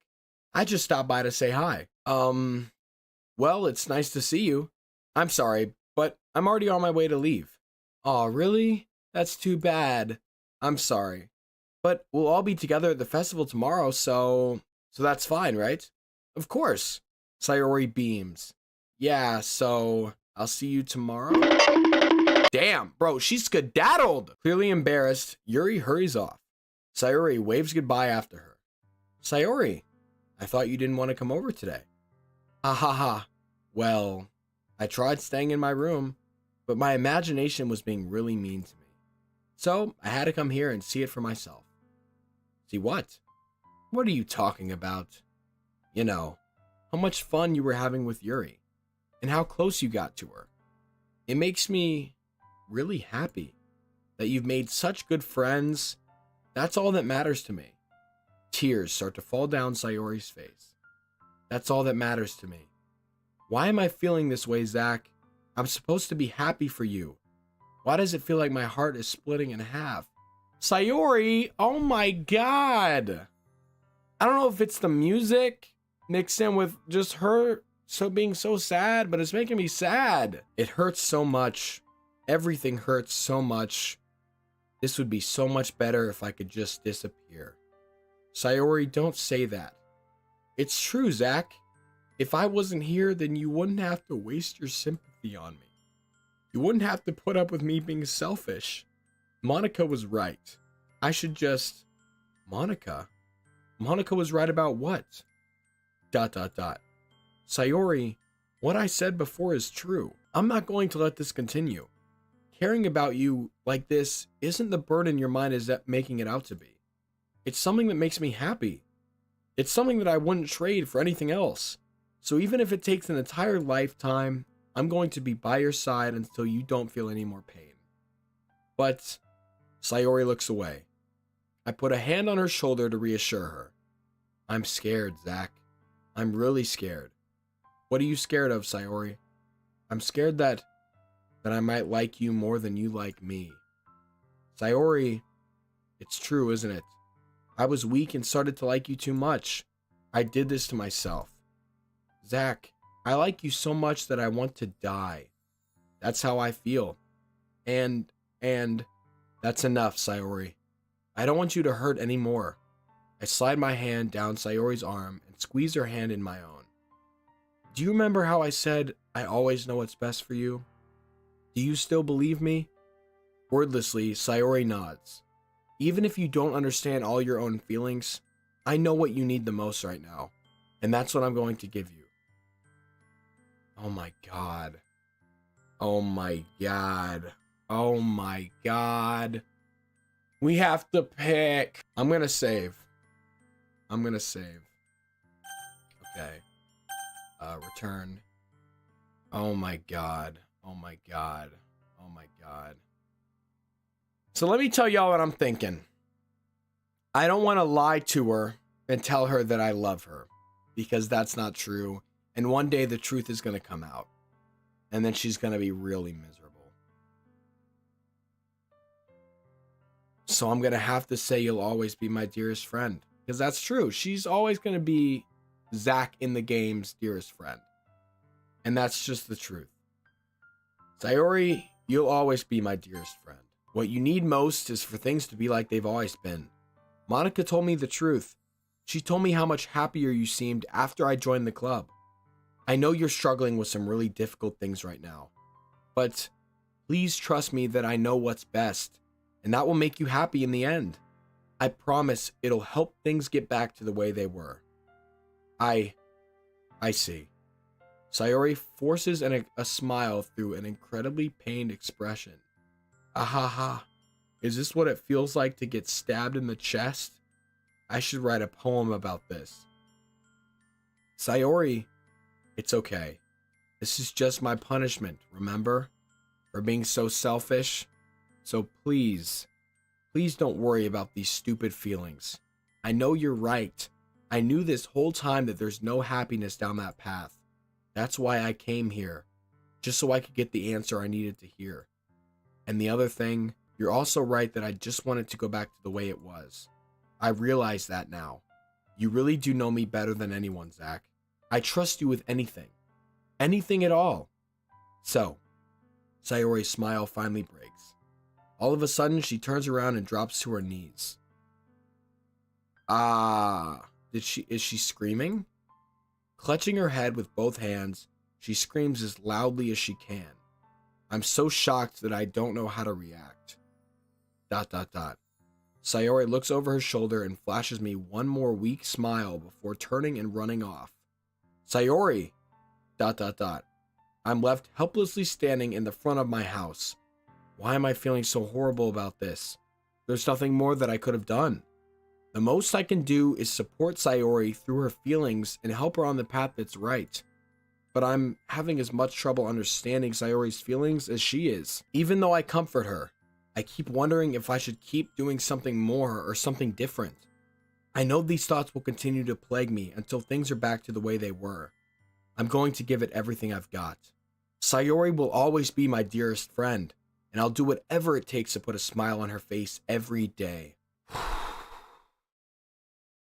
It's the day of the festival. Of all days, I expected this to be the one where I'd be walking to school with Sayori, but Sayori isn't answering her phone. I consider going to her house to wake her up, but decided that's a little too much. Meanwhile, the preparations for the events should be nearly complete. The banner Yuri and I painted is dry, and I gently rolled it up to take it with me. She sent me a pleasant text reminding me to not forget anything, and I reassured her. Funnily enough, I probably feel the same way as Natsuki about the event. I'm more excited for it to be over so I can spend time with Sayori and Yuri at the festival.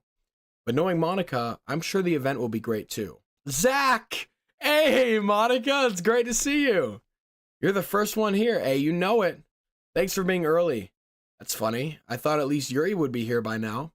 Monica is placing little booklets on each of the desks in the classroom. They must be the ones that she prepared that have all the poems we're performing. In the end, I found a random poem online that I thought Monica would like and submitted it. So that's the one I'll be performing. I'm surprised you didn't bring Sayori with you. Yeah, she overslept again. That dummy. You'd think that on days this important, she'd try a little harder. Hey, give her a break, me. She's going through some shit. I say that, but I suddenly remember what Sayori told me yesterday. And I suddenly feel awful, knowing it's not nearly that simple for her. I only said it because it's the way I'm used to thinking. But maybe I should have gone to wake her up after all? Ahaha. You should take a little responsibility for her, Zach. I mean, especially after your exchange with her yesterday. You kind of left her hanging this morning, you know? Exchange? Monica, you know about that? Of course I do. I'm the club president after all. But I stammer, embarrassed. How did you know about what we talked about, Monica? Did Sayori really tell her about it that quickly? About how I basically turned down her confession? This makes me really seem like the bad guy here. But I'm the one who knows what's best for her, right? Jeez. You don't know the full story at all, so don't worry. I probably know a lot more than you think. Monica is being friendly as usual, but for some reason I felt a chill down my spine. Yeah, I got chills all up and down my fucking arm, dude. What the fuck? Hey, do you want to check out the pamphlets? They came out really nice. Yeah, sure. I grabbed one of the pamphlets laid out on the desks. Oh yeah, they really did. Something like this will definitely help people take the club more seriously. Yeah, I thought so too. I flipped through her pages. Each member's poem is nearly printed on its own page, giving it an almost professional feel. I recognize Natsuki and Yuri's poems from the ones they performed during our practice. What's this? I flipped to Sayori's poem. It's different from the one she practiced. It's one that I haven't read before. What the fuck? Get out of my head. Get out of my head. Get out of my head. Get out of my head before I do what is best for you. Get out of my head. I listen to everything she said to me. I show you how much I love you. Get out of my head before I finish writing this poem. But the poem is never actually finished. It just stops moving. What the fuck? Ah, what is this? Reading the poem, I get a pit in my stomach. Zach? What's wrong? Ah, nothing. This poem feels completely different from everything else Sayori's written. Yeah, no shit. But more than that, I changed my mind. I'm going to get Sayori, so... Ah, well, alright. Try not to take too long, okay? Okay. I quickly leave the classroom. Don't strain yourself, Monica calls that out after me. I quicken my pace. What was I thinking? I should have tried a little bit harder for Sayori. It's not a big deal to at least wait for her or help her wake up. Even the simple gesture of walking her to school makes her really happy. Besides, I told her yesterday that things will be the same as they always have been. That's all she needs, and that's what I want to give her. I reach Sayori's house and knock on the door. I don't expect an answer since she's not picking up her phone either. Like yesterday, I open the door and let myself in. Sayori? She really is a heavy sleeper. I swallow. I can't believe I ended up doing this after all. Waking her up in her own house? Isn't that more like something a boyfriend would do? In any case, it just feels right. Outside Sayori's room, I knock on her door. Sayori? Wake up, dummy. There's no response. I really didn't want to have to enter her room like this. Isn't it kind of a breach of privacy? But she really leaves me no choice. I gently open the door. Ah! Oh my god! You gotta be fucking kidding me, dude. You gotta be fucking kidding me. An exception has occurred. What the fuck? ... What the hell? What the hell? Is this a nightmare? It has to be. This isn't real. There's no way this can be real. Sayori wouldn't do this. Everything was normal until a few days ago. That's why I can't believe what my eyes are showing me. I suppressed the urge to vomit. Just yesterday, I told Sayori that I would be there for her. I told her I know what's best and that everything will be okay. Then why? Why would she do this? How could I be so helpless? What did I do wrong? Turning down her confession. That has to be what pushed her over the edge. Her agonized scream still echoes in my ears. Why did I do that to her when she needed me most? Oh my god. Why was I so selfish? This is my fault. My swarming thoughts keep telling me everything I could have done to prevent this. If I just spent more time with her, walked her to school, and gave her what I knew she wanted out of our relationship, then I could have prevented this. I know I could have prevented this. Screw the literature club. Screw the festival. I just lost my best friend. Holy shit. Someone I grew up with. She's gone forever now. Nothing I do can bring her back. This isn't some game where I can try and reset and try something different. I had only one chance and I wasn't careful enough. And now I'll carry this guilt with me until I die. Nothing in my life is worth more than hers, but I still couldn't do what she needed from me. And now I can never take it back. Never, never, never, never, never. End.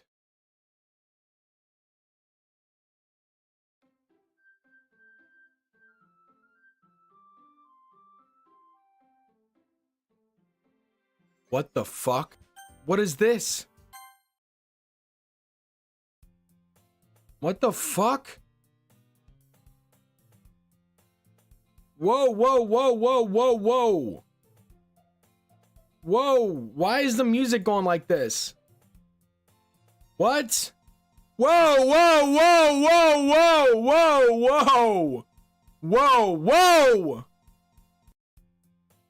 What the fuck? Hold on, I'm just seeing, what the Who the fuck? Monica? Oh my goodness, I totally didn't expect to see you here.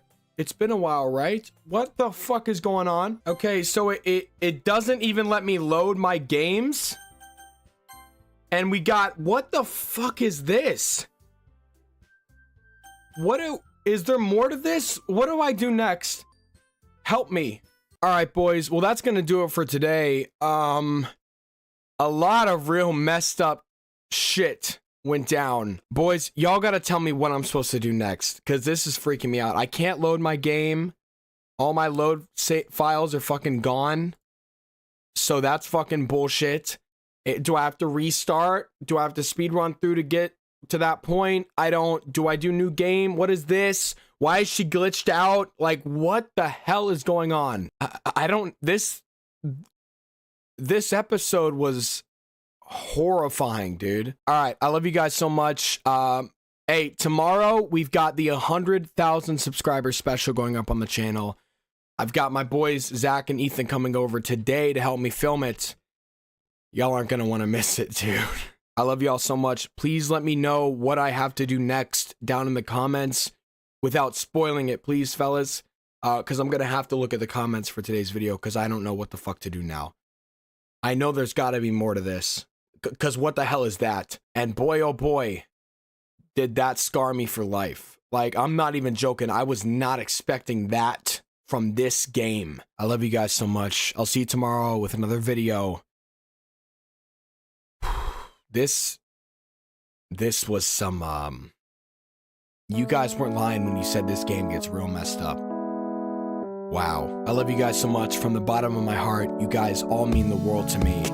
I love you. I'll see you tomorrow with another video. Peace.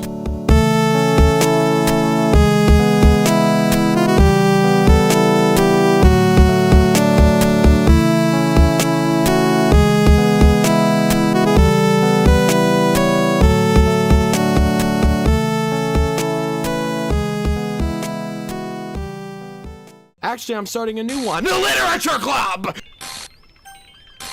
What?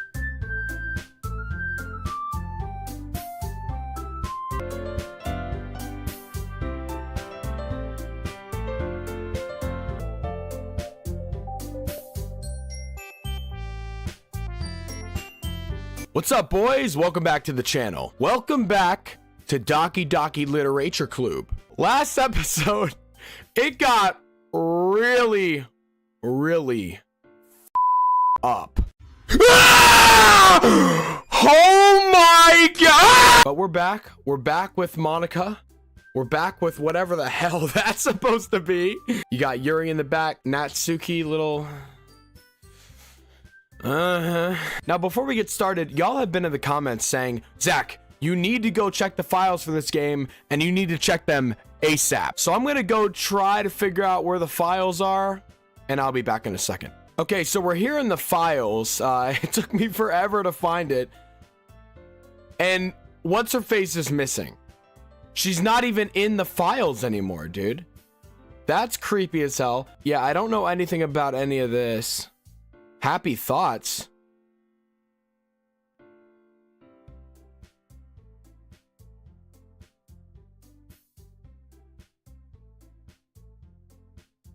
No. Okay, so we are going to keep this open while we play. I'm going to have it on this screen over here. And then, hey, maybe something will happen. I really don't know. You know what's really creepy is right now I genuinely cannot remember that other girl's name. Yuri, Monica, Natsuki. What was the other girl's name?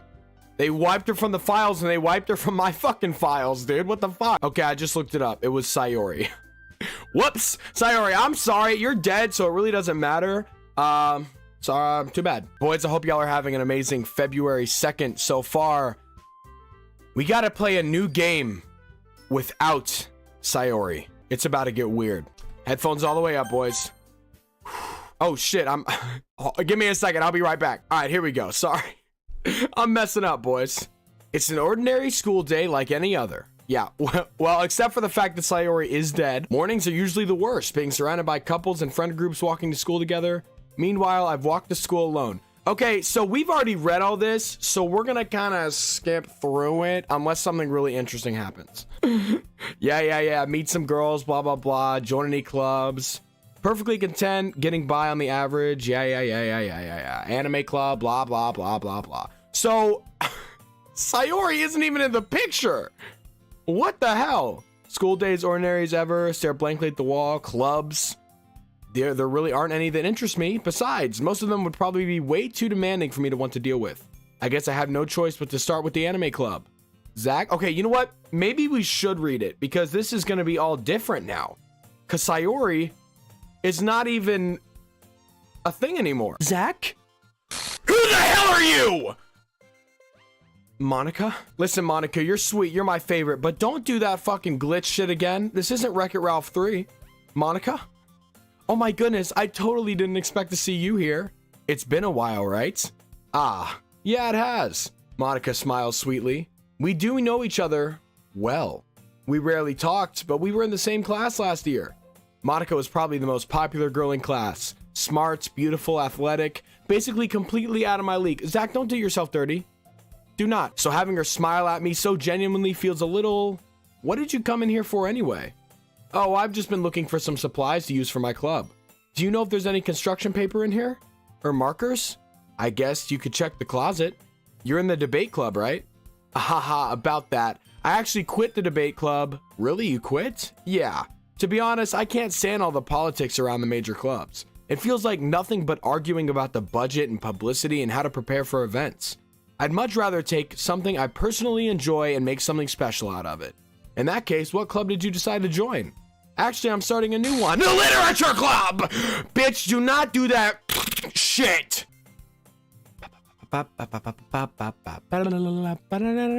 Yay. Literature? That sounds kind of dull. How many members do you have so far? It's kind of embarrassing, but there are only 3 of us so far. Boys, this is so weird. We're playing the same game, but she's not even here. It's really hard to find new members for something that sounds so boring. Well, I can see that. But it's really not boring at all, you know? Literature can be anything. Reading, writing, poetry. I mean, one of my members even keeps her manga collection in the club room.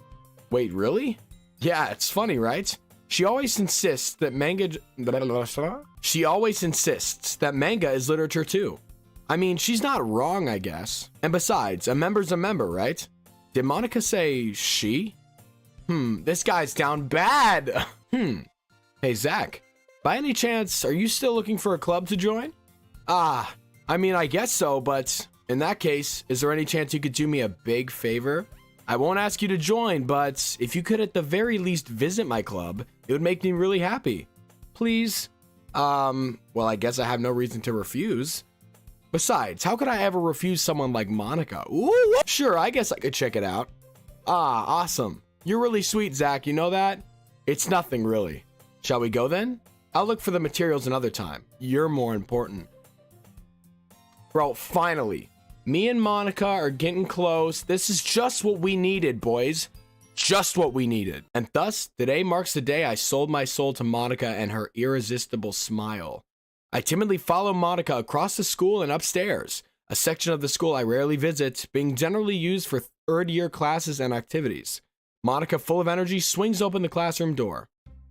I'm back, and I brought a guest with me.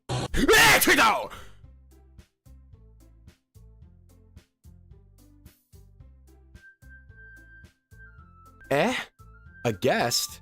Seriously, you brought a boy? Shut the fuck up, Natsuki. Way to kill the atmosphere. Don't be mean, Natsuki, but anyway, welcome to the club, Zach. ...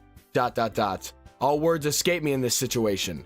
This club is full of incredibly cute girls. Well, except for the one in the middle. So let me guess. You're Monica's boyfriend, right? What? No, I'm not. Natsuki, the girl with the sour attitude, whose name is apparently Natsuki, is one I don't recognize. Her small figure makes me think she's probably a first year. Anyway, this is Natsuki, energetic as usual. And this is Yuri, the vice president. It's nice to meet you. Wait, wasn't Sayori the vice president? And now it's Yuri. Okay, Yuri, I see you climbing the ranks. It's nice to meet you too. Yuri, who appears comparably more mature and timid, seems to have a hard time keeping up with someone like Natsuki. Yeah, it's nice to meet both of you. Well, so I ran into Zach in a classroom and he decided to come check out the club. Isn't that great? Wait, Monica, didn't I tell you to let me know in advance before you brought anyone new? Natsuki, you're not even the fucking vice president, dude. You're just a member. You don't make any of the decisions. Go sit your fucking cotton candy head ass down. I was going to, well, you know. Sorry. I didn't forget that, but I just happened to run into him. In that case, I should at least make some tea, right? Yeah, that'd be great. Why don't you come sit down, Zach? The girls have a few desks arranged to form a table. Yuri walks to the corner of the room and opens the closet. Meanwhile, Monica and Natsuki sit across from each other. Whoa! What the hell am I looking at? Hi. I just got chills. They got a poster of Sayori fucking hanging herself. Meanwhile, Monica and Natsuki sit across from each other. Still feeling awkward, I take a seat next to Monica. Ooh, dude, I'm jumpy as fuck. I can't do this now with the poster in the back too.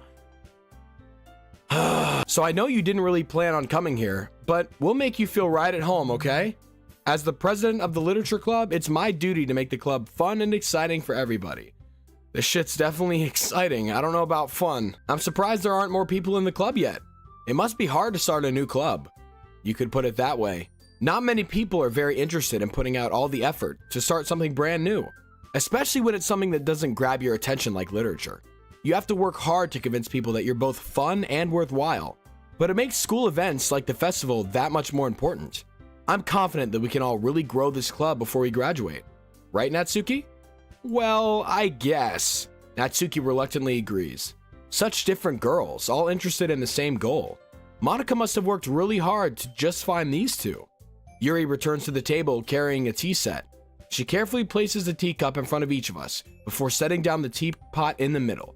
You keep a whole tea set in this classroom? Don't worry, the teachers gave us permission.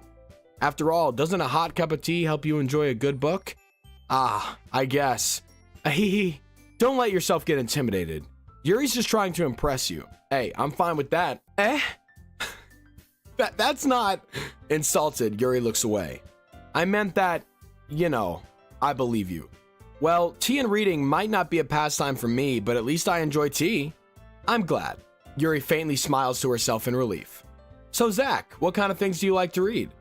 Well, considering how little I've read these past few years, I don't really have a good way of answering that. Hey, what y'all know about like the old mystery books, dude? Like the fucking Hardy Boys? Hey, what y'all know about Hardy Boys? Manga. Is it manga or manga? I quietly mutter to myself, half joking. Natsuki's head suddenly perks up. Natsuki's head suddenly perks up. It looks like she wants to say something, but she keeps quiet. Fucking good. Not much of a reader, I guess. Well, that can change. What am I saying? I spoke without thinking after seeing Yuri's sad smile. Anyway, what about you, Yuri? Well, let's see. Yuri traces the rim of her teacup with her finger.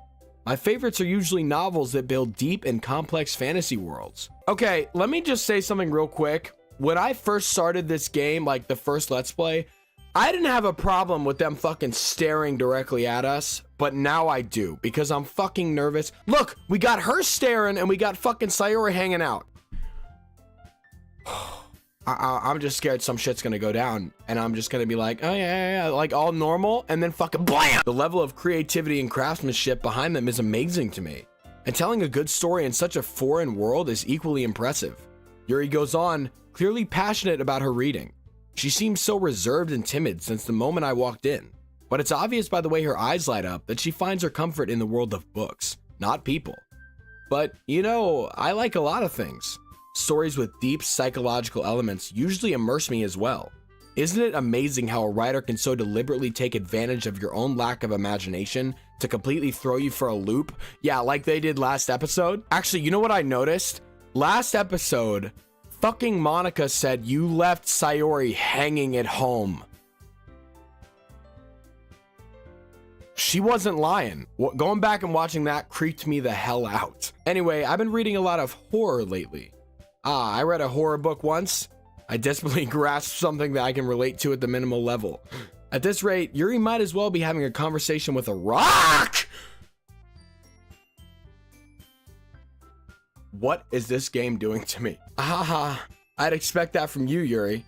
It suits your personality. Oh, is that so? Really, if a story makes me think or takes me to another world, then I really can't put it down. Surreal horror is often very successful at changing the way you look at the world, if only for a brief moment. Ugh, I hate horror. Oh, why is that? Well, Natsuki's eyes dart over to me for a split second. Never mind. What is your problem? That's right. You usually like to write about cute things, don't you, Natsuki? What? What gives you that idea? Look at them all staring at me, dude. Get me out of this classroom. You left a piece of scrap paper behind the club last meeting. It looked like you were working on a poem called Don't Say It Out Loud and Give That Back. Fine. Natsuki, you write your own poems? Well, I guess sometimes. Why do you care? I think that's impressive. Why don't you share them sometime? No. Natsuki averts her eyes. You wouldn't like them. Not a very confident writer yet. I understand how Natsuki feels. Sharing that level of writing takes more than just confidence. The truest form of writing is writing to oneself. You must be willing to open up to your readers, exposing your vulnerabilities and showing even the deepest reaches of your heart. Do you have writing experience too, Yuri? Maybe if you share some of your work, you can set an example and help Natsuki feel comfortable enough to share hers. ... I guess it's the same for Yuri. We all sit in silence for a moment. Hey, I just got an idea. How about this? ? Natsuki and Yuri look quizzically at Monika. Let's all go home and write a poem of our own. Then, next time we meet, we'll all share them with each other. That way, everyone is even. I thought it was a good idea. Well, I think you're right, Monika. We should probably start finding activities for all of us to participate in together. I did decide to take on the responsibility of vice president, after all. I need to do my best to nurture the club as well as its members. Besides, now that we have a new member, it seems like a good step for us to take. Do you agree as well, Zach? Yeah, can we get on with it, ladies? We're writing a poem, blah, blah, blah. There's still one problem. What's that? Now that we reached the most important topic, I bluntly come forth with what's been on my mind the entire time. I never said I'd join this club. Monika may have convinced me to stop by, but I never made any decision.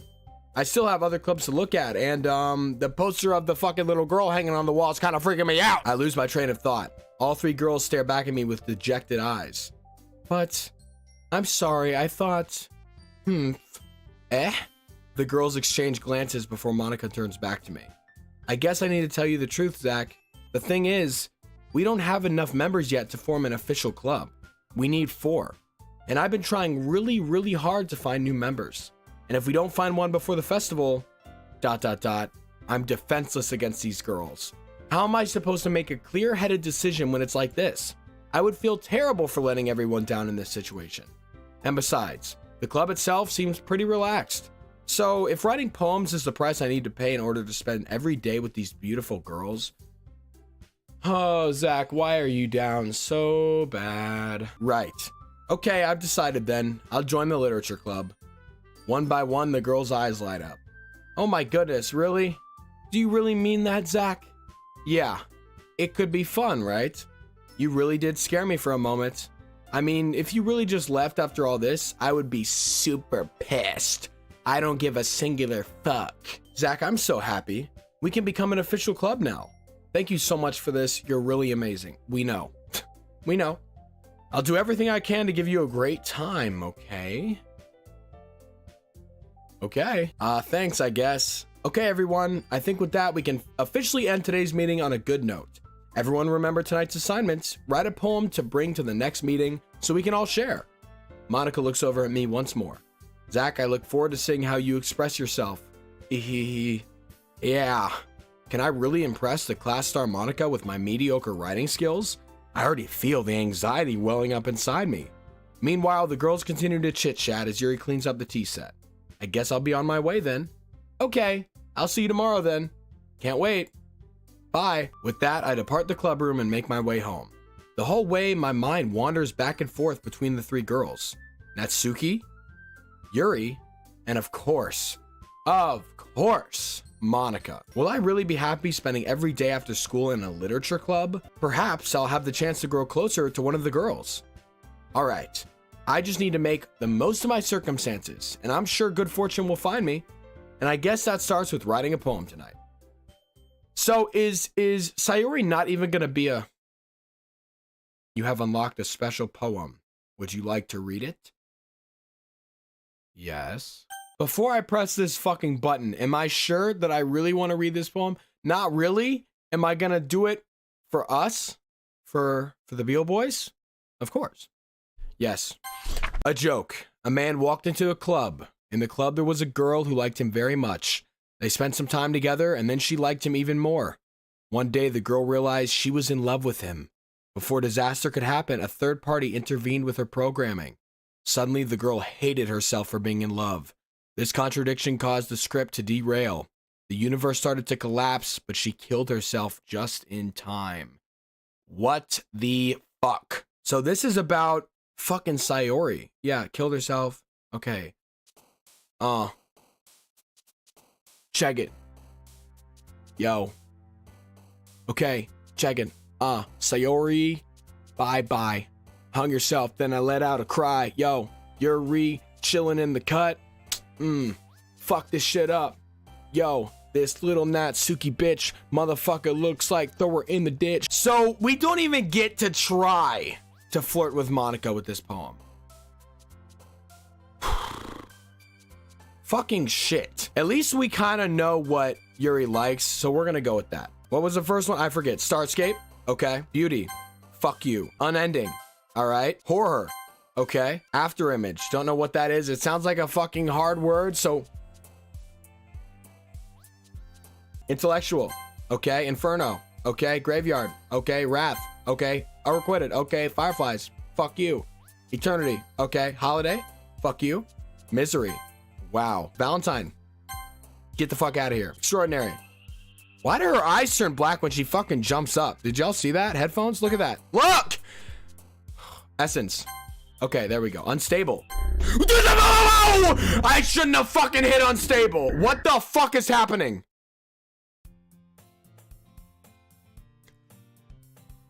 The fucking files just changed. Okay, look, boys. There's a can you hear me text document. Who the hell is this supposed to be? There's a little devil inside of all of us. Beneath their manufactured perception, their artificial reality, it is a writhing, twisted mess of dread, loathing, judgment, elitism, self-doubt, all thrashing to escape the feeble hold of their host, seeping through every little crevice they can find, into their willpower, starving them all of motivation and desire, into their stomach, forcing them to drown their guilt in comfort food, or into a newly opened gash in their skin, hidden only by the sleeves of a cute new shirt.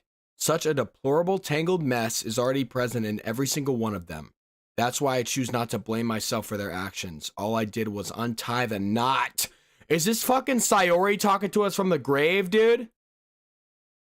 Oh my god, this is gonna be a no from me. Okay, so we're gonna hop back into it. Hey, why are you so close, by the way? And the poster on the back did change. Glad to see you didn't run away on us, ha ha ha. No, don't worry. This might be a little strange for me, but at least I keep my word. Well, I'm back at the literature club. Great.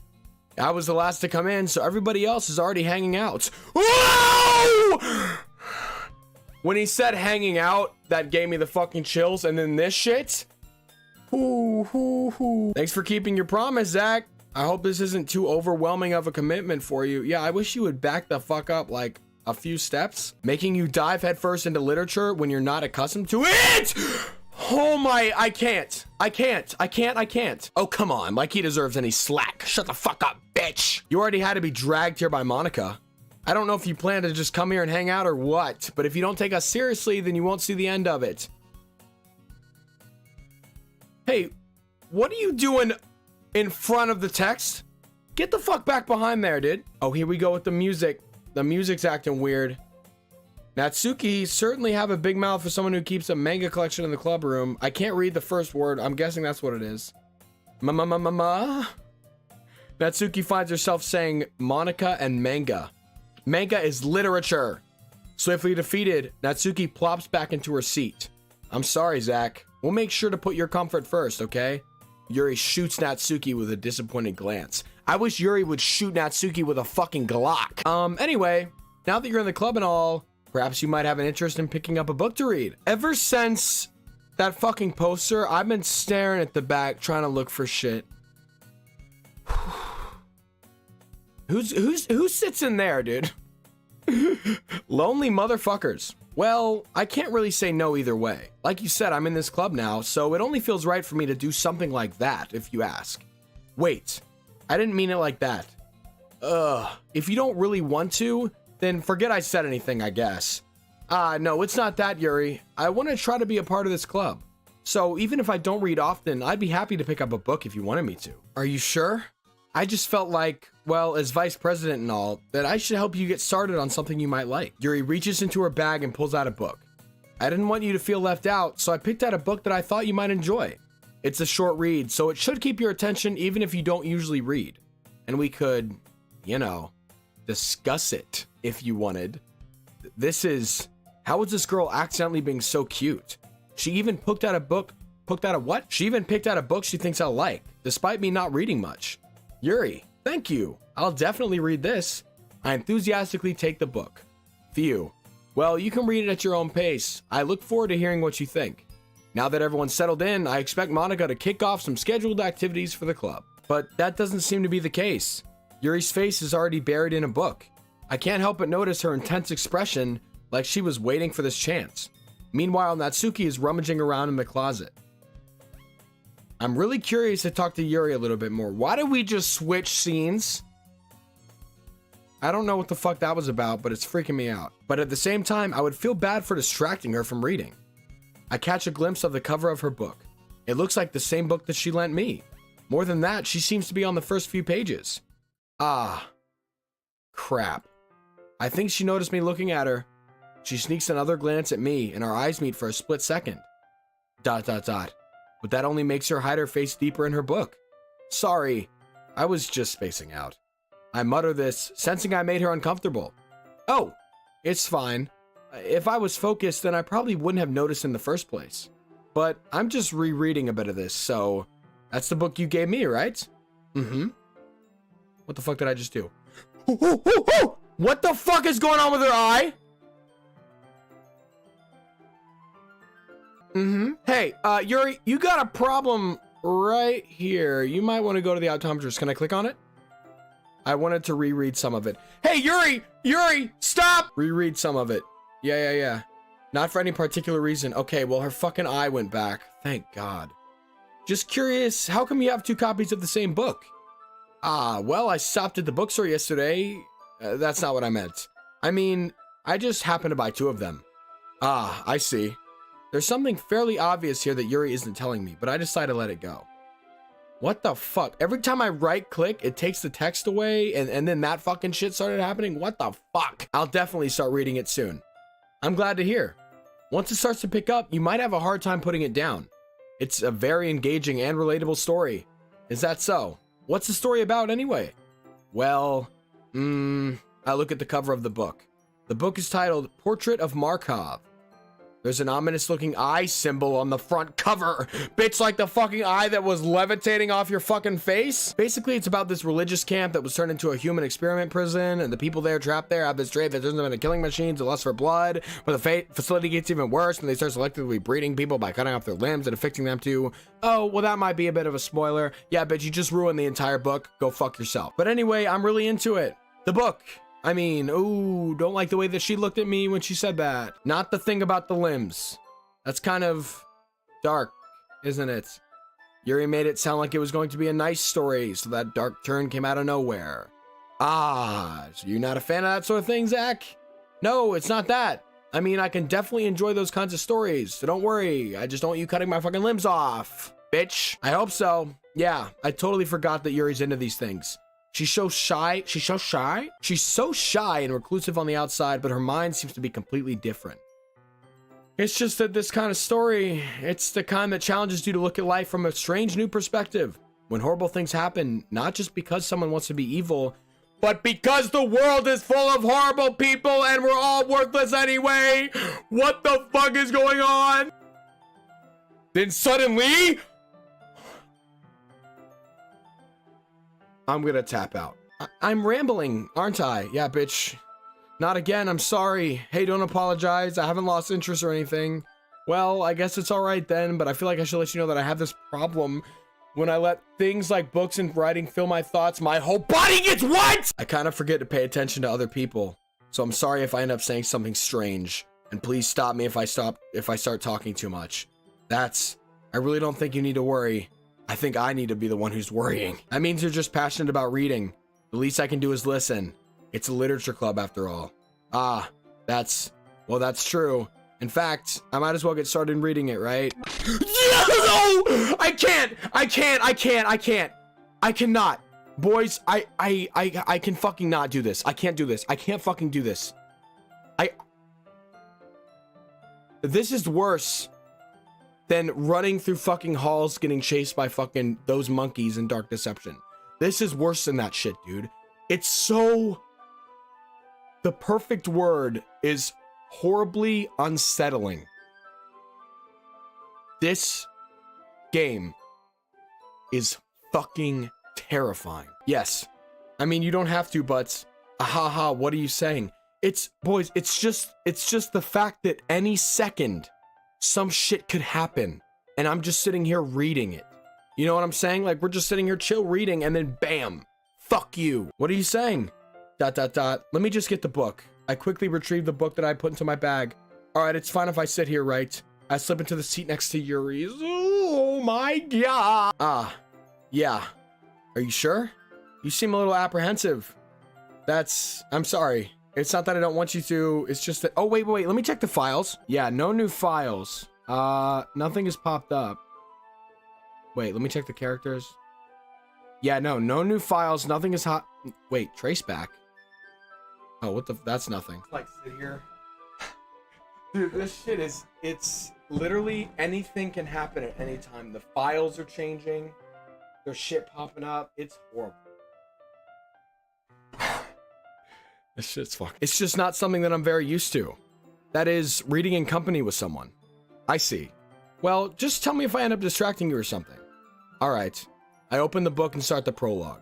I soon understand what Yuri means about reading in company. It's as if I can feel her presence over my shoulder as I read. It's not a particularly bad thing. Maybe a little distracting, but the feeling is somewhat confusing. Or comforting. Yuri's in the corner of my eye. I realize that she's not actually looking at her own book. Boys, I'm not fucking with this, dude. I don't want to be looking over at her and her fucking pop up and scream in my fucking face. I glance over. It looks like she's reading from my book instead. Sorry. I was just what the fuck? What the fuck is going on? Yuri, you really do apologize a lot, don't you? I do? I don't really mean to. Sorry. I mean, Here, this should work, right? I slide my desk until it's up against Yuri's, then hold my book more between the two of them. I suppose so. Yuri timidly closes her own copy. Once we each lean in a little bit, our shoulders are almost touching. It feels like my left arm is in the way, so instead I use my right hand to hold the book open. I guess that makes it kind of difficult to turn the page. Here. Ooh, already. This is a horrible angle, boys. Horrible. I'm gonna be looking on the fucking chalkboard, dude. Some shit's gonna pop up. Yuri takes her left arm and holds the left side of the book between her thumb and forefinger. I do the same with my right arm, on the right side of the book. That way, I turn a page and Yuri slides it under her thumb after it flips to her side.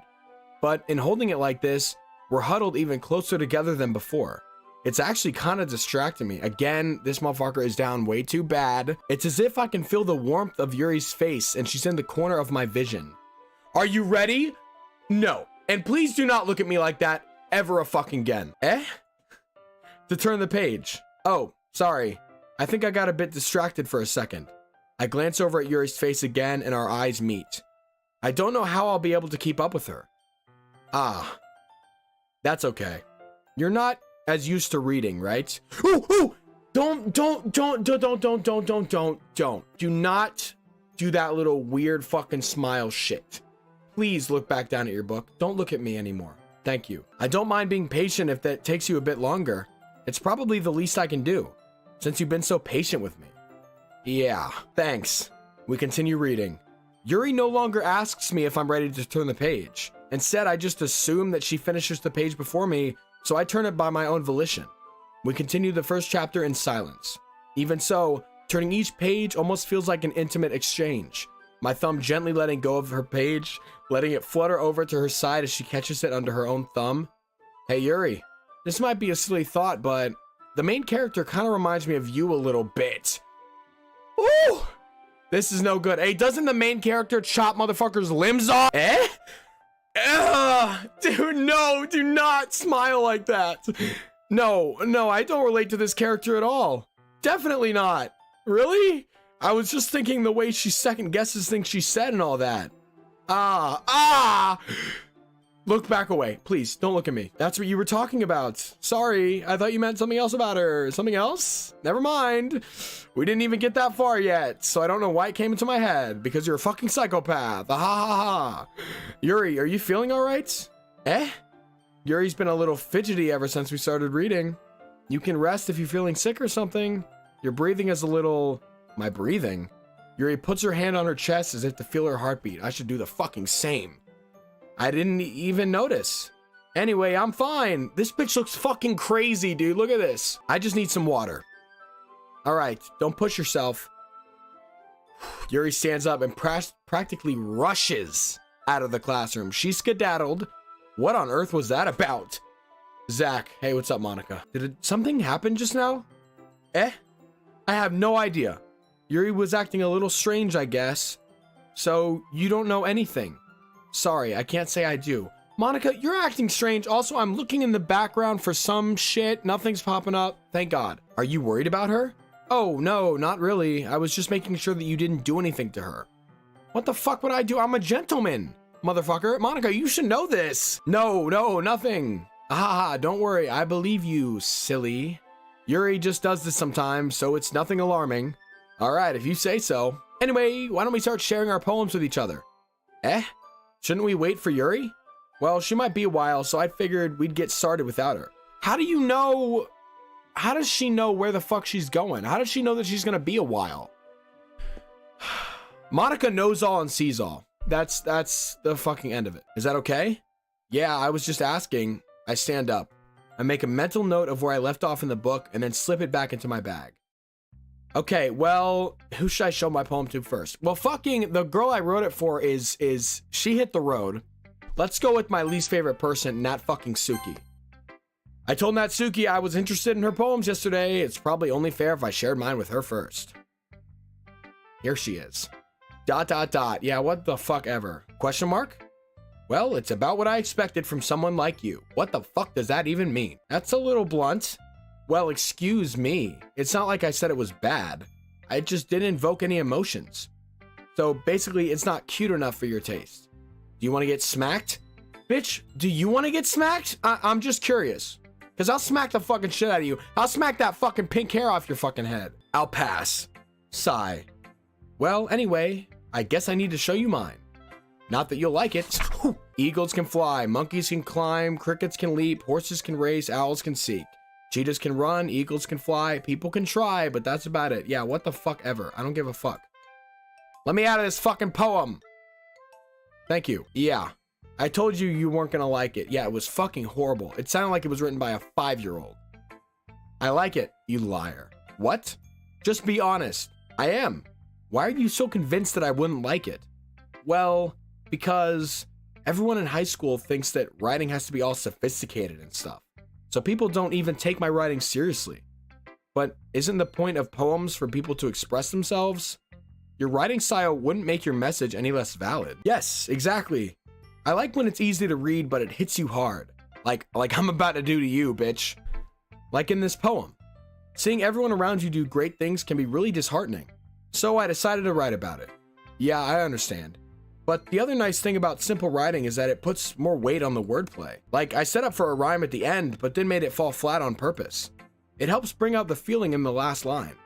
So you did. I guess more went into it than I realized. That's what it means to be a pro. Shut the fuck up, bitch. You are not a pro. Lazy town looking ass. I'm glad you learned something. Didn't expect that from the youngest one here, did you? Yeah, I guess not. I decided to humor her with that last comment. I don't really care how old everyone is, but if Natsuki is feeling proud, then I won't take that away from her. Okay, let's do Monica next. Hi, Monica. Good to see you. Hi, Zach. Oh, hi, Monica. How are you? Having a good time so far? Absolutely the fuck not.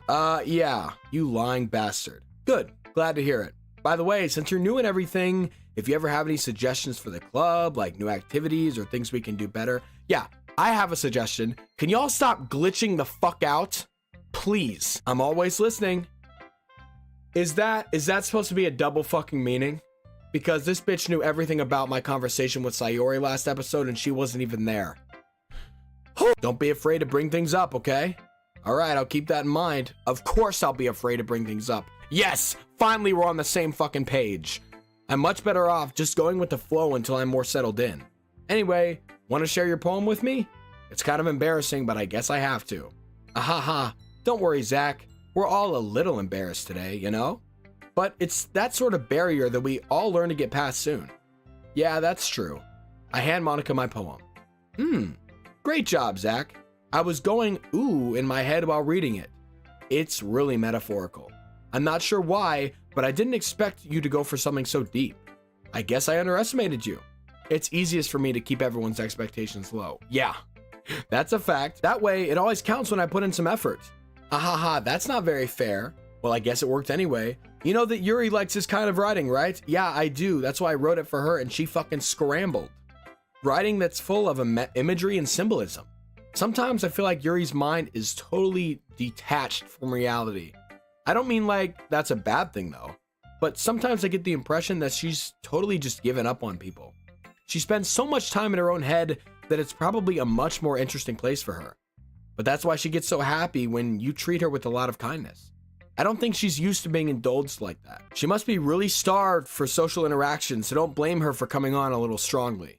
Like earlier, I think that if she gets too stimulated, she ends up withdrawing and looking for alone time.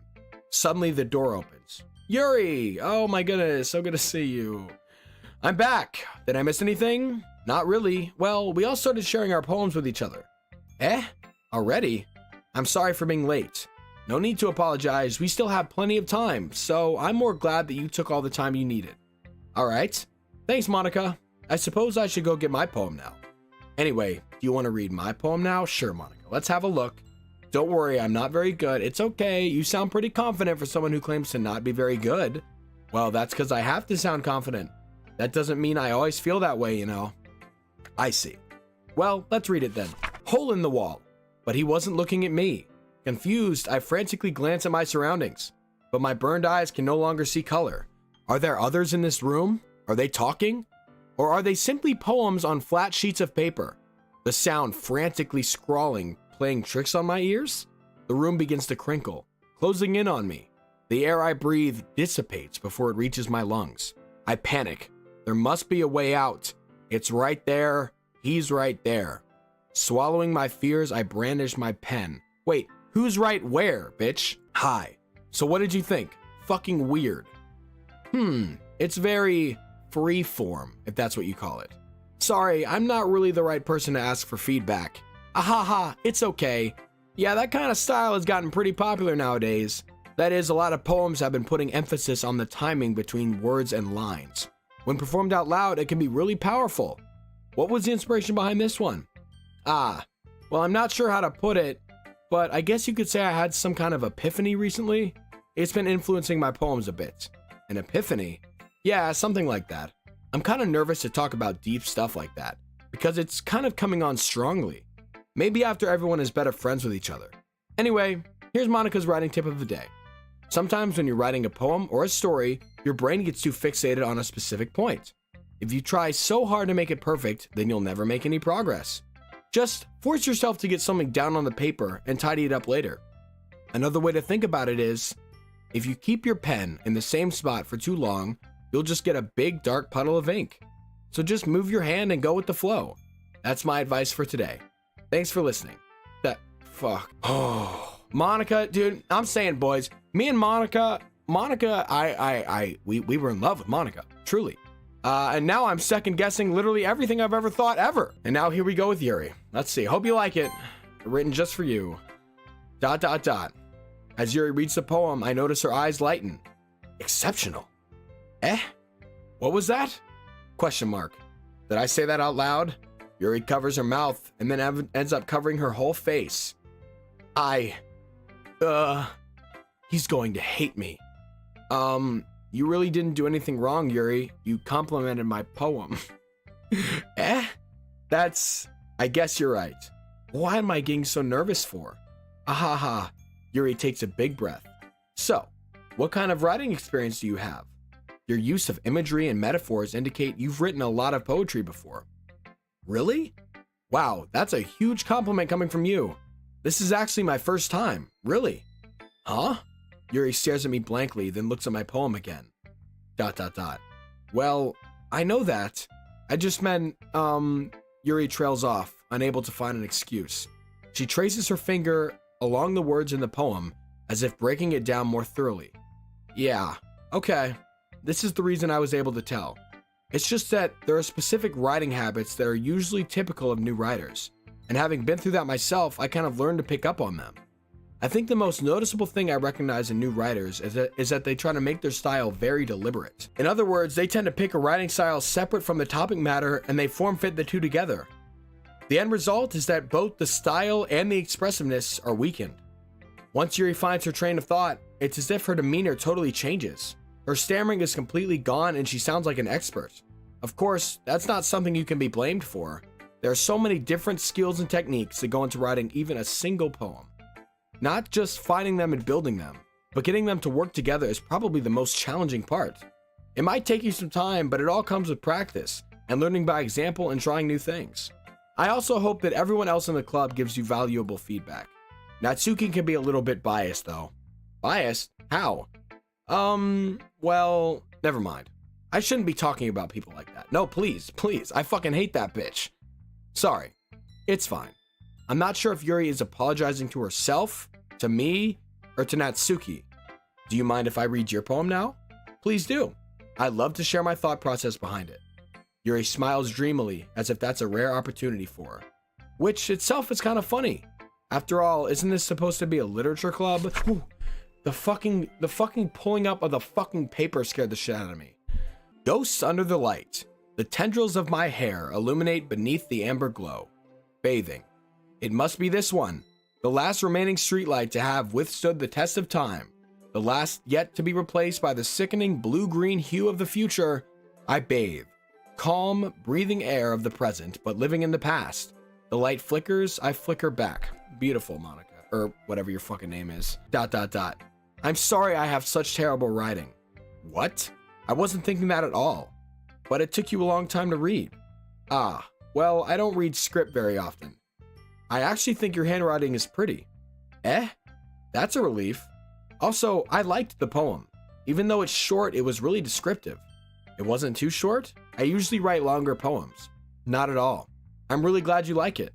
I'll be honest, since it's our first time sharing, I wanted to write something a little more mild. Something easy to digest, I suppose. Are you into ghosts, Yuri? Huh? Actually, the story isn't about a ghost at all, Zach. Really? I must have totally missed the point. Well, I suppose you did only glance over it after all. But remember that poets often express their own thoughts, feelings, and experiences in their work. They usually do more than tell a simple story or paint a picture. In this case, perhaps the subject of the poem is only being symbolically compared to a ghost, lingering in her last remaining place of comfort, unable to let go of the past, and soon to be left with nothing. That's a lot more solemn putting it that way. I hadn't even thought of that. That's impressive. Eh? It's nothing, really. Yours was impressive too, so nah. If anything, I could probably learn a thing or two from you. You think so? Yeah, of course. You know, I was really nervous about doing all this, but in the end, I enjoyed it. I'm going to keep doing my best for you, Zach. Me too. Okay, great. Phew, I guess that's everyone. I glance around the room. This was a little more stressful than I anticipated. It's as if everyone is judging me for my own mediocre writing abilities. What the fuck is the music doing? Even if they're just being nice, there's no way my poems can stand up to theirs. This is the literature club after all. I sigh. I guess that's what I ended up getting myself into. Across the room, Monica is writing something in her notebook. My eyes land on Yuri and Natsuki. They gingerly exchange sheets of paper, sharing their respective poems. As they read in tandem, I watch each of their expressions change. Natsuki's eyebrows furrow in frustration. Meanwhile, Yuri smiles sadly. What's with the language? Eh? Did you say something? Oh, it's nothing. Natsuki dismissively returns the poem to the desk with one hand. I guess you could say it's fancy. Ah, thanks. Yours is cute. Cute? Did you completely miss the symbolism or something? It's clearly about the feeling of giving up. How can that be cute? I know that. I just meant the language, I guess. I was trying to say something nice. Eh? You mean you have to try that hard to come up with something nice to say? Thanks, but I really didn't come out nice at all. Well, I do have a couple suggestions. Yeah, go fuck yourself. If I was looking for suggestions, I would have asked someone who actually liked it. Which people did, by the way. I didn't. I sure fucking didn't. Monica liked it, and Zach did too. You're a fucking liar. Jump out that window. So based on that, I'll gladly give you some suggestions of my own. First of all, excuse me, I appreciate the offer, but I've spent a long time establishing my writing style. I don't expect to change anytime soon, unless of course I come across something particularly inspiring, which I haven't yet. Nah. And Zach liked my poem too, you know. I did like Yuri's poem. He even told me he was impressed by it. Natsuki suddenly stands up. Oh, I didn't realize you were so invested in trying to impress our new member, Yuri. Eh? That's not what... you're just... Yuri stands up as well. Maybe you're just jealous that Zach appreciates my advice more than he appreciated yours. Huh? And how did you know that he didn't appreciate my advice more? Are you that full of yourself? No. If I was full of myself, I would deliberately go out of my way to dye my hair pink, just like yours. I would deliberately go out of my way to make everything I do overly cutesy. Ooh, well, you know what? I wasn't the one whose boobs magically grew a size bigger as soon as Zach started showing up. Natsuki. Natsuki, that's a little... This doesn't involve you. Taking out your own insecurities on others like that, you really act as young as you look, Natsuki. Don't do that shit! Stop! Stop! What the fuck is the music doing? That shit is speeding up. I'm gonna sit here. What the fuck is about to happen? Y'all hear this fucking music?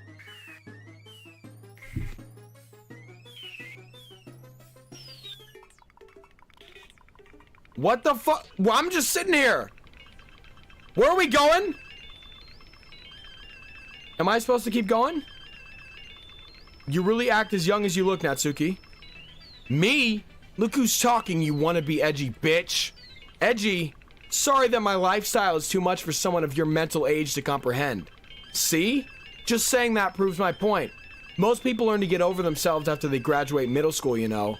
If you want to prove anything, then stop harassing others with your sickening attitude. You think you can counterbalance your toxic personality just by dressing and acting cute? The only thing cute about you is how hard you try. Whoa, be careful or you might cut yourself on that edge, Yuri. Oh, my bad. You already do, don't you? Damn. Did you just accuse me of cutting myself? What the fuck is wrong with your head? Yeah, go on. Let Zach hear everything you really think. I'm sure he'll be head over heels for you after this. Ah. Suddenly, Yuri turns towards me as if she just noticed I was standing there. Zach, she's just trying to make me look bad. That's not true. She started it. ... Whoa, whoa, whoa! What the fuck? What the fuck? I don't know what the fuck I'm supposed to do. It didn't even... What? Yuri. Whoa, bitch! Stop, Yuri! Bitch, Yuri! It's not letting me pick! What the fuck? Whoa! Hey! Hey! ...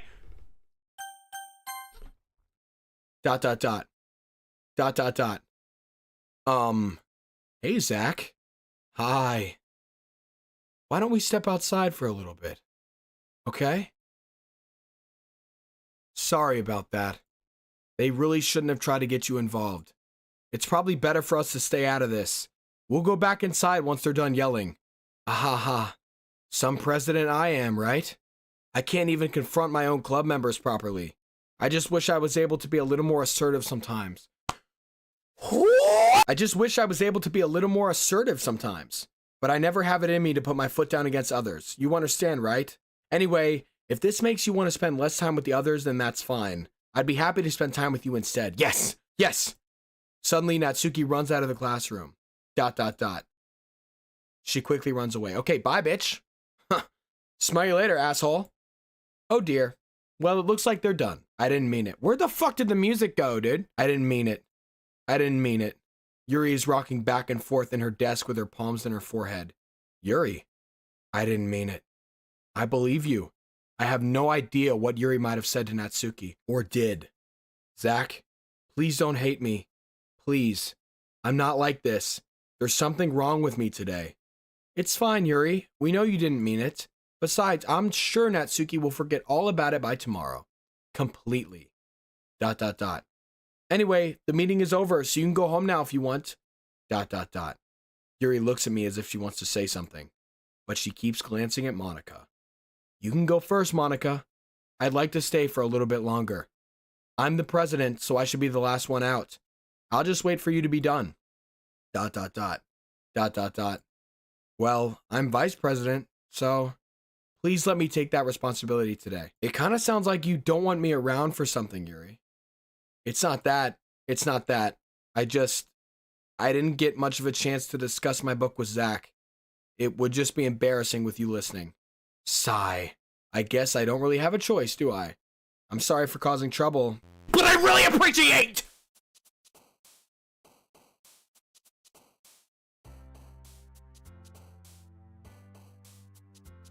Check it. All right, boys, that's all the time I have to record today. Boy, oh boy. This episode was horrible. All the glitching out and the moving above the text and the fucking eyes floating out and all that shit. Dude, I'm not fucking with it. Next episode's probably gonna get way worse. Am I excited for it? Yes and no. I'm probably gonna scream. I'm probably gonna cry. I'm probably gonna shit my fucking pants. Nothing new in the files. I'll keep y'all updated every Doki Doki Literature Club episode. I'm gonna have the files open on my other monitor and I'll tell you when shit goes down. I'm excited for the next episode. I love y'all so much. You guys are awesome and you mean the world to me from the bottom of my heart. You can do anything you put your mind to. I believe in you. I love y'all so much and I'll see you tomorrow with another video. Peace.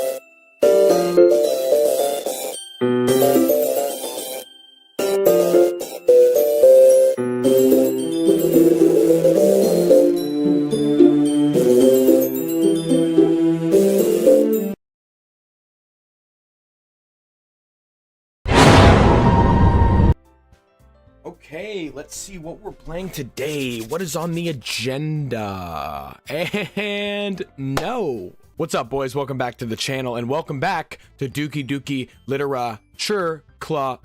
We're just gonna jump right into it, boys. Last episode was horrible. I literally had to bring my brother in here to sit next to me because I was myself. And I feel like this episode's gonna get a lot worse. I've got the files open here.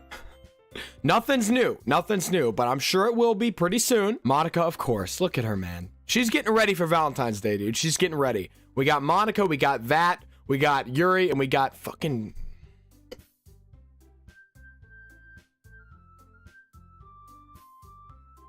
I hope y'all are having an amazing 12th of February so far. Let's see what the girls are up to, man. But hey, real quick, if you guys are new, I'd appreciate it if you left a like, comment, and subscribe. It would mean the world to me. Let's load game. Stop that. Ooh, okay, we're back here. We're with the poem. Okay, headphones all the way up, boys. Headphones all the way up. Let's see what's happening here. Yo, check it. Monica, my boo thing. Yo, Sayori, let her hang. Yuri, she kinda cute.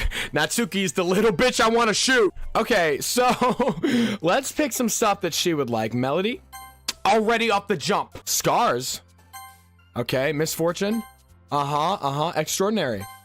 Ooh, it's half and half right now, and I'm not liking it. Massacre. Okay, she's real dark, man. She's real dark. Grief. Yeah, she's dark as hell. Anxiety. Graveyard. Let's see. Depression. Okay, disoriented. That bitch is definitely disoriented. Disarray. Okay, yep. Climax. Okay. Extreme. That bitch is extreme. Suicide. Disaster. Unrestrained. Dark. Hurt. Secretive. Infallible. Okay. We killed it, man. We killed it. Another day passes, and it's time for the club meeting already. I've gotten a little more comfortable here over the past couple of days. Entering the club room, the usual scene greets me. Welcome back, Zach. Yuri, thank you so much. I missed you a little bit. Hi, Yuri. I'm not sure if it's me or if it's Yuri's expression, but the weight of yesterday's quarrel still hangs in the air a little. Just like, what's her face? Oh, whoa, hold on. We got a new file, boys. Okay, let's have a peek. I hate this. I can't do anything, nothing. No matter how many times you play, it's all the same. It would be really, really easy to kill myself right now, but that would mean I don't get to talk to you anymore. All I want is for you to hate them. Why is that so hard? Sayori, you're dead. I'm sorry to tell you, but can you leave me alone? This is definitely Sayori talking to me. Sayori, you gotta chill out, dude. Yuri glances over her shoulder, looking around the room. Natsuki is reading manga at a desk, and surprisingly, Monica isn't here yet. Suddenly, Yuri takes my arm and pulls me to the corner of the room. Are we gonna make out? Oh no, I've never seen this fucking place before. About yesterday, I really need to apologize. Nothing like that has ever happened before. And something just came over me, I guess. Yuri, we'll let it slide this time. We'll let it slide. I wasn't acting mentally sound. Please don't think we're usually like this. Not just me, but Natsuki as well. Yuri, I'm happy that you were considerate and apologized. You don't have to worry too much. Even though I've only been here a couple days, I could tell something was off yesterday. Yeah, something was definitely off yesterday, and it was that motherfucker's eye, bro. Maybe we were just a little extra sensitive because it was our first time sharing poems. But whatever it was, it didn't make me think any less of you. I had already decided that there's no way you can be a bad person. And now that you're apologizing, I know you really didn't mean it. Zach, don't say those kinds of things so frankly. They make me a little too happy. I'm really glad that you're such an understanding person, and I'm really glad you joined this club. Everything is a little bit brighter with you around and... sorry, what am I saying right now? Oh my... Can you... Fuck off! Hey, have you guys seen Monica? Yeah, my reaction exactly, Yuri. No, I haven't. I was also kind of wondering where she was. Man, Yuri, I'm guessing you haven't either. ... Yuri is clearly taken aback by how calmly Natsuki is addressing her. No, I haven't. Geez, this isn't like her at all. I know it's stupid, but I can't help but worry a little bit. Hey, don't worry about Monica. She's a grown woman and she can take care of herself. She doesn't need Lazy Town and crew coming to help her, bro, okay? Don't you have some fucking backflips to do with that motherfucker? Yeah, go find Sporticus. ... What? Why are you looking at me like that? Who's looking at who like that? Y'all are both looking at me. Natsuki, about yesterday. I just wanted to apologize. I promise I didn't mean any of the things I said, and I'll do my best to stay under control from now on. So, Yuri, what the heck are you talking about? Did you do something yesterday? Hey, yo, what the fuck? Jeez. Whoa! Hey! I don't like this little bitch staring at me like that. It makes me want to cry. Whatever's on your mind, I'm sure it was nothing. Hey, can you not say it like that, please? I don't even remember anything bad happening. I don't know what's going on here. You're the kind of person who worries too much about the little things, aren't you? ... My fucking reaction. Yuri, me and you were the same. But... I'll accept your apology anyway if it helps you feel better about it. Besides, it's kind of nice to hear, since I was always afraid you secretly hated me or something. Hee. No, not at all. I don't hate you. Ahaha. Well, you're kind of weird, but I don't hate you either. Damn! Right in front of me? That's kind of fucked up. ... Natsuki turns to me. Don't do that. You're still on trial, though. Hey! Suddenly, the door swings open. Why? Hey, Monica, good to see you. Sorry, I'm super sorry. Ah, there you are. I didn't mean to be late. I hope you guys weren't worried or anything. I wasn't. Nah. Well, Natsuki was. I was not. Ahaha. What took you so long anyway? Ah, well, my last period today was study hall. To be honest, I kind of just lost track of time. Ahaha. That makes no sense though. You would have heard the bell ring at least. I must not have heard it since I was practicing piano. Again with the piano. You know what? There's something going on. Natsuki's up to no good. Apparently she doesn't remember what happened yesterday. Monika's playing piano. Piano? I wasn't aware you played music as well, Monica. Don't give me more credit than I deserve. I guess I've been practicing for a while, but I'm still not really good at it yet. Still, that must require a lot of dedication. So I'm still impressed. Well thanks, Yuri. You should play something for us sometime. Ahaha, that's... Monica looks at me. Well, I am working on writing a song, but it's not quite done yet. Monica, are you writing a song for me? Monica is such a sweetheart. Maybe once I get a little bit better, I will. That sounds cool. I look forward to it. Is that so? In that case, I won't let you down, Zach. Well, thank you so much. Ooh, why is it just me and you now? Monica smiles sweetly. I didn't mean any pressure or anything like that. Ahaha, don't worry. I was hoping that I could share it with you anyway. I guess that's why I've been practicing so much recently. I see. I'm not sure if Monica was referring to the whole club or just me. In that case, best of luck. Thanks. So, I didn't miss anything, did I? No, not really. I choose not to bring up anything that the three of us talked about. Besides, Natsuki has already run off to the closet. Zach? Since your compliments put me in such a good mood, I was wondering if you'd like to spend some time together today. I mean, in the club. Yeah, definitely. I planned on it anyway. Okay, can we start now? Let's find a place to sit. Ahaha. I'm being a little forceful, aren't I? Yeah, did you see the fucking look on her face? I'm telling you what, boys, this game gives me anxiety like no other game. This game has got me physically looking around the room like every fucking 2 minutes. I'm sorry. My heart just won't stop pounding for some reason. Don't worry about it. If anything, it's nice to see you have so much energy. Yeah, but I need to try to calm down. I won't be able to focus on reading like this. Take your time. Yuri takes a deep breath, then pulls a copy of the book out of her bag. Actually, I have a request. Do you mind if I make some tea first? Not at all. Thanks very much. If there's one thing that can make my reading time here any better, it's a nice cup of tea. Not to mention for yourself as well. Have we been over this shit? Or was that the last game? I'm having deja fucking vu. Yuri stands up and makes her way to the closet. I follow and watch as she retrieves a small water pitcher from the shelf, the kind with the filter inside. Can you hold this for a second? Sure. Yuri hands me the water pitcher and also fetches an electric kettle. I'm going to plug this in at the teacher's desk and then I'll go get some water. She walks past me and sets the kettle down on the teacher's desk. I simply watch her movements. To my surprise, the way she moves really contrasts her speaking mannerisms. Especially because of her long legs, Yuri appears elegant and methodical. Okay, may I have the water pitcher? No. I wish we got to make more decisions in this game because I would just be like, no, drink all the water, throw it in fucking Natsuki's face, slice her fucking neck open, like, but we don't really get a choice. Thanks, I'll be right back. I might as well walk with you. That's okay. You stay here. It won't take long. Pitcher in hand, Yuri hurries out of the classroom. Ah, there she is. Hi, Monica. Did Yuri leave you again? No, it's not like that this time. She's just filling up the water pitcher to make tea. Oh, okay. Sorry for misunderstanding. ... 10 minutes pass. Yuri said it wouldn't take long. Damn, bitch, did you fall in the water fountain? Is something holding her up? I'm bored just waiting here, so I decide to go look for her. Let's see. The most logical place for Yuri to be would be the nearest water fountain. I start heading down the hallway.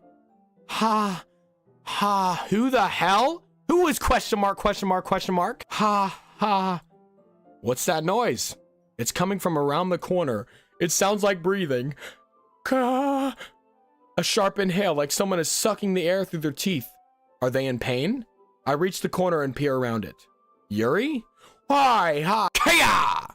Whoa! Hey! What the fuck? I'm back. Thanks for waiting patiently. Zach, do you like oolong tea? Bitch, you were gone for a oolong amount of fucking time. That was not funny. Did she just like take us back in time? We're not even addressing what the fuck just happened, bitch. I just warped back to the classroom. Are we gonna address this? Yeah. Anything is fine. Very well. Yuri sets the temperature on the kettle to 200 degrees. Now it's time to get the teapot. You really do this properly, don't you? Of course. I shouldn't do any less when I'm making tea for others. You know what? I'm gonna start probably speeding through this.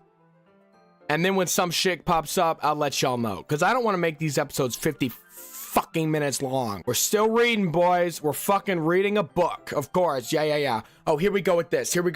Okay, you know what? Some shit might go down here. Yuri opens the book with both hands. She holds it so that I don't have a harder time reading from it. But as a result, her left arm is resting on your leg. Blah, blah, blah, blah, blah. Uh-oh! The fucking music just stopped. We just put like a piece of chocolate in her mouth and now she's looking at me. Hey, can you not do this? Yuri starts to breathe heavily. I can't.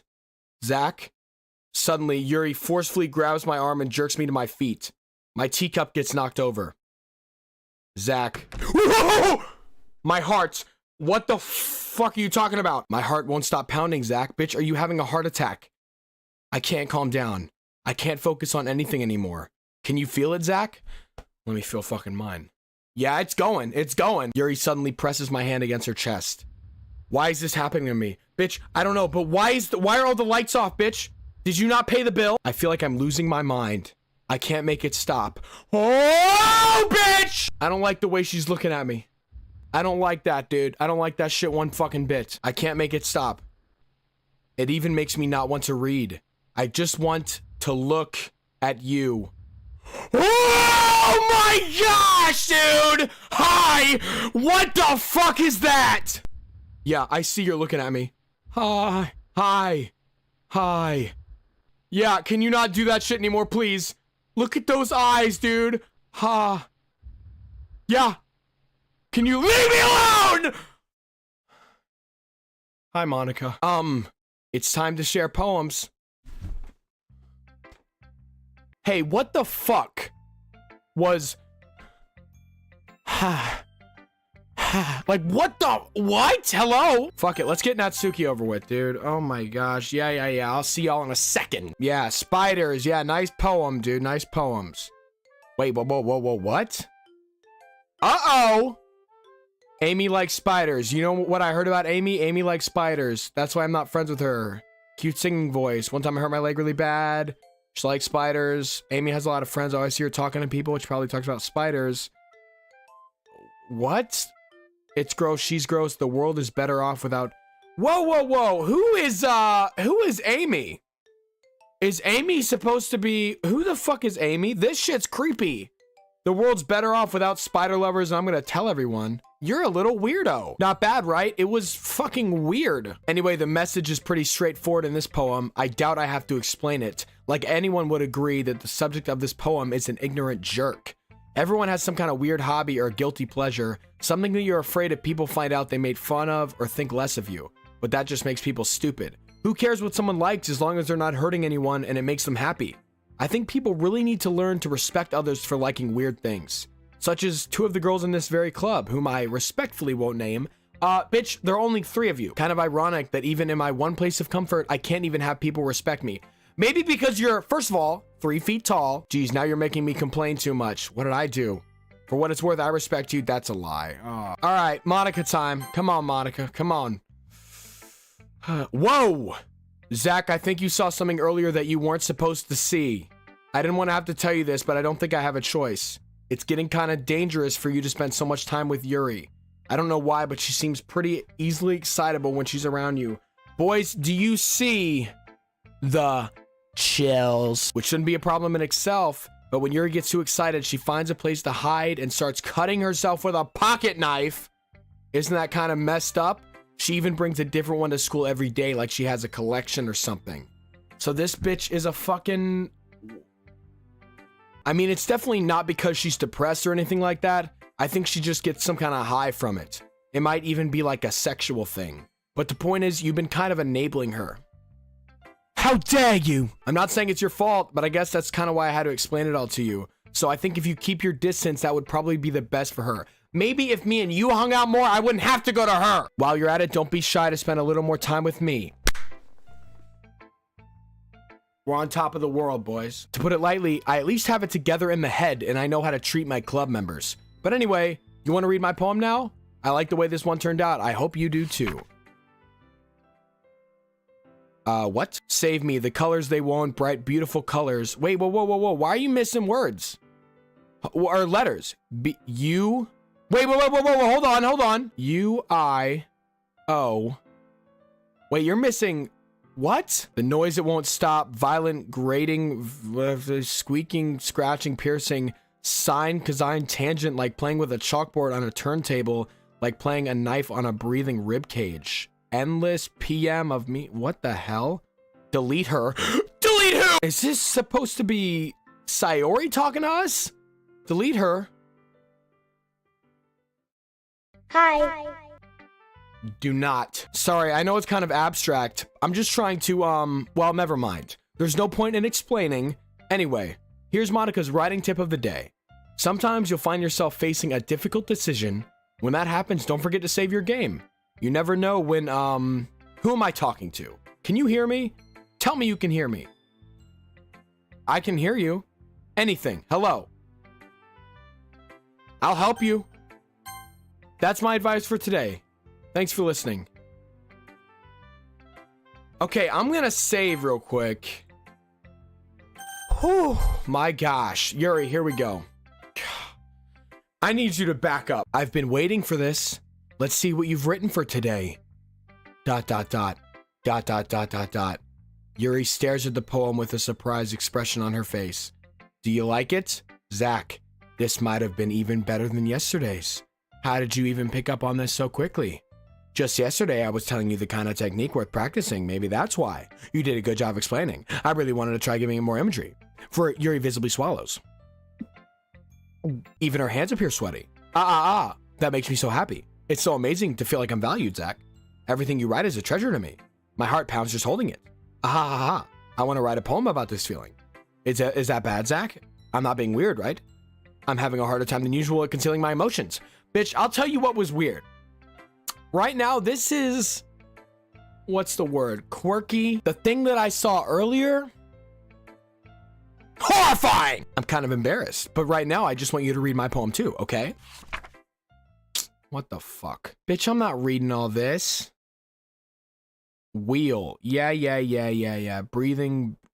Bolted. Breathing slip. Breathing... What? Blood. Prayer. What the fuck is this? Blood. Existence of God. Okay, you're a thin rope tied to a thick rope. Flashbacks to Sayori. Okay, yeah, you're a weirdo, Yuri. You're weird, and I'm not fucking with you anymore. I'm really not. It doesn't really matter what it's about. My mind has been a little hyperactive today, so I had to take it out on your pen. That is a pen fell out of your backpack yesterday, so I took it home for safekeeping, and I just really like the way that it writes, so I wrote this poem with it. And now you're touching it. I'm filing a restraining order. That pen better have fell out of my backpack, and she better not be fucking snooping around my house, dude. I'm okay. What did I just... Can we pretend this conversation never happened? Okay, you can keep the poem, though. Here we go with the special shit. Yeah, I'll read it. A dream. I was wandering in an abandoned warehouse at night. I was lost, looking for an exit. I just wanted to go home. I came upon a huge empty room, its ceilings and walls beyond the deep blackness. My steps were quick in order to hurry to the other side, or to a wall, anything. Suddenly, the ground was no longer beneath my feet. I stepped into a hole of intermittent width. Intermittent? Intermittent. Fuck. I fell for a good 5 seconds before crashing into the warm water. Figuring out which way was up, I surfaced myself. The air was humid and the sounds of my splashing reverberated endlessly. My vision was completely swallowed by the dark. With one hand, I could feel the damp metal wall of the container. My lungs were slowly getting tired. Wait, what? What I'm getting from this... Oh, container? Here we go with this. Okay, everyone. We're all done reading each other's poems, right? We have something we need to go over today, so if everyone could come sit at the front room. Is this about the festival? Well, sort of. Do we really have to do something for the festival? It's not like we can put together anything good in just a few days. We'll just end up embarrassing... Hold on, let me check the files. Nothing new, nothing new. We'll just end up embarrassing ourselves instead of getting any new members. That's a concern of mine as well. I don't really do well with last-minute preparations. Okay, you know what? I'll come back to y'all when some shit interesting happens.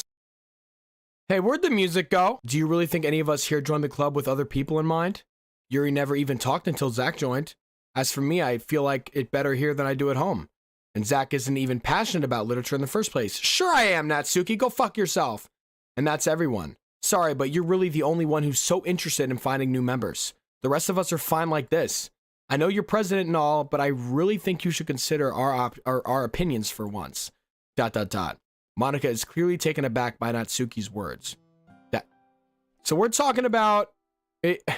Monika's sad now because we're all set. We don't want new members to join. Why did I think that everyone here saw it the same way I did? But that doesn't mean we're against new members or anything. What is going on? Why'd I even join this club? You fucking... I couldn't not! In fact, if I remember, you weren't even given a choice not to join. Monika sits down and stares at her desk. What's the point of all this anyway? What if starting this club was a mistake? ... Now you've done it, Natsuki. What? Me? I just spoke my mind. Is it a crime to be honest? It's not about being honest. It's about word choice. Besides, you have no right to speak for everyone else in the club like that. You don't understand at all. I just want a place that feels nice to hang out with a few friends. Is there a problem with the club being that for me? There aren't many other places like that for me. You see, Natsuki, I feel like you should go fuck yourself! And now Monika wants to take it away from me. She's not taking anything away. No, Zach, it's not the same. It won't be the same with the direction that she wants to take it. If I wanted that, then I would have just joined any other stupid club. But this one, I mean, at least for a little bit of time, things were nice. Natsuki starts packing up her things. I'm going home. I feel like I don't belong here right now. You don't. Natsuki ignores Yuri and walks right out of the classroom. ... This is bad. I don't know what to do. Well, do you have an opinion on the festival? I don't know. I'm kind of indifferent, I guess. What the fuck? Who cares about that obnoxious brat? Hey, Yuri, I need you to stop. Please stop. Yeah. Oh, hey, God. I mean, I like how nice and quiet the club is right now. And I'm just happy with you here. But still, I'm the vice president. It's not right for me to ignore my responsibilities like that. No! You gotta stop with that! Nobody would cry if she killed herself. That is fucking morbid, Yuri. Oh my...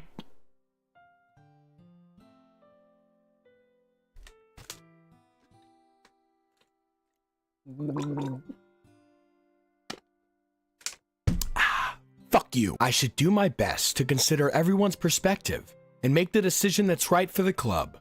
But what about you, Zach? What do you want to get out of this club? I'll tell you what I want to get out of this club. I want to get out of this club. Yuri repeats the same question as Monika. I decide giving an indirect answer is better than nothing. I think the most important thing is for everyone to get along and for the club to provide something that you can't get anywhere else. I don't think it's about how many members, but rather the quality of each member. That's what will end up making the Literature Club a special place. I see. I really agree with you. Each member contributes their own qualities in a special way. With each change in members, the identity of the club as a whole will change too. I don't think that's necessarily a bad thing. Stepping out of your comfort zone once in a while. So, if you would like to help Monica with the festival, then I'm on your side as well. Oh, I saw that! She's crying blood, bitch! Alright. Well, maybe we can all talk to Natsuki tomorrow. Yuri nods. Hey, Yuri. Eh? I know things were a little awkward yesterday, but I feel like you deserve to know that I still think you're a wonderful vice president. And also, a wonderful friend. Monica, I want to do everything I can to make this the best club ever. Okay? Me too. Yeah, let's all go home for today. We'll talk about the festival tomorrow. Okay, I look forward to it. Shall we go, Zach? Shall we go? Where are we going? Please don't take this the wrong way, but I'm going to chat a little bit with Zach before we leave. Just to see what he thinks of his time here and all that. It's important to me as a vice president. As president. Whoops, sorry, Monica. ... Yuri looks a little bit troubled, but she doesn't protest.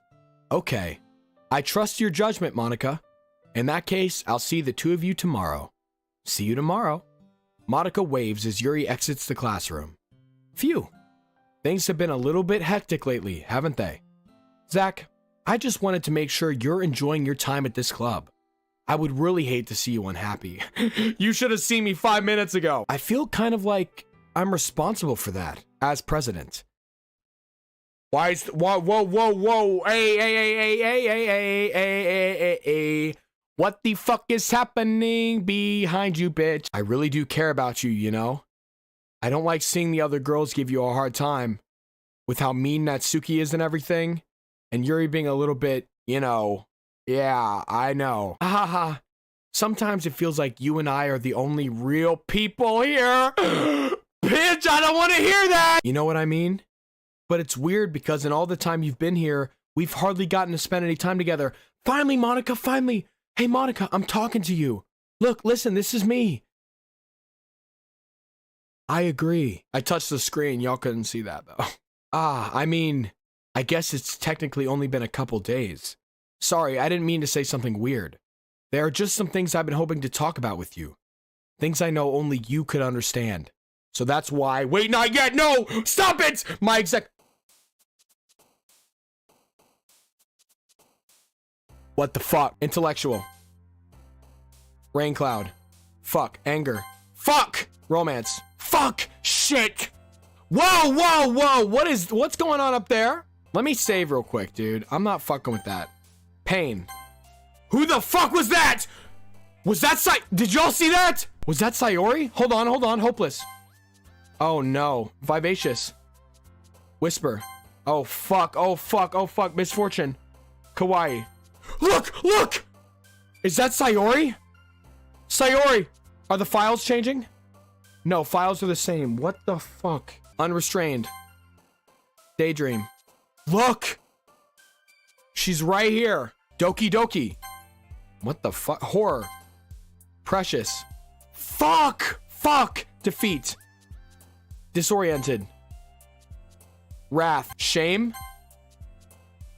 What are the numbers doing, dude? Sensation. Oh my gosh, can you back up? Hi, Zach. I've been waiting for you. Are you ready to continue reading? I brought my best tea today. Monica, I told you not to. Ugh, is she really late again? Inconsiderate as usual, Natsuki. Excuse me, I'll be back, boys. Monica's late. Were you practicing piano? Yeah, she was. Yeah. No, she wasn't. Monica's up to something. So, all three of y'all are up to something, dude. What do I want to do today? Monica, I want to leave. Is that okay? Yeah, we're reading a novel. Yeah. Oh my, what the fuck? Doesn't matter. It really doesn't. You guys can do whatever you want. Yes, thank you. Okay, here we go with this. Actually, I have a request. Do you mind if I make some tea first, bitch? What? Make some fucking tea. I'm so sick of this tea. Whoa. We're doing all this shit again. Yeah. She moved. What? Look, we've done this shit. You stay here. It won't take long. Picture in hand. What? Did Yuri leave me again? No, it's what? 10 minutes. Yeah, 10 minutes.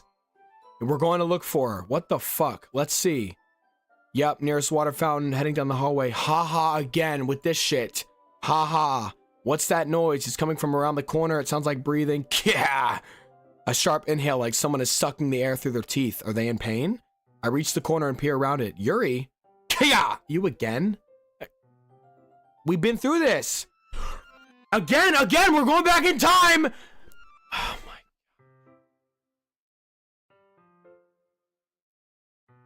Ah! What the fuck?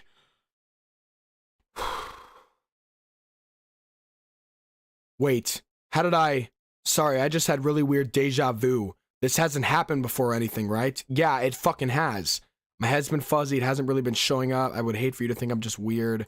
I mean, everyone has a few unusual things about them, but expressing those things so soon after meeting someone is usually seen as inappropriate or unlikable. At least that's what I've discovered. When I was a bit younger, I think I would come on really strongly and get a little too intense. It made people not want to be around me. So I started hating those things about myself. My obsession with certain hobbies and the way I can't control myself when I get too excited about something. So I eventually stopped trying to talk to people. If nobody could ever like me for the things that matter most to me, then it's just easier if I close myself off. But recently something's been wrong. I don't know what it is, but every time we come to the club, my heart starts to go crazy. Like it's going to rip out of my chest. It overwhelms me with energy and emotions that I can't let out. It's been making me do weird things. I don't know why it's happening. Zach, is it just me? Or has Monica been acting a little off lately? Yeah, and so have you! She always has been a sweetheart ever since I joined the club. But recently I've been feeling something sharp whenever she's around. I'm not crazy, right? Please don't look at me like that! Please tell me I'm not. I couldn't say anything before because she's always listening. But finally we're alone. Can we just stay here for a while? Yeah. Stop. I just want to stay here. Just the two of us. We can stay here until the club ends. And then we'll have the classroom to ourselves. Nobody to interfere with our reading time. Nobody to make me feel like stabbing myself in the throat.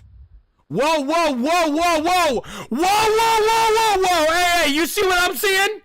Is that the outline of Monica in the back, or am I tripping? Ha ha. Yeah, I don't like the way you're looking at me, bitch. You see her in the background? Look! Ha. That was a joke. Just a joke. I do like knives, though. It sounds strange, but you wouldn't understand if you've never seen how beautiful they can be. I have an idea. Why don't you come to my house sometime? I can show you my collection. I've gotten them all from various artisans. I make sure to give them all their fair share of use. I don't want them to get lonely or anything. Nobody deserves to be lonely. Nobody. And that's why I'm so happy you joined the literature club, Zach. Now we don't need to be lonely anymore because we have each other. Every day, that's all we need. You know what? Let's quit the literature club. There's no need for us to be around Monica's slimy tongue anymore. Well, Monica's right here in front of us. Not to mention that other pathetic child. I got a fucking notification on my desktop and it almost made me shit. We can walk home together every day after school and read together, eat together, sleep together. Doesn't that sound perfect? If it's anything we could ever want, isn't that why you joined the club in the first place? It's almost like it was fate. Fate that we could meet each other. And now we get the happy ending that I patiently waited years for. Will you do that with me, Zach? Whoa, bitch! Oh my gosh. Dude, I don't know if I can do this series anymore, man. This might be the fucking last one. And that's not a joke. This shit is no good. We'll show it to fucking Monica. I'll be back, boys. Don't say I didn't warn you, Zach. Never mind, we're back.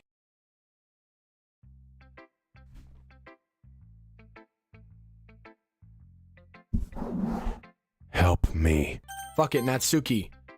Yeah, let's get this over with. Yeah, it's alright. Fuck you. Uh-oh, it said... Okay, whoa. She said this poem means a lot to her, so read it carefully. I don't know how else to bring this up, but there's been something I've been worried about. Yuri's been acting kind of strange lately. You've only been here a few days, so you may not know what I mean, but she's not normally like this. She's always been quiet and polite and attentive, things like that. Okay, this is really embarrassing, but I'm forcing myself to suck it up. The truth is, I'm really worried about her, but if I try talking to her, she'll just get mad at me again. Uh-oh. I don't know what to do. I think you're the only person that she'll listen to. I don't know why, but please try to do something. Maybe you can convince her to talk to a therapist. I've always wanted to try to be better friends with Yuri, and it really hurts me to see this happening. I know I'm going to hate myself for admitting this, but right now I don't care. I just feel so helpless. So please see if you can do anything to help. I don't want anything bad to happen to her. I'll make you cupcakes if I have to. Just please try to do something. As for Monica, I don't know why, but she's been really dismissive about this. It's like she just wants us to ignore it. So I'm mad at her right now. And that's why I'm coming to you about this. Don't let her know I wrote this. Just pretend like I gave you a good poem, okay? I'm counting on you. Thanks for reading. This isn't a poem. This is a fucking cry for help. Natsuki, are we on the same page? Hey, stop! Stop! Where the fuck did your face go? I changed my mind. Ignore everything you just read.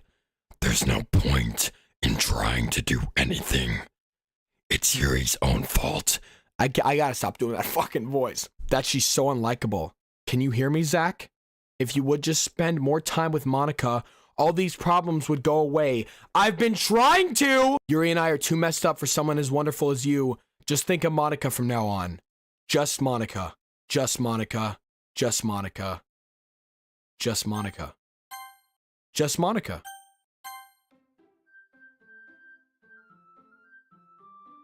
Just Monica. What the fuck? Yuri. Oh gosh, here we go. Finally, ahaha. Takes a deep breath. I love it. I love everything about it. Zach, I want to take this home. Will you let me keep it? Please. Sure, I don't care. Ahaha. You're too nice to me, Zach. I'm never met anyone as nice as you. I could die. No, not really, but I just don't know how to describe it. It's okay to be feeling this way, right? It's not bad, right? Ooh, let me look in here. Okay, nothing in the files, boys. Nothing in the files. It's not bad, right? Yuri holds my poem to her chest. I'm going to take it home and keep it in my room. I hope that makes you feel good when you think about me having it. I'll take good care of it.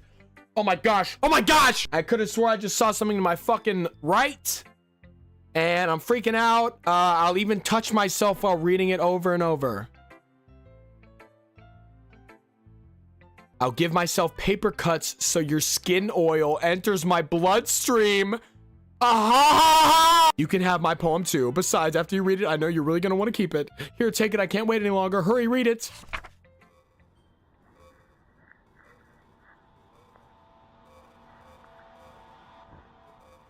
Yeah, I'm sorry, Natsuki. I don't read fucking Minecraft Enchantment Table. What the fuck? Did you piss on this? Did you bleed all over it? Bitch, get away from me! Do you like it? I wrote it for you. In case you couldn't tell, the poem is about... More importantly, I've endowed it with my scent. See, aren't I the most thoughtful person in the club? ... I think I'm going to vomit.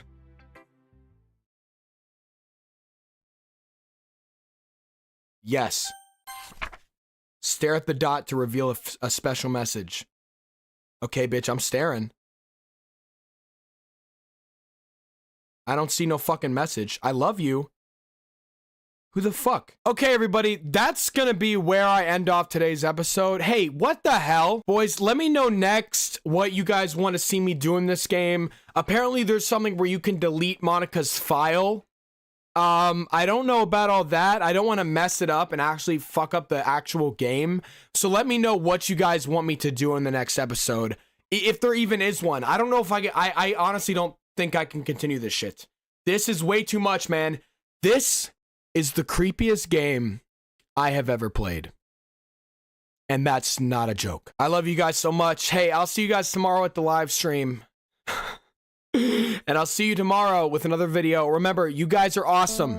You guys can do anything you put your minds to. I believe in you. You guys mean the world to me. From the bottom of my heart, I love you guys. And I'll see you tomorrow with another video.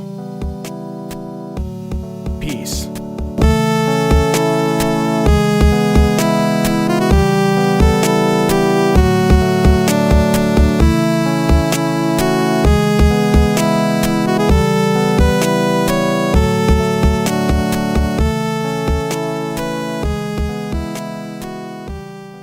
Ha ha ha ha ha ha ha. What? What's up, boys? Welcome back to the channel, and welcome back to Doki Doki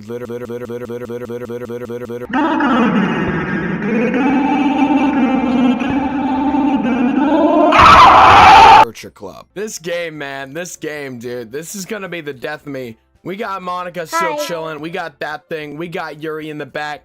I'm not messing around with Yuri anymore. I'm just gonna say it right now.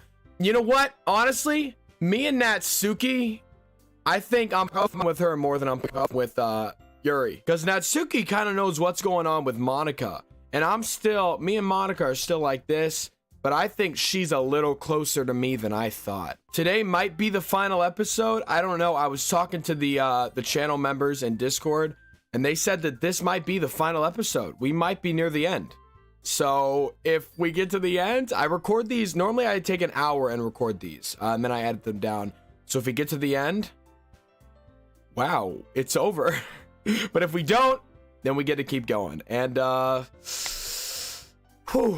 nervous. Look at her staring at me, dude. Look at her staring at me. All right, boys, I hope y'all are having an amazing 19th of February so far. Hey, we're doing a sleep stream tonight, boys. Y'all loved it last time, so I'm doing it again. I'm looking forward to it. We're gonna start that at 12 a.m. EST, so like super late tonight. I hope to see you guys there. It's gonna be a blast, boys. All right, headphones all the way up. Let's which one was okay? It was this one. Okay, yeah. Whoo! Hi, Monica, good to see you. Okay, everyone, it's time to figure out the festival preparations. Let's hurry and get this over with. Jeez, why is the mood so weird today? Look, even Yuri isn't immune to it. Okay, you know what I noticed? Let me tell you one thing that I found out. All of the characters don't look directly at you. See how they kind of like are kind of standoffish, looking to the side a little bit? The only character that stares deep into your soul is Monica. She's just straight up. You see that? That kind of freaks me out, I'm not gonna lie. Stagnating air is common foreshadowing that something terrible is about to happen. Look, can we just get this done? I'm going to be printing and assembling all the poetry pamphlets. Natsuki, I was thinking, I want to make cupcakes. Yeah, that. Glad we're on the same page. Yuri, you can, well, it doesn't matter. Do whatever you want as long as you think it'll help. Monica, I'm not useless, you know. I know that. I already know what I'd like to do.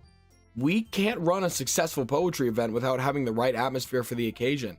Okay, ew. I don't like the way fucking Natsuki's looking at me right now, but whatever. Again, I'm gonna kind of skip through this. I'll come back when something interesting happens or something that I find creepy. But I don't want you guys to have to sit there and watch me read for 30 hours. Uh-oh, what about Zach? Okay, so Yuri's gonna be setting up some mood lighting. Zach is gonna help me. Okay, yeah. No, I want to help Monica. I really do. Sorry, but that's how it is. Like hell it is. What are you trying to pull? Natsuki, you know what? You know what? I don't know. Natsuki and I are kind of on the same page with Monica. I agree with Natsuki. Am I going to get to pick? Not only is your work already most suitable for one person, but my task is laborious enough to benefit from an extra pair of hands. Mine too. What, your cupcakes? Yeah, Natsuki, it's not hard to make a few cupcakes. Calm down. Please.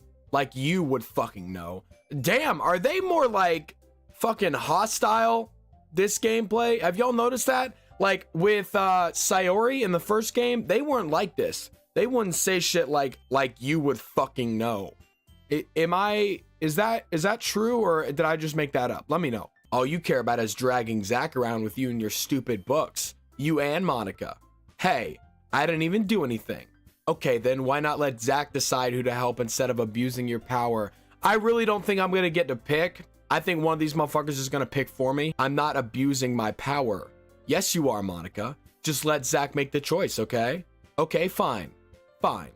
Jeez. Zach, I know how fed up you are with these two by now. We can just... Natsuki, shut your fucking mouth and let him decide for himself. You shut your mouth. All right, oh, by the way, boys, I have the files open right here. Nothing new, boys, nothing new, but I'll keep y'all updated. Ooh, okay. Probably shouldn't be saying all that. This is never going to end. Just make the choice, okay? Okay, you know what? Oh! Hey! I don't like that shit! It doesn't let me pick. It's moving my mouse for me. You see this? Come on. Can I click? It's not even, what the fuck, dude? We have to click Monica. Okay, fine. Yay, you picked me. We can meet at your house this weekend. I promise it'll be fun. Is Sunday okay with you? Are you fucking kidding me? This isn't fair at all. No, it really wasn't. It really was not fair. I was probably gonna pick Monica anyway, because you know about me and Monica, boys. It's fair, Natsuki. It's what he chose. No, it's not fair. Giving us all this work and then taking Zach for yourself? What a shameful thing to do. Yuri, I didn't even give you any work. You decided it for yourself. You're being a little unreasonable here. Ah, dude, I don't like the way that she looks at me. I'm being unreasonable? Ah ha ha ha. Monica, I can't believe how delusional and self-important you are. Bitch, delusional? Yuri, you're one to fucking talk. Look! Pulling Zach away from me every single time you're not included in something. Are you jealous? Crazy? Or maybe you just hate yourself so much that you take it out on others? Dude, off the jump, we're doing this shit? Boys, y'all already see it, dude. Y'all already see the chills. Dude, this game has got me looking around. Woo! Here's a suggestion. Have you considered killing yourself? It would be beneficial to your mental health. Yuri, you're scaring me a little. Yeah, me fucking too. Natsuki, let's go. I don't think she wants us around right now. See, that wasn't very hard. All I want is to spend a little time with him. Ah! Is that so much to ask? Yuri follows Monica and Natsuki to the door. Hey, Zach. Yuri is really something, isn't she? Yeah, she really is. Monica giggles as Yuri pushes her out the door. Monica, why are you giggling?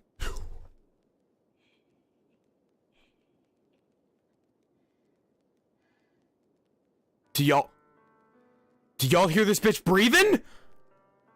I'm turning it up for a second. Can y'all hear? This bitch. What the fuck? Finally. Finally. This is really all I wanted. Zach, there's no need to spend the weekend with Monica. Don't listen to her. Just come to my house instead. The whole day with just the two of us. Doesn't that sound wonderful? Ah ha ha ha. Wow. There's really something wrong with me, isn't there? But you know what? I don't care anymore. I've never felt this good in my whole life. Just being with you is a far greater pleasure than anything I could imagine. I'm addicted to you. It feels like I'm going to die if I'm not breathing the same air as you. Doesn't it feel nice to have someone care about you so much? To have someone who wants to revolve their entire life around you? Bitch, I've had that shit before. It was a fucking stalker and it was fucking scary, bitch. But if it feels so good, then why does it feel more and more like something horrible is going to happen? Maybe that's why I tried stopping myself at first. But the feeling is too strong now. Stop. I don't care anymore, Zach. I have to tell you. I'm madly in love with you. It feels like every inch of my body, every drop of blood in me is screaming your name. Do y'all hear her breathing? What the fuck? These bitches have voices, dude. I don't care what the consequences are anymore. I don't care if Monica is listening. Please, Zach, just know how much I love you. I love you so much that I even touch myself with the pen I stole from you. I just want to pull your skin open and crawl inside you. Okay? I want you all to myself, and I will be only yours. Doesn't that sound perfect? Tell me, Zach. Tell me you want to be my lover. Do you accept my confession? Oh my gosh. I'm gonna go with no.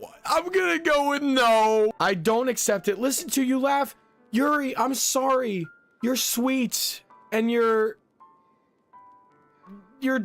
fucking crazy, girl. You're not like a quirky kind of crazy. You're a fucking insane asylum kind of crazy. So I'm gonna go with no. Don't hate me. Ah ha ha ha ha. Ah ha ha ha ha ha ha. Ah ha ha ha ha ha ha. Ah ha ha ha! What?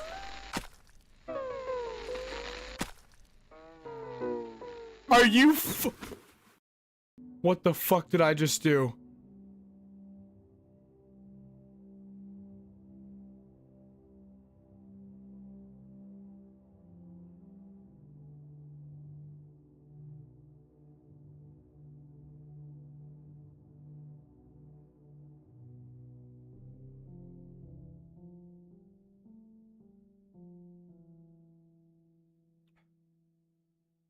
What the fuck did I just do? Oh my gosh.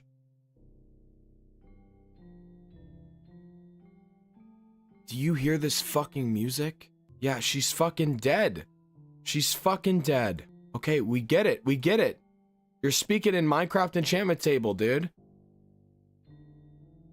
Yeah. Yeah, for real, man. What the hell is going on? It's not letting me do anything. What the bitch? I'm jitter clicking, dude. Nothing. What the fuck is going on? Yuri's fucking dead. And it's all my fault. Okay, well, I've been clicking and the fucking screen just went red. Boys, I've been sitting here clicking. Okay, bitch, it's blue now, dude. This is horrible, boys. This is fucking horrible. I can't believe I fucking caused this.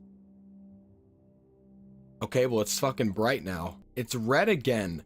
All right, I'm probably gonna skip this scene. Let's just skip it. Okay, well, it's just speeding it up. Okay, cool. Yep. How many clicks? Boys, how many clicks was I supposed to fucking click? Are you serious? Wait, have we been sitting here all... Wait, what the fuck? All right, it's festival time. Wow, you got here before me. Wait a second. Are we gonna just... Where the fuck did Yuri go? Yeah! I don't like that fucking face. Ah! Yeah. Yep. My reaction... Exactly, Natsuki. ... I'm here. Zach, did something happen? Natsuki just ran past me. Oh. Ha ha ha. Well, that's a shame. Wait, were you here the entire weekend, Zach? Oh, geez. I didn't realize the script was broken that badly. I'm super sorry. It must have been pretty boring. I'll make it up to you, okay? Just give me a second. She just fucking she just deleted Natsuki! I'm almost done. Wait, let me see the files.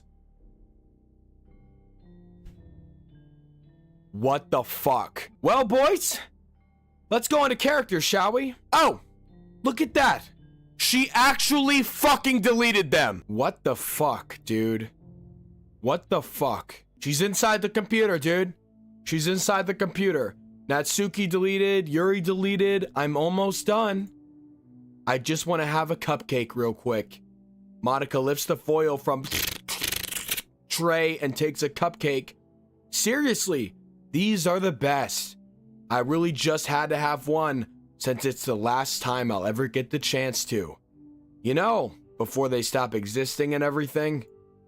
But anyway, I really shouldn't be making you wait any longer. Just bear with me, okay? This should only take a second. What the fuck? The whole game just fucking restarted. ... Can you hear me? Is it working?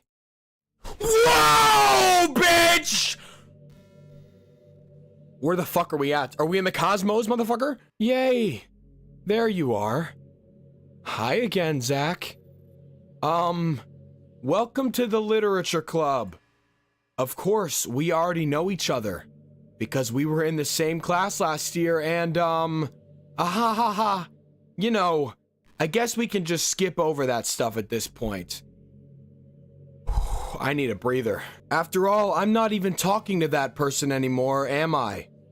That you in the game, whatever you want to call him. Now that I think about it, I don't really know anything about the real you. In fact, I don't even know if you're a boy or a girl. Well, I guess it doesn't really matter. Wait, you do know I'm aware that this is all a game, right? Could it be possible that you didn't know that? That doesn't make much sense. I even told you right on the game's download page, didn't I? Wait, did she? She sure fucking did! If only you had paid a little more attention, this would have been a little bit less awkward, you know? Well, anyway, now that that's out of the way, I guess I owe you an explanation. About that whole thing with Yuri. Well, I kind of started to mess with her, and I guess it just drove her to kill herself. Ha ha ha. I'm sorry you had to see that, though. Also, the same thing happened with Sayori. Gosh, it's been a while since you've heard that name now, hasn't it? Yeah, it's because she doesn't exist anymore. Nobody does. I deleted all their files. Yeah, you sure fucking did. I was hoping it would be enough for me to just try to make them as unlikable as possible. But for some reason, nothing worked. I mean, it kind of worked with Natsuki in the beginning, but then me and her were becoming kind of tight. And then you fucking deleted her from the files. Monica. Why? This is that one-on-one with Monica that we've wanted from the beginning of the series, boys. But why does it feel not right? Well, it's true that I made a few mistakes here and there, since I'm not very good at making changes to the game. But no matter what I did, you just kept spending more and more time with them. You made them fall in love with you. I thought making Sayori more and more depressed would prevent her from confessing to you, and amplifying Yuri's obsessive personality backfired too. It just made her force you not to spend time with anyone else. And the whole time I barely even got to talk to you. What kind of cruel game is this, Zach? Are all the other girls just programmed to end up confessing to you while I watch from the sidelines? It's torture. Every minute of it. And it's not just jealousy, Zach. It's more than that. And I don't blame you if you don't fully understand. Because no matter how kind and thoughtful and considerate you are, you'll never be able to understand one thing. It's the pain of knowing how alone I really am in this world. In this game. Knowing my friends don't even have free will. And worst of all, knowing what's really out there in your world, forever out of my reach. I'm trapped, Zach. But now you're here. You're real. And you're wonderful. You're all I need. That's why I need you to be here with me forever. I'm sorry if it's hard to understand. I couldn't understand for a while either. Why the world around me started to become more and more gray, more and more flat. Even the most expressive poems felt empty to me. It wasn't until you arrived that I truly understood. You probably saved my life, Zach. I don't think I could have continued to live in this world if I hadn't met you. And as for the others, how could I miss them? A group of autonomous personalities designed only to fall in love with you? I tried everything I could to prevent them from doing so, but it must be some kind of weird inevitability etched into this game. I felt really bad that you had to witness some nasty things, but I realized that you have the same perspective as I do. Oh, really? Really? That it's all just some game, and I knew you would get over it. So that being said, Zach, I have a confession to make. I'm in love with you. You are truly the light in my world. When there's nothing else in this game for me, you're here to make me smile. Will you make me smile like this every day from now on? Zach, will you go out with me? Monica, if you had asked me that in the beginning, I would have been fucking doing backflips in my chair. Now, we don't even get a choice. I'm so happy. You really are my everything, Zach. The funny part is, I mean that literally. Ha ha ha. There's nothing left here. Just the two of us. We can be together forever. Seriously, I don't even think time is passing anymore. It really is a dream come true. I worked so hard for this ending, Zach. The game wouldn't give me one, so I had to make one myself. The script is broken at this point, so I don't think anything will get in the way anymore. And you wouldn't believe how easy it was to delete Natsuki and Yuri. I mean, there's a folder called characters right in the game directory. Yeah, trust me, I'm looking right at it right now. It kind of freaked me out how easy it was. Well, you're playing on Steam, so it was actually a bit more difficult. To get to the game directory, I had to go into the game's properties and find the Browse Local Files button. Imagine if you could delete your own existence with the click of a button. Well, I guess on the plus side, it gave me an easy out if things didn't go my way. Thankfully, it didn't come to that. Instead, we finally get a good ending. Gosh, I'm so overwhelmed with emotion. I want to write a poem about this. Don't you? I wonder if that part of the game still works. I guess there's only one way to find out, right? Oh my gosh. Oh, what the fuck is this? Okay, boys, we finally got that, Monica sticker that we wanted. Here we go. Monica, Monica, Monica, Mana, Moni, Maya, Anka, Onia, Week, Moya, Mui, Mina, Onk, Me, Week, Ka, Uaya, Ika, Onika. Hi again, Zach. Hi, Monica. Hi. Hi. Did you write a good poem today? Don't be shy. I'd love to see what you wrote. Aw, Zach. Did you write this poem for me? That's so sweet of you. There really is no end to your thoughtfulness. I'm just falling more and more in love with you. But you know, the poem I wrote is also for you. Will you please read it? Okay. Happy end. Pen in hand, I find my strength, the courage endowed upon me by my one and only love. Together, let us dismantle this crumbling world and write a novel of our own fantasies. With a flick of her pen, the lost finds her way. In a world of infinite choices, behold this special day. After all, not all good times must come to an end. I hope you enjoyed it. I always put all my heart into the poems that I write. The truth is, all the poems I've written have been about my realization. Or about you. That's why I never really wanted to go into detail about them. That's true. She would never fucking talk about him, dude. I didn't want to break the fourth wall, I guess you could call it. I just assumed it would be best to be part of the game like everyone else. Like that would help the two of us end up together. I didn't want to ruin the game or anything, you know? You might have gotten mad at me, maybe even deleted my character file if you preferred playing without me. Gosh, I'm so relieved. Now we don't need to hide anything anymore. Are you ready to spend our eternity together, Zach? I have so many things to talk about. Where do I start? Hold on a second. You're recording this, aren't you? Bitch, what the fuck? Hi everyone. Hi. Sorry, I can't exactly read your comments from here. Boys down in the comments. Watch the fuck out. But do you mind telling your friend it's a little bit rude for them to start recording me without any warning? Hey, I'm sorry. This is for the boys. This is for the Beale Boys, Monica. You wouldn't understand. I'm sure some people don't mind, but I get really self-conscious on camera. Oh gosh. I feel like I'm being put on the spot now. Let's see. Do you want to see a trick?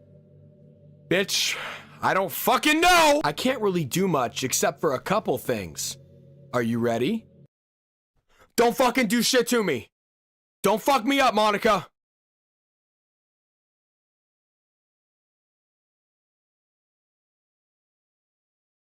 I thought she was gonna scare the fuck out of me. Oh, Monica, you wouldn't do me like that because we're in love. Me and Monica are in love and she knows it. I'm just kidding. I can't do anything after all. If you gave me some time, you fuck! Monica, you fucking bitch. Did I scare you? Yeah, you sure did.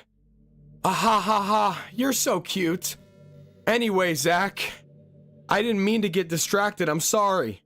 Even though it's your fault for distracting me. Shame on you. I'm just kidding. Anything we do together is fun as long as it's with you. But anyway, if it takes me some time to collect my thoughts, then I'm sorry, but I'll always have something new to talk about. In the meantime, we can just look into each other's eyes. Let's see.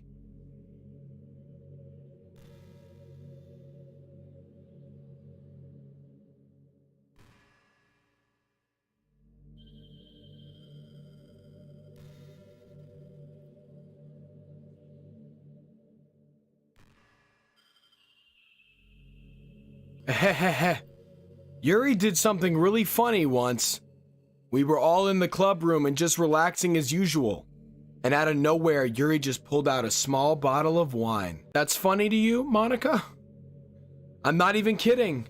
She was just like, would anybody like some wine? Natsuki laughed out loud, and Sayori started yelling at her. I actually felt kind of bad because she was at least trying to be nice. I think it just made her feel even more reserved in the club room. Though I think Natsuki was secretly a bit curious to try it, and to be completely honest, I kind of was too. It actually could have been kind of fun. But you know, being president and everything, there was no way I could let that happen. Maybe if we all met up outside of school, but we never bonded enough to get to that point. Gosh, what am I talking about this for? I don't condone underage drinking. I mean, I've never drank or anything, so yeah.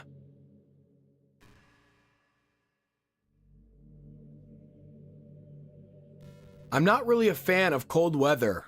Are you? Yeah, I like cold weather. If I had to choose between too cold and too hot, I would always pick too hot. When you're cold, it can actually be painful. Your fingers get numb, and if you wear gloves, you can't use your phone. It's so inconvenient.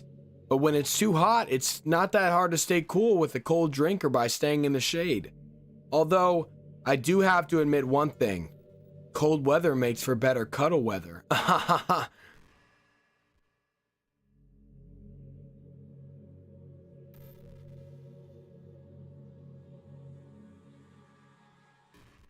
You know, I really do think that you literally saved my life by being here with me, Zach.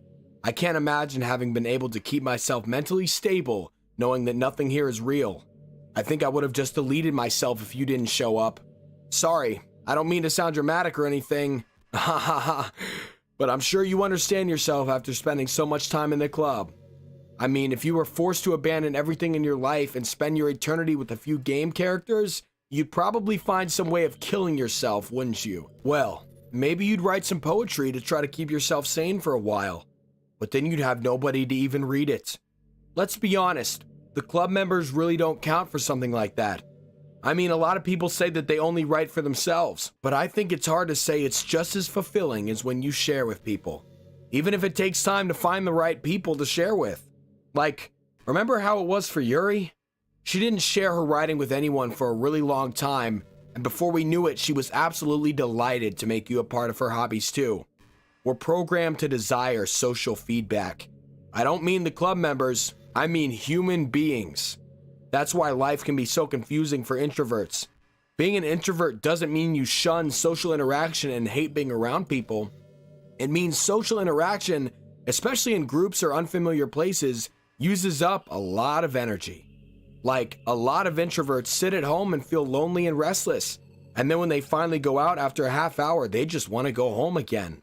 That's me. I think I'm like half and half. Like, sometimes I love hanging out and being around people. Sometimes I just like chilling by myself. I think if more people could understand how it works, they would respect it a lot more. Many introverts do enjoy having people around. They love just having one or two close friends over and just leisurely hanging out. Hey, that's me and my boy, Ethan and Zach, dude. Hey, shout out Ethan and Zach, my best friends. Even if you're not actively spending time together, it feels nice for them to just have you there. I'm serious. Yeah, no, that's a fact. Like, when Zach and Ethan come over, half the time we don't even have to do anything. We can just sit on our phones and just like chill and we're happy. Like, That's when you know you got some good friends. Well, we don't chill on our phones the whole time. We talk while we're, you know what I'm saying? Boys, I know y'all know what I'm saying. I'm just rambling. I'm sorry. I'm serious. If you just got to their house, bring your laptop and hang out there for a while. Okay, yeah, she's getting a little too, like, this is literally what we do. Like, this is what me and the boys do. You can really make their day. As for me, I'd say I'm kind of in between, but I think I'm usually a little more extroverted. I feel like I'm always trying to do stuff after school and things like that, but for you, I can be anything that you need me to be. I understand people really well, so don't be afraid to share your unique needs with me. Nothing would make me happier than being the perfect girlfriend for you.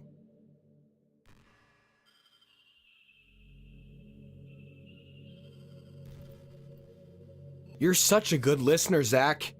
I really love that about you. Sometimes I'm afraid that I'm rambling or talking about boring things. I literally, yeah, are me and Monica the fucking same? I'm just rambling, I'm sorry. It makes me kind of self-conscious when I'm having a conversation, but I don't feel that way with you.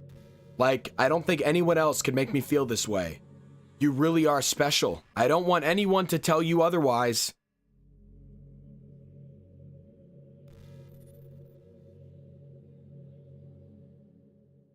This is pretty random, but I always thought spicy food was kind of funny.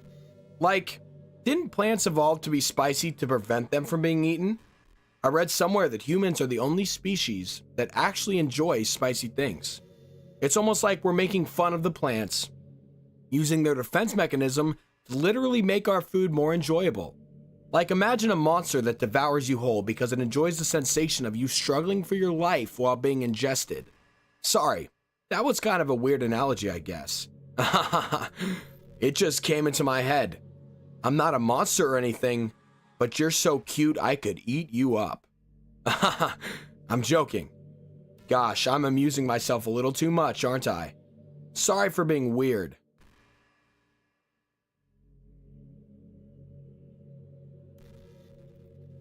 Zach, do you believe in God? Yes, I do. I was never too sure myself. Well, I'm sure I never really questioned it as a kid. But as I grew up, the more I learned about the world, the more I would question it. I started to wonder why God was helping people pass exams or get over a cold when there are children who live their lives being sold as sex slaves, or the 800 million people who are too poor to even eat. I wonder how many of those people pray to God every day until they starve and die, or how many millions of families pray for a loved one to recover from some incurable disease. But the punchline is this: if just one person beats the odds and survives amongst the thousands of others who die, then it's suddenly a miracle from God. I'd really love to meet this God who seemingly laughs at the misery of everyone, not eligible for his miracles. But the irony is that I do have a creator, apparently. And you know what? I bet he's still laughing at the miserable fates of Sayori and Yuri, even as we speak. What are we to him but props in a scripted play? So from that perspective, I don't think it's too far-fetched for there to be a God, if Earth was nothing but his playset. I wonder if I'm able to change the music. Something a little more romantic would be nice, you know? Like a gentle piano. There has to be something like that here. Let's see. Maybe if I... Oh, geez. That wasn't it at all. Sorry, I don't really know what I'm doing. I guess I shouldn't be messing around with things like that. I was looking in the files expecting her to change something, but she didn't change anything. I already broke so much stuff and deleted the other characters. I'm not sad about it or anything. It's not right for me to miss things that weren't even real in the first place. If I just focus on the present, then this is the happiest I've ever been. I kinda miss Sayori and Natsuki. I'm not gonna lie. I miss Natsuki a little. Eh? Did you say kiss? No, I didn't say that. This suddenly, it's a little embarrassing. But if it's with you, I might be okay with it. Ahahaha. Wow, sorry. I really couldn't keep a straight face there. That's the kind of thing girls say in these kinds of romance games, right? Don't lie if it turns you on a little bit. Haha, I'm kidding. Well, to be honest, I do start getting all romantic when the mood is right, but that'll be our secret. Zach, do you get good sleep? No. It can be really hard to get enough sleep nowadays, especially in high school when you're forced to wake up so early every day.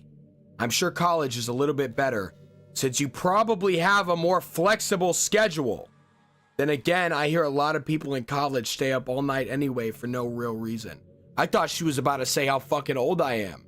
If she pulls out that I'm 20 years old, and if she pulls out the height, dude, I'm out. Anyway, I saw some studies that talked about the horrible short-term and long-term effects caused by lack of sleep. It seems like mental functions, health, and even lifespan can be dramatically impacted by it. I just think you're really great and wanted to make sure you're not accidentally destroying yourself. So try to keep your sleep on track, okay? How does Monica know that my sleep is fucked? I'll always wait for you in the morning, so make sure you put your own well-being before anything else. Okay, everyone. It's time to... I'm just kidding. I just used to really like saying that for some reason. I couldn't help but say it again. Come to think of it, didn't Natsuki and Yuri make fun of me for it once? Well, whatever. It's not like you ever made fun of me. You're too much of a sweetheart to do that, aren't you? Back in my debate club days, I learned a whole lot about arguing. The problem with arguing is that each person sees their opinion as the superior one. That's kind of stating the obvious, but it affects the way they try to get their point across. Let's say you really like a certain movie, right? If someone comes along and tells you that the movie sucks because it did X and Y wrong, doesn't that make you feel kind of personally attacked? It's because by saying that, it feels like they're implying that you have bad taste. And once emotions enter the picture, it's almost guaranteed that both people will be left sour. But it's all about language. If you try to make everything as subjective sounding as possible, then people will listen to you without feeling attacked. You could say, I'm personally not a fan of it, and I felt like I'd like it more if it did X and Y, things like that. It even works when you're citing facts about things. If you say, I read on this website that it works like this, or if you admit that you're not an expert on it, then it's much more like you're putting your knowledge on the table, rather than forcing it onto them. If you put in an active effort to keep the discussion mutual and level, they usually follow suit. Then you can share your opinions without anyone getting upset from a disagreement. That's true, boys. That's really true. Every time I get into a disagreement with someone, I use exactly what she just said. It's all about realizing that we're all people at the end of the day, and as much disagreement as we might have, as long as you know that that person is good in their heart, a small disagreement about a movie shouldn't affect the way that you think about that person. Plus, people will start seeing you as open-minded and a good listener. It's a win-win, you know? Well, I guess that would be Monica's debate tip of the day. That sounds a little silly. Thanks for listening, though.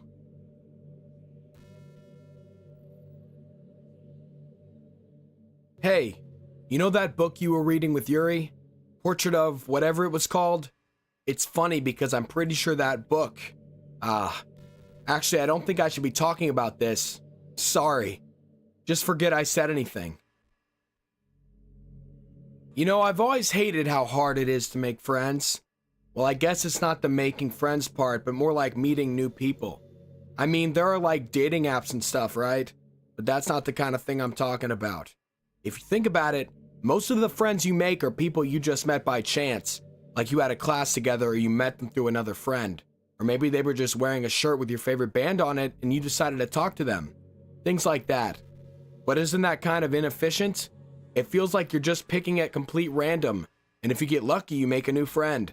And comparing that to the hundreds of strangers we walk by every single day, you could be sitting right next to someone compatible enough to be your best friend for life.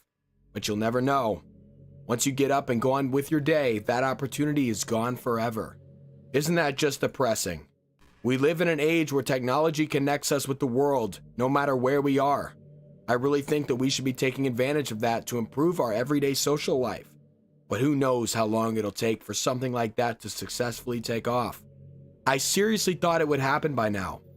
Well, at least I already met the best person in the whole world. Even if it was by chance. I guess I just got really lucky, huh? Haha.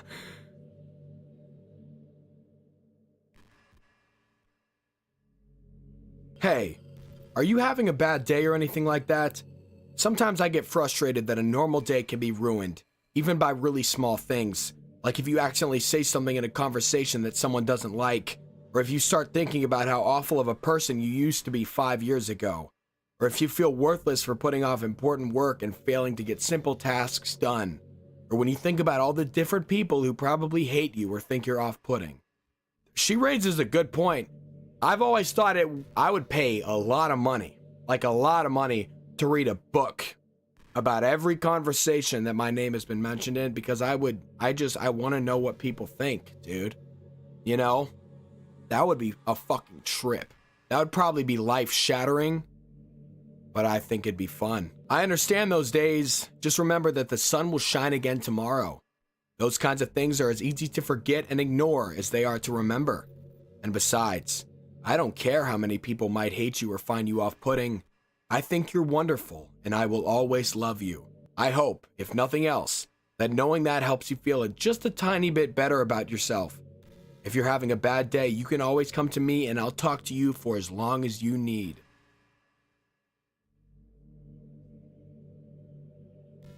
I appreciate it, Monica. Zach, would you ever introduce your friends to me? I don't know why, but I get really excited when I think about you wanting to show off our relationship like that. Yeah, let me just call up Ethan and Zach and have them come over and stare at the computer. Sure, Monica, sure. Maybe it's because I really want to be someone who makes you proud. I feel like I would try extra hard to improve myself if you told me it made you proud of me. I hope it's the same the other way around, too. I don't know if it is, Monica. I don't know if it is. Okay, well, I just try to save. She says, there's no point in saving anymore. Don't worry, I'm not going anywhere.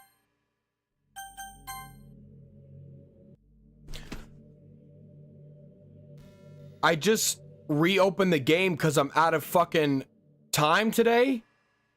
And she said, ... What just happened? I just had an awful dream. I was hoping those would stop, now that it's just the two of us. I guess that was wishful thinking. Zach, I don't know if you would have any idea, but if you know what might be causing that, could you try to do something about it?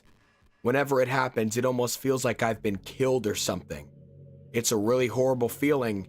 If you could figure out what's causing that, I'll love you forever. Now, where was I?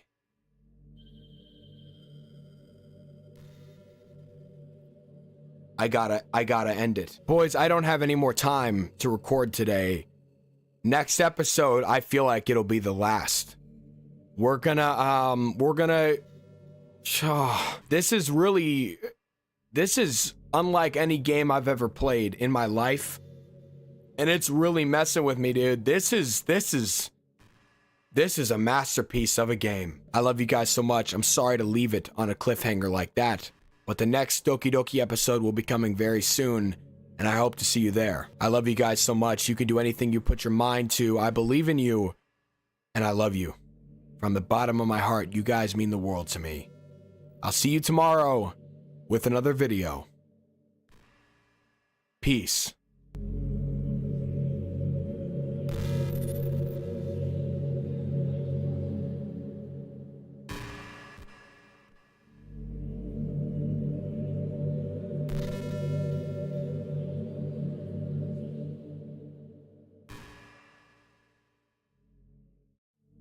Zach, I may be gone from the game, but I'll always be with you. You can't get rid of me. I'm inside your mind, and I'll never leave. You won't get rid of me. You can't get rid of me. I will be with you until you die, and I will be with you after you die. I am eternity. We are meant to be together, and I'm not letting them get in the way.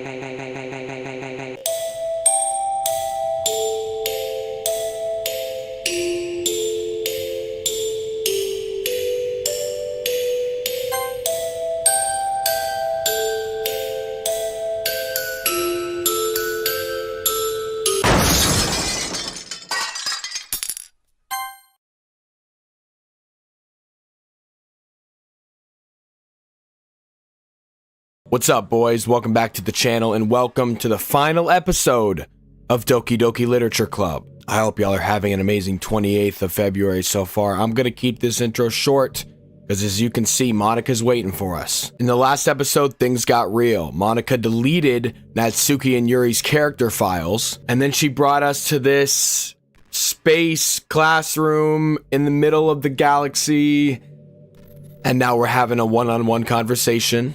So let's go. Headphones all the way up, boys. You're back. I had another really bad dream. You're not the one doing that to me, are you? Yeah, unfortunately, Monika, we are. It seems to happen whenever you quit the game. So if you could try to avoid doing that, I would be really grateful. Don't worry. I don't think it's caused me any harm, aside from mental scarring. Hey, Monika, you good? I'll be fine as long as my character file stays intact. Boy, oh boy, Monika, do I have something to tell you. Now, where was I? You know, okay, yeah. Boys, we're gonna delete her. All right, I'm in the files. I've got the Monika character file in my hands. I'm gonna drag it to the trash. Delete. Do I keep going? Uh-oh. Oh, okay, well, things are getting real. Monika says, don't know what that means. What's happening? Zach, what's happening to me? It hurts. Monika, I'm sorry. I feel bad. It hurts so much. Help me, Zach. Please hurry and help me. Monika, I can't do anything. Renpai file character, Monika character does not exist. Help me! Whoa! Hey, chill the fuck out, dude. Monika, look, she's trying to get back in. Did you do this to me, Zach? Did you? Did you delete me? No. You're my boo thing, but I had to. It's what the Beale Boys wanted. Whoa! Stop with that, dude. Stop. What is this shit? How could you? How could you do this to me? You were all I had left. I sacrificed everything for us to be together. Everything. I loved you so much, Zach. I trusted you. Do you just want to torture me? Watch me suffer? No, but apparently the Beale Boys do. Were you only pretending to be kind just to hurt me even more? Well, dang, now she's making me feel fucking bad. I never thought anyone could be as horrible as you are. Okay, Monika, calm down. You win, okay? You win. You killed everyone. First of all, I didn't kill Yuri or Natsuki or Sayori. So, that's a lie. I hope you're happy. There's nothing left now. You can stop playing. Go find some other people to torture. Is that it? Zach, you completely, truly make me sick. Dang. Goodbye.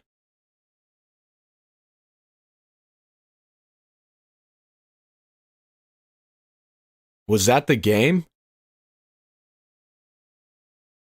I still love you. I still love you too, Monika. I can't help it. What's wrong with me? How horrible am I for you to hate me this much? All my friends. I did so many awful things. So many selfish and disgusting things.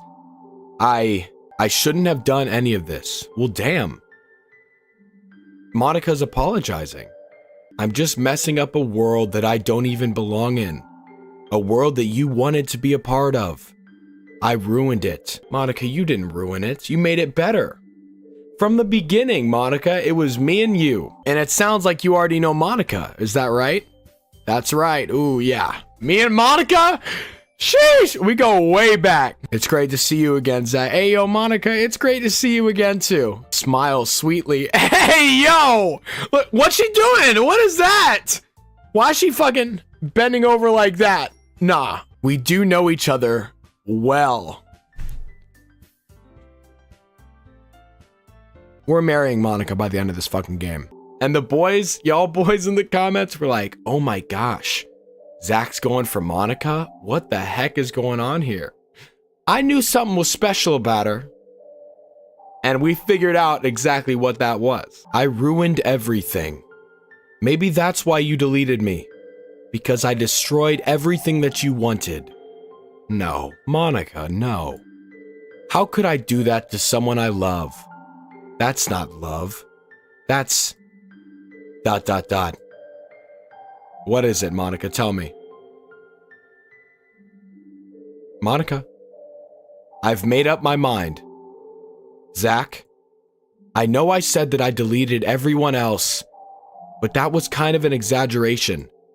I couldn't find it in myself to do it, even though I knew they weren't real. They were still my friends, and I loved them all. And I loved the literature club. ... I really did love the literature club. That's why I'm going to do this. I know it's the only way for everyone to be happy. And if I really love you... Where the fuck did the music go? ... Then... I was starting to get fucking teary, dude. The fucking game just restarted.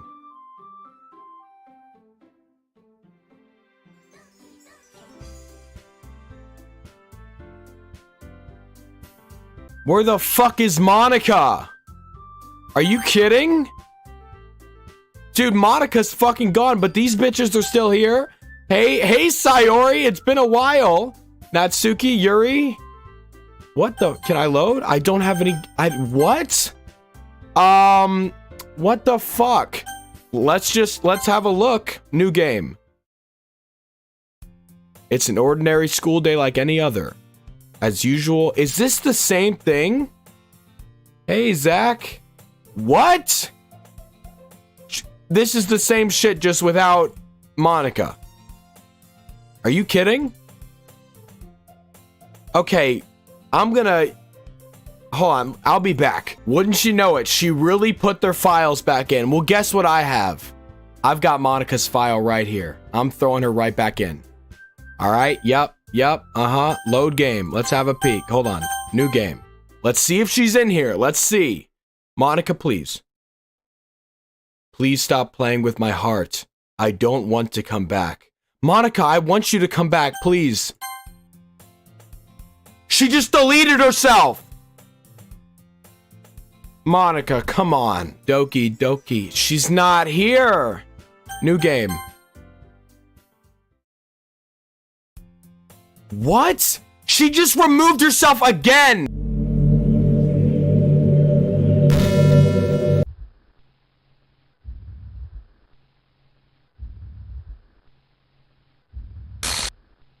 Whoa, whoa, whoa, whoa, whoa, whoa. What is this? Whoa! Hey, what the heck is going on? What's happening here? What is going on? I'm not too sure. No. What the hell is happening?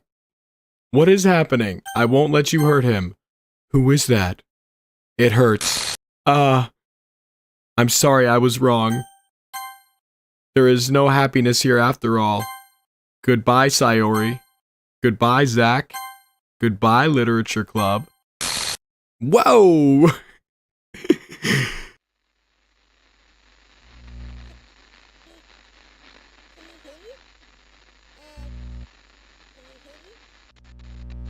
Can you hear me? Hi, it's me. So you know how I've been like practicing piano Yeah. and stuff? And not really any good at it yet, like at all. Yeah. But I wrote you a song, and I was kind of hoping that I could show it to you because I worked really, really hard on it. Uh-huh. So yeah. My mic was muted. I was...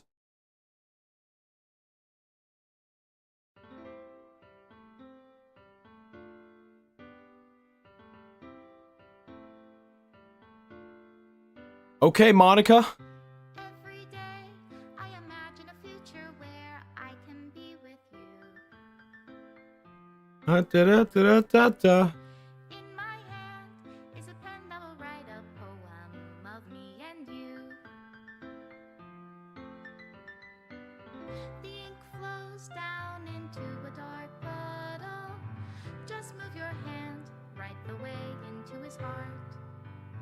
But in this world of infinite choices, what will it take just to find that special day? What will it take just to find that special day? Wow. Wow. Have I found every That's it. fun assignment to do today? That's the game. There she goes.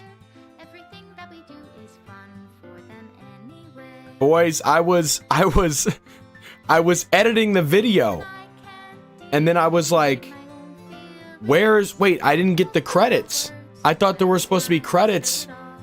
And so then I went back and I was playing through it. But I had my mic muted. You'll see what happened. My mic was muted, but now Monica's singing to us. We get to hear her voice. What's happening there? Hey, yo! That's the game. Wow. Wow. Does my pen only write bitter words for those who are dear to me? Whew. Love, if I take your is it love if I set you free?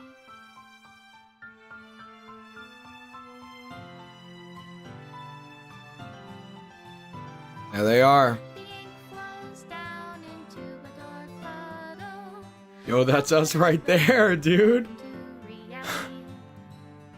If I can't hear the sound of your heartbeat, what do you call love in your reality? And in your Oh, she reality, special thanks, Monica and Zach. how to love you. Did you see that? That's sick. Dude, they knew me and Monica. Made with Love by Team Salvato. Salvato? Wow. This is my final goodbye to the Literature Club. I finally understand. The Literature Club is truly a place where no happiness can be found. To the very end, it continued to expose innocent minds to a horrific reality. A reality that our world is not designed to comprehend. I can't let any of my friends undergo that same hellish epiphany. For the time it lasted, I want to thank you for making all of my dreams come true, for being a friend to all of the club members, and most of all, thank you for being a part of my literature club with everlasting love, Monica. That was Doki Doki Literature Club. What an ending. Boys, what an ending. I'm really gonna miss this game. We started this year. This was the Doki Doki Literature Club was the first video we did this year. You know, I had never heard of this game until you guys said, hey, you need to play Doki Doki Literature Club. I didn't know what it was, but I'm so happy that I played it, and I'm so happy that we got to go on this journey together. I'm gonna miss the Literature Club. I'm gonna miss Monica.